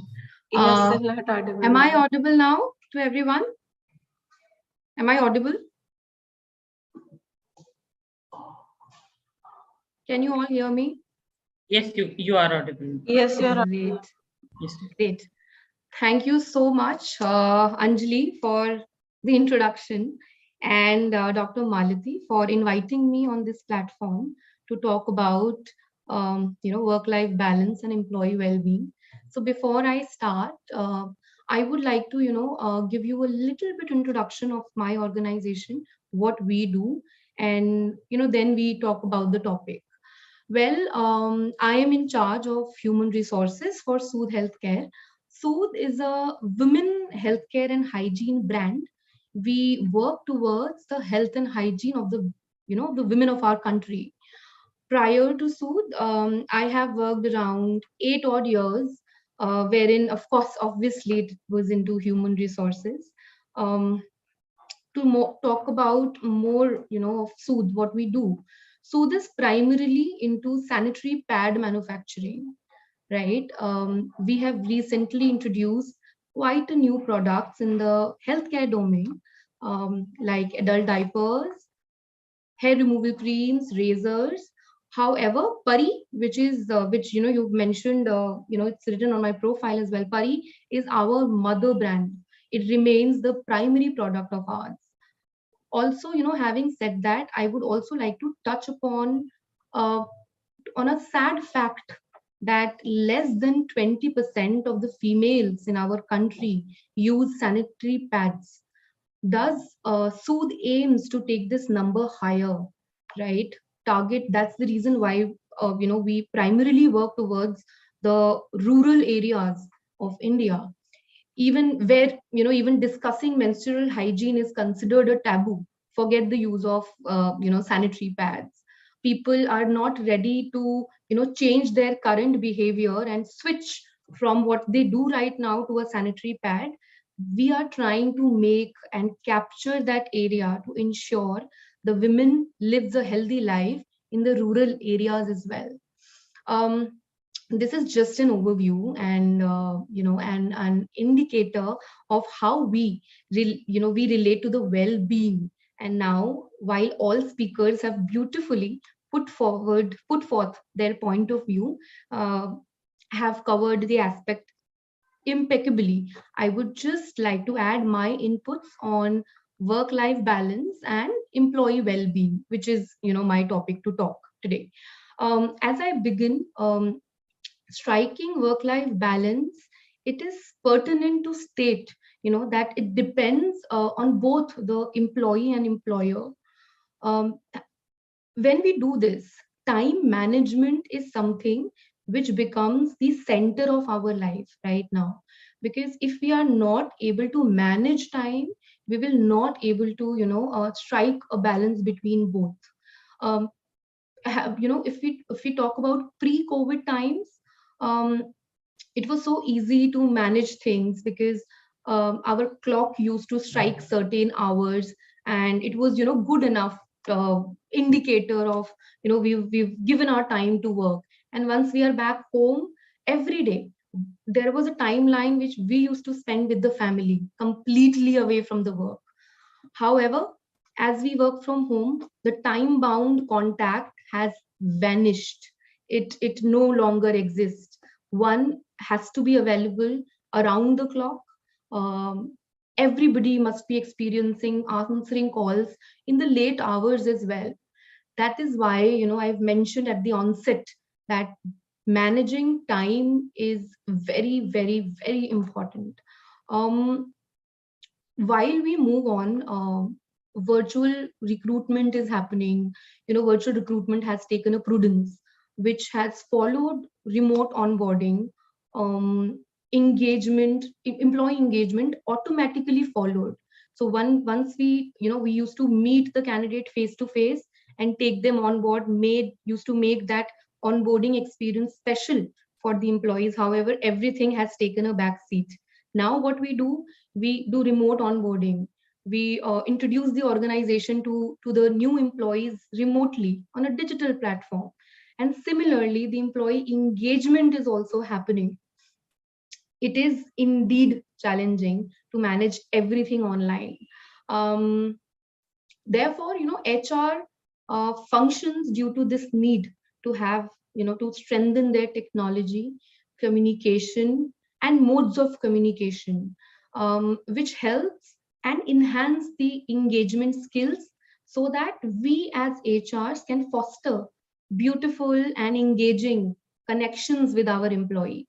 When I talk about this, I go back and I remember that it was so easy to connect with employees earlier. We used to go, take a sip of coffee together. We used to have, team meeting, team engagement activities all together. Having said that, I would also like to tell everyone, and I'm sure everybody would agree to it, that COVID-19 has gotten the greatest workplace transformation of our lifetime. We never read something like this would ever happen to the working professional's life. If we, compare if we compare what is happening right now with what used to happen earlier, everything, pick anything, everything has changed. How we study has changed. How we, even exercise has changed. We no longer go to gyms right now. We do yoga probably on our terrace. Even the shop, how we shop has also changed. And of course, where we work, our workplace has changed. Now, the big question remains that what is the role, of the HR going forward? How the HRs probably can help the employees to deal with their daily work life, which earlier used to happen from the office, now from the home. Also, I would like to also touch upon that work from home has added a lot of advantages, ranging from flexibility, time flexibility, or travel of time. Have we've started saving that travel of time of 1.5 hour every day, which we used to spend while we used to travel to office. Trust factor between the employers and employee, and even the integrity to a big extent has changed now. Now one works even no one is watching. There is no one who's standing on our shoulder and telling us to do this. However, our trust between the employer and employee has grown. Results have become probably sheer indicator of efficiency of an employee, which was previously used to say that if you're spending 9 hours of time at work, it's fine. Now those 9 hours have gone. Right now, no HR, no admin counts the time that you spend on your system.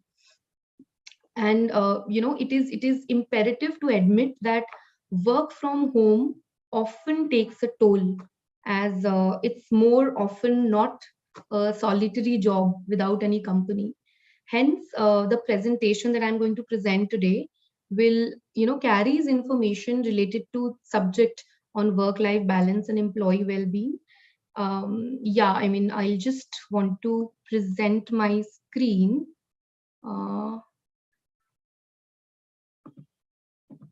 I'm not able to present my screen. May I get the access, please?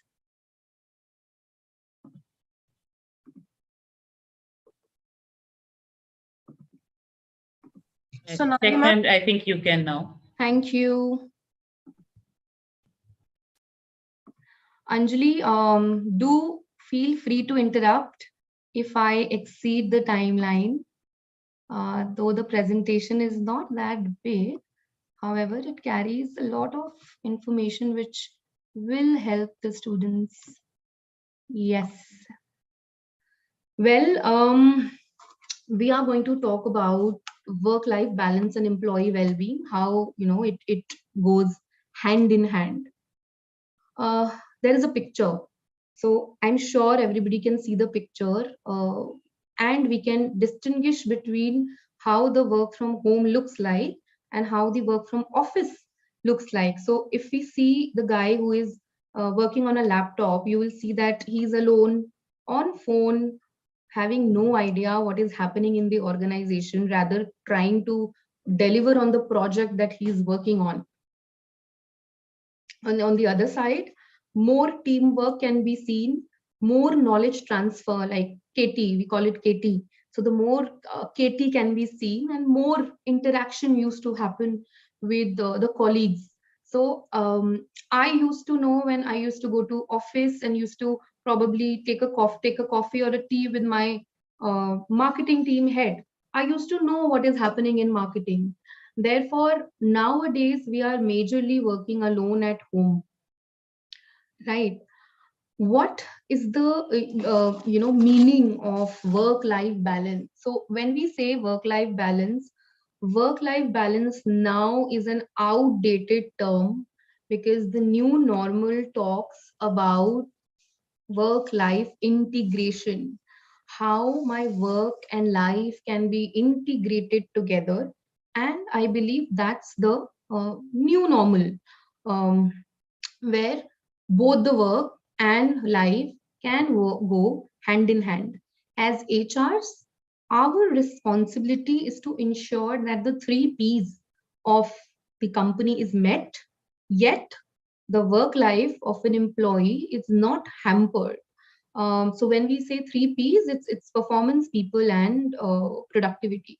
So these things should be met without hampering my employees' work life, and ensuring that they are well and fit to deliver their projects.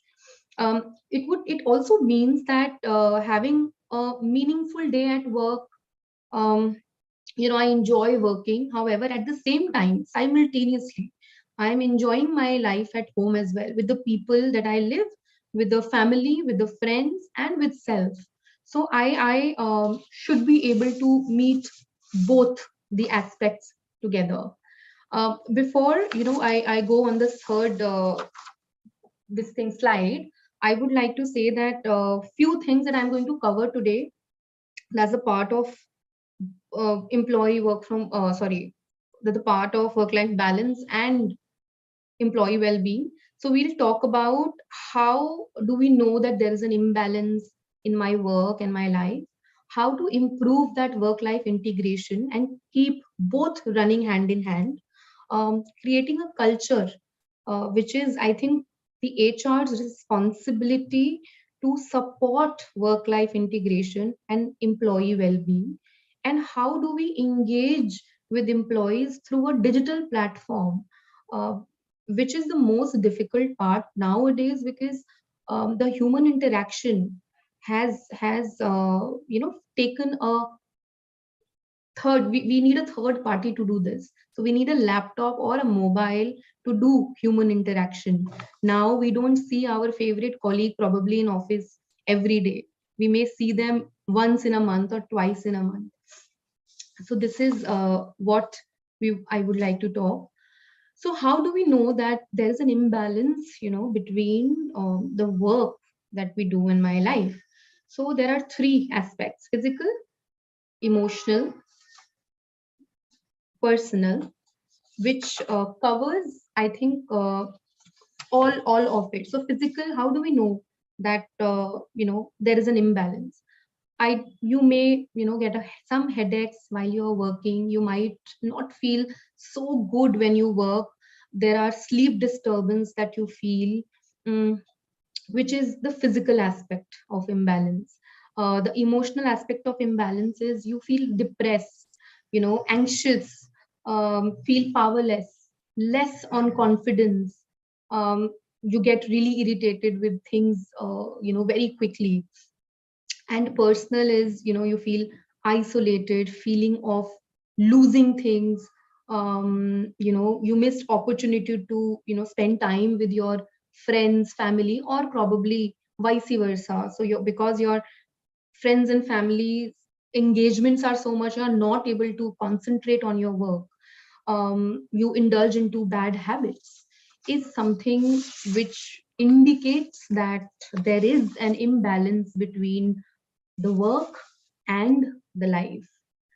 Now, having said that, I would like to also tell you about how to improve work-life integration and keep both running hand in hand. Before that, I would like to tell before that, I would like to address that work-life integration is no different than work-life balance, because work-life balance was the jargon that we used to use maybe 2-3 years ago. Now, since we want to run both our home and office together, there are times when probably we are buying groceries during that 9 hours of work, which is okay, because at the end of the day, if you are delivering what you're supposed to deliver, it is fine. You should not feel that something is probably dominating the other. So one should not dominate the other. Either the life should not dominate your work, or the work should not dominate your life, right? Have to strike a balance between both, right? How do we do that? We have to manage time. At the onset, I talked about how, why it is important to manage your time. Right now, it is the need of the hour to manage the time. Give yourself the time which is required to get things done.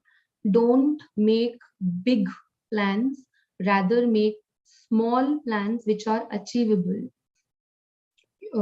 which you can probably achieve easily. This will help you to gain confidence. Sometimes we should learn to say no. When I say learn to say no, doesn't mean that saying no to everything. We have to prioritize, right? There are 2 projects that we are working on. Probably one needs more attention. The other may, have some time, and there is some timeline to deliver the other project. So just learn to say no and move on. Detach from work in a regular interval. It wasn't easy in office to sit, in a chair and detach from work, because, your table is filled with lots of work, and you have timelines to meet. Therefore, right now, just try and detach yourself in regular interval. How to do that? Go stretch, do some stretching, do some neck exercise, and then come back. 5 minutes, all it takes, for you to be healthy. And it's very important when you actually unlearn something, you can learn the other thing in a better way. Therefore, sometimes it is important to give yourself a little time amidst of the work, amidst of your study. Take those 5 minutes out, go out, have some fresh air, and then come back. And stop staying in the past. Unplug. Stop staying in the past and think why it has happened mode. We always go in this mode of ye kyun ho gaya, why it has happened. This would have, this is not helping me any further. So stop staying in the past. Just think and move on. So, I've talked about time. I would like all of you, all the students, and anybody who wishes to do this activity. It is very interesting when you go back at your home. We say this to our parents, our teachers, probably our family. Time nahi mila. I did not get time to deliver on a certain project, deliver on a certain work which has been assigned to me. The question is, what are we so busy? I mean, where are we so busy? Are we actually busy, or we are actually not able to manage time? The answer is we are not able to manage time. Tapping that clock which runs, behind your wall is something which is really important at this point of time. which will help to strike a balance between work and life, and which will help you to be fit so that you can work and be happy. So I would like to introduce these 4 quadrants to all of you. There is the first quadrant, which is important but not urgent. The second quadrant talks about important and urgent. Third quadrant, urgent but not important. The last quadrant, not urgent nor important. So what is this first quadrant? Not important but not urgent. So when there is a work which has been assigned to us, the work has a timeline, right? The timeline can be 5 days, 10 days, a month. The work falls in important but not urgent. However, if we procrastinate, if we do not do it on the timeline which was given to us, and just act on it 2 days before the timeline, the work will jump on the second quadrant and become important and urgent for us, which will then we will lose focus on that work. We will not be able to deliver or give best of us.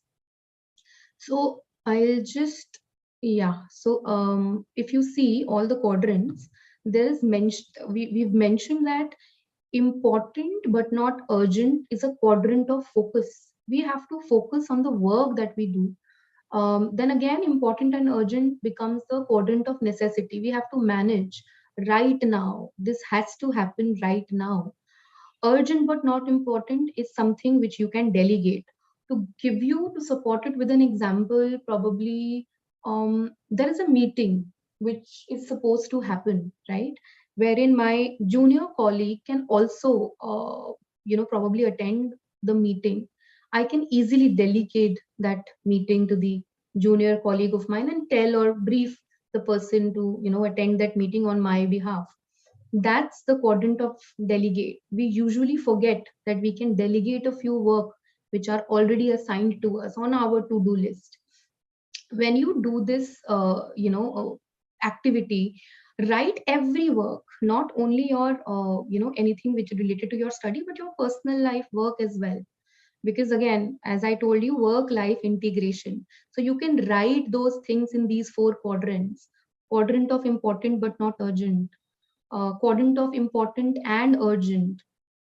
Something urgent but not important. And not important and not urgent is a quadrant of waste, which you should eliminate, which you identify and eliminate from your to-do list, right? So how do we do it? So we have in the quadrant of important but not urgent, we have to plan, we have to prepare. Then again, in the quadrant of important and urgent, we have to do crisis management, deadline driven work. So there are work which falls on the first quadrant, but because we spend so much time thinking probably we'll do it tomorrow, that tomorrow helps or pushes the work to the second quadrant, which then become important and urgent, wherein we are not either able to manage the work and we are not able to deliver the best. And that's how urgent and not important and not urgent works. So I really wanted to, touch base on this particular time management, activity, which we made all of our employees do in one day. So we made them write their every work that they do and think about the work that they can delegate, think about the work that they can actually eliminate. And they were actually able to, manage their time on that day. Okay, so the other slides, Anjali, I have time, right? Yes, you can take few more minutes. Sure. So HR role to create a culture that support work-life balance and employee well-being. How the human resource supports work-life balance and employee well-being. Yeah. We have to ensure as HRs that we involve our employees in different health and active resources, or we give them some health and active resources, which can be, encouraging regular health checkups, or having a setup in the office where they can have regular health checkups. We can have some yoga classes being arranged via online platform. Additional support when we talk about maybe we call an employee to ask their well-being. Nowadays, my employee is probably not available offline when we go to office. They are not available. Everybody is not there so that we can go and check how are they. It is fine to give a call to ensure that they are doing fine, their family is doing fine. And when we talk about community engagement, we need to ensure that we create a platform where my employees can actually go and attend and talk to external speakers about them. We've also recently got an external speaker on board who's helping us to manage work-life stress. This has actually helped employees to deal with their daily issues, not only at work, probably at their personal life as well. We also need to ensure that when an employee is coming to office, the place is safe, because they have a family back. Even they are coming to office, they are scared that am I getting exposed to the virus? My employer is taking enough care of sanitizing. Therefore, designating a quiet space, a clean space is also the need right now. And a well-equipped workstation. When we say well-equipped workstation, in the sessions in the morning, we've been told that a lot of employers have spent or asked employees to spend and buy office equipments which can help them work comfortably. A dining table chair, working on a dining table chair, you cannot work. You may have a back problem.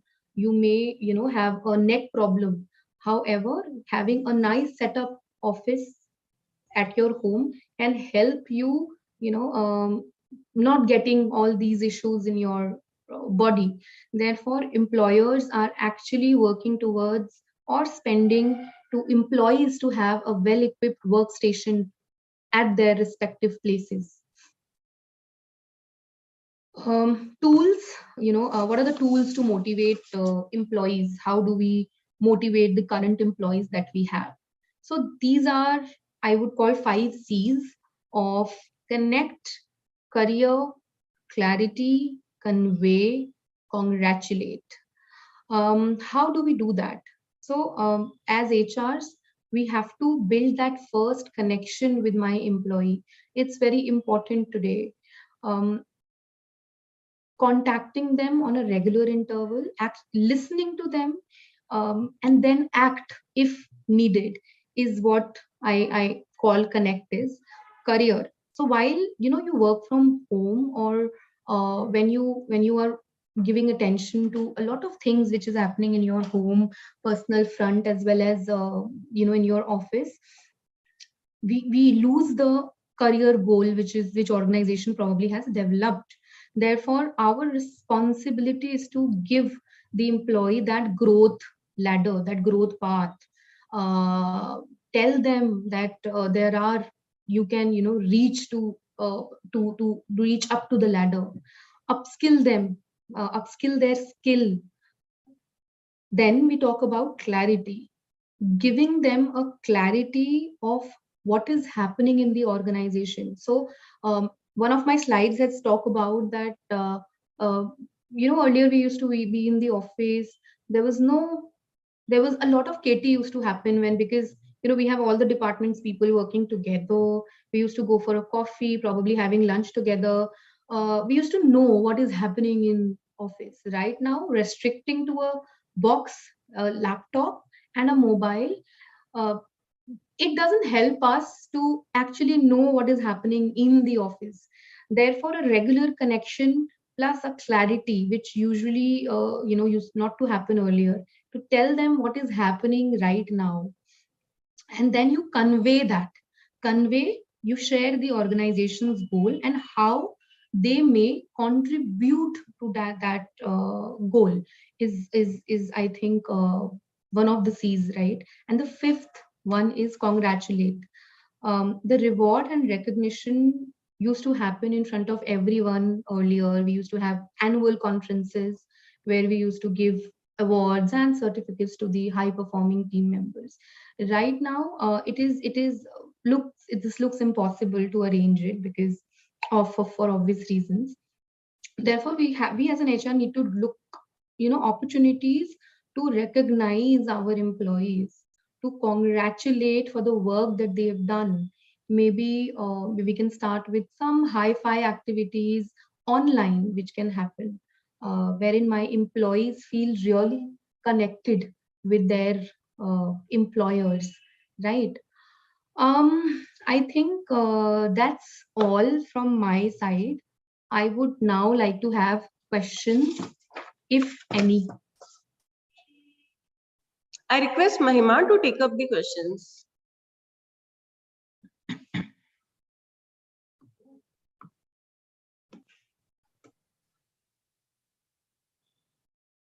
Hello. Thank you so much, ma'am, for sharing your views on the employee well-being and keeping pace with the organization's goals as well. So we have a question from the audience, Nupur from MBA of DIAS, that sometimes there might be a clash in being sensitive to the employees or helping them with their well-being mentally and then getting work done. Then at that time, how can a person as an HR or a manager or maybe a team leader prioritize one thing, or is that it's not about prioritizing but finding a balance and coming to an understanding? Thank you so much, Mahima, for the question. I would like to tell here that when there is a clash between employee well-being and a work which needs to be done, I believe the employee's well-being is important. Why? Because if the person is not well, how the person is going to perform for me, right? Therefore, as a team member or HR, we should ensure that the employee is performing when they are fit to perform.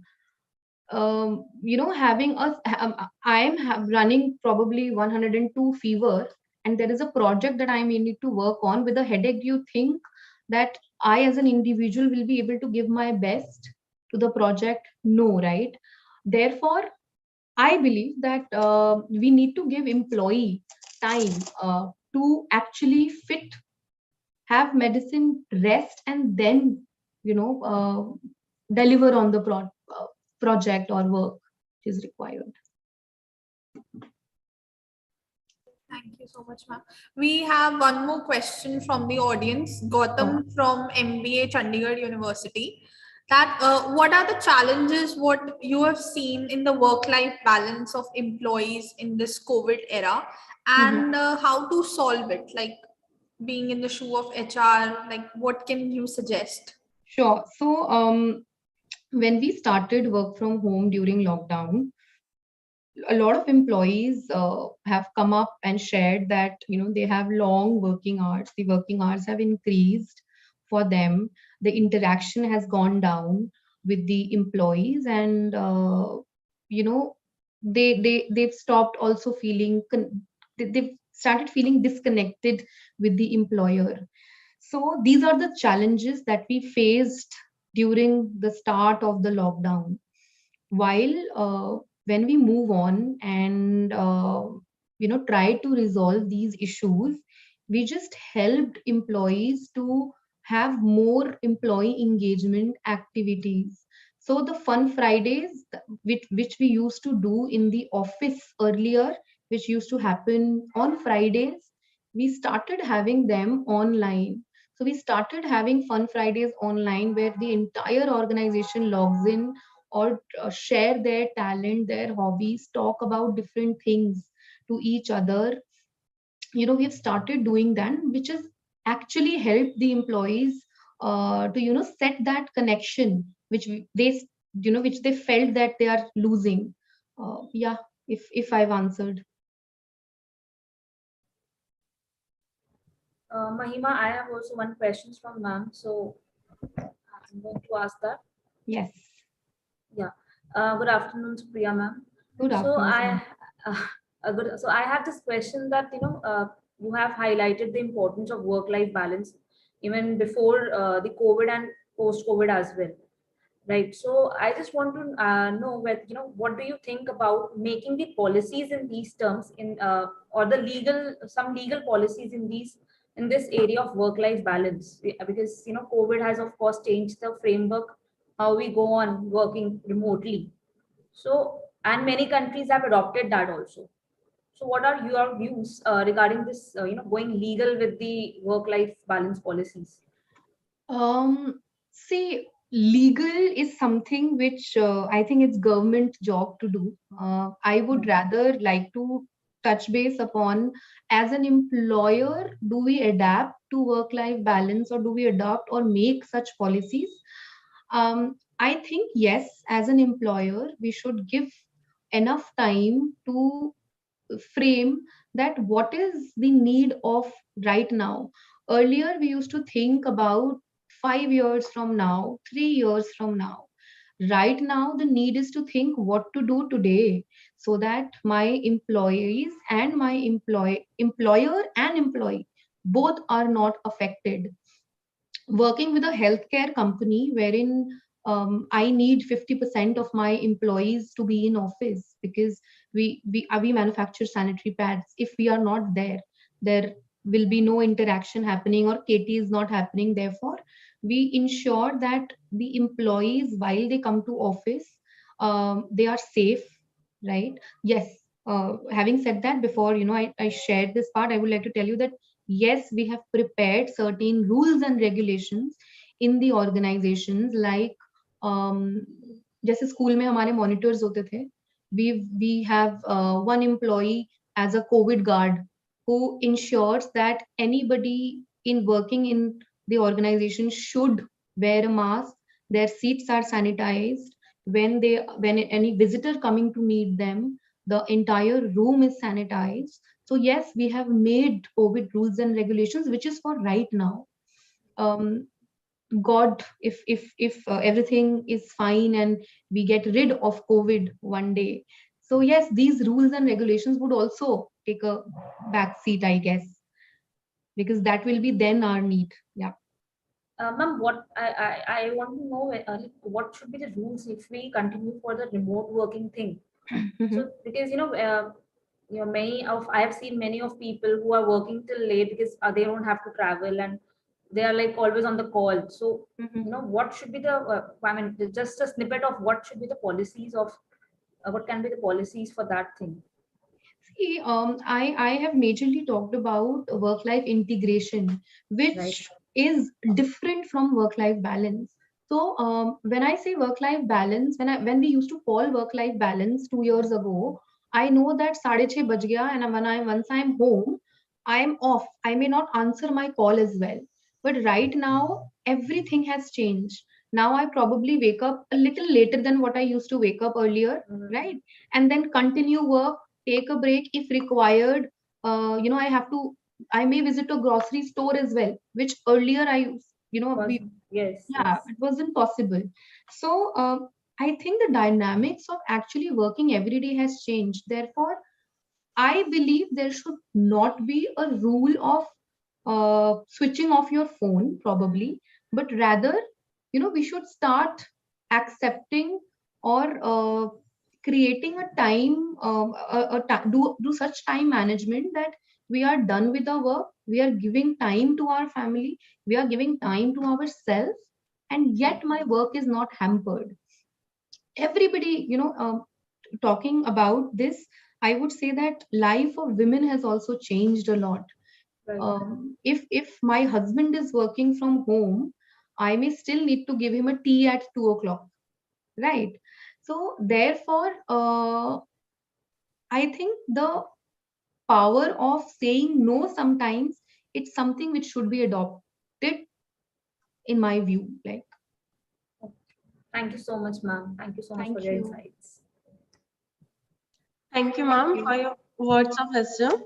Thank you so much. It was really informative. Thank you, ma'am. Thank you, Anjali. Thank you. May I request Dr. N. Malti, Director DIAS, to present e-mementos to our guests.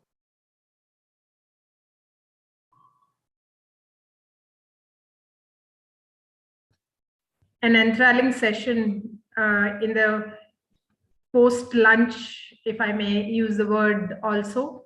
So there were a lot of takeaways in and all for the entire HR conclave, and I hope that we would have the students again adapting themselves to the organization needs now that they are more aware of what the organization is looking for. And this is only going to remain. We would be talking about these transformations, and the HR leaders, in fact, are going hand in hand with the corporate leaders that you talk about, or the heads of the organizations, in reframing the policies too.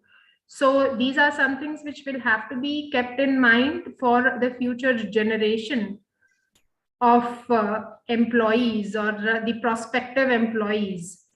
So thank you so very much for enlightening our students and all the other participants with your thoughts and the kind of practices that they would be encountering when they get into the organizations. There might be changes by the time they get into the organizations, but nevertheless, they have a fair amount of idea about how it would look like and what kind of changes they would be again seeing. So thank you once again.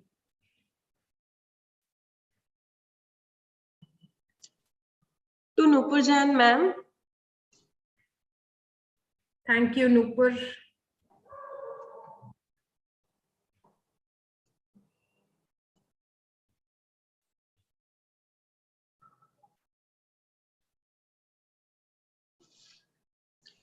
To Rakesh Kumar, sir.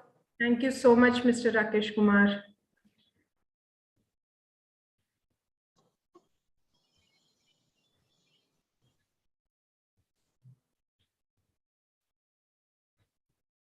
To Supriya Datta, ma'am. Thank you so much, Supriya, ma'am, for enlightening us. So there would be a lot of takeaways from the session, and I just hope that the students again go on to build from here. Thank you so very much for sparing time and for being with us all through the session. I would now request Sonali ma'am, Assistant Professor and Placement Coordinator, for vote of thanks. Over to you, ma'am.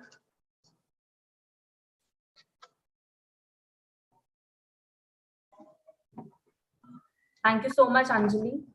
Okay, very good afternoon to one and all present here. It was very enlightening session, and we have learned a lot about the current trends which are going on from our distinguished speakers. And therefore, on behalf of entire DIAS fraternity, I would firstly like to express my thanks to all the distinguished speakers for their valuable insights about the changing landscape of human resources and how they have dealt with it. Every event that we organize or anybody organizes, no matter how complex or simple it is not, it cannot happen without the, with the enthusiasm and the valor needed. So I must mention our deep sense of thankfulness for our chairman, Sir Sachdeva sir, and Dr. S.N. Maheshwari sir, who encourage us to host such insightful events every now and then. A special thanks goes to Dr. N. Malati, Director, Delhi Institute of Advanced Studies, for her continuous support and guidance in making the HR conclave so successful. Thank you, ma'am. This vote of thanks would not be complete without thanking Dr. Pratiksha Tiwari, who has who has not left any stone unturned to make this event as it has happened today, and Ram Mohan sir and Prahlad Singh sir to provide the technical and administrative guidance all throughout. A big thank you goes to all those who are attending, all the attendees, and all the overwhelming response which we have got from you.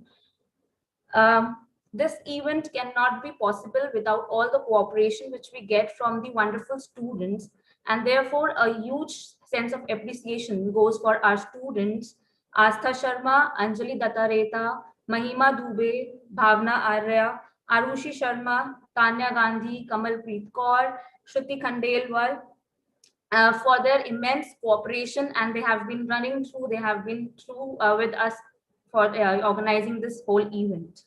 On that note, ladies and gentlemen, I wrap up this conclave, and while sitting here, we have gained a lot from all the speakers who have given all the valuable inputs in this seminar. So we look forward to have more such kind of events in the future. And it has been a great pleasure hearing all the speakers over here. So thank you so much. Thank you everyone for being there and listening to these HR conclaves.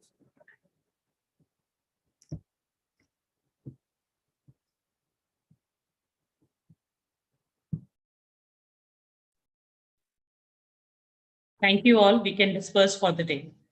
Thank you.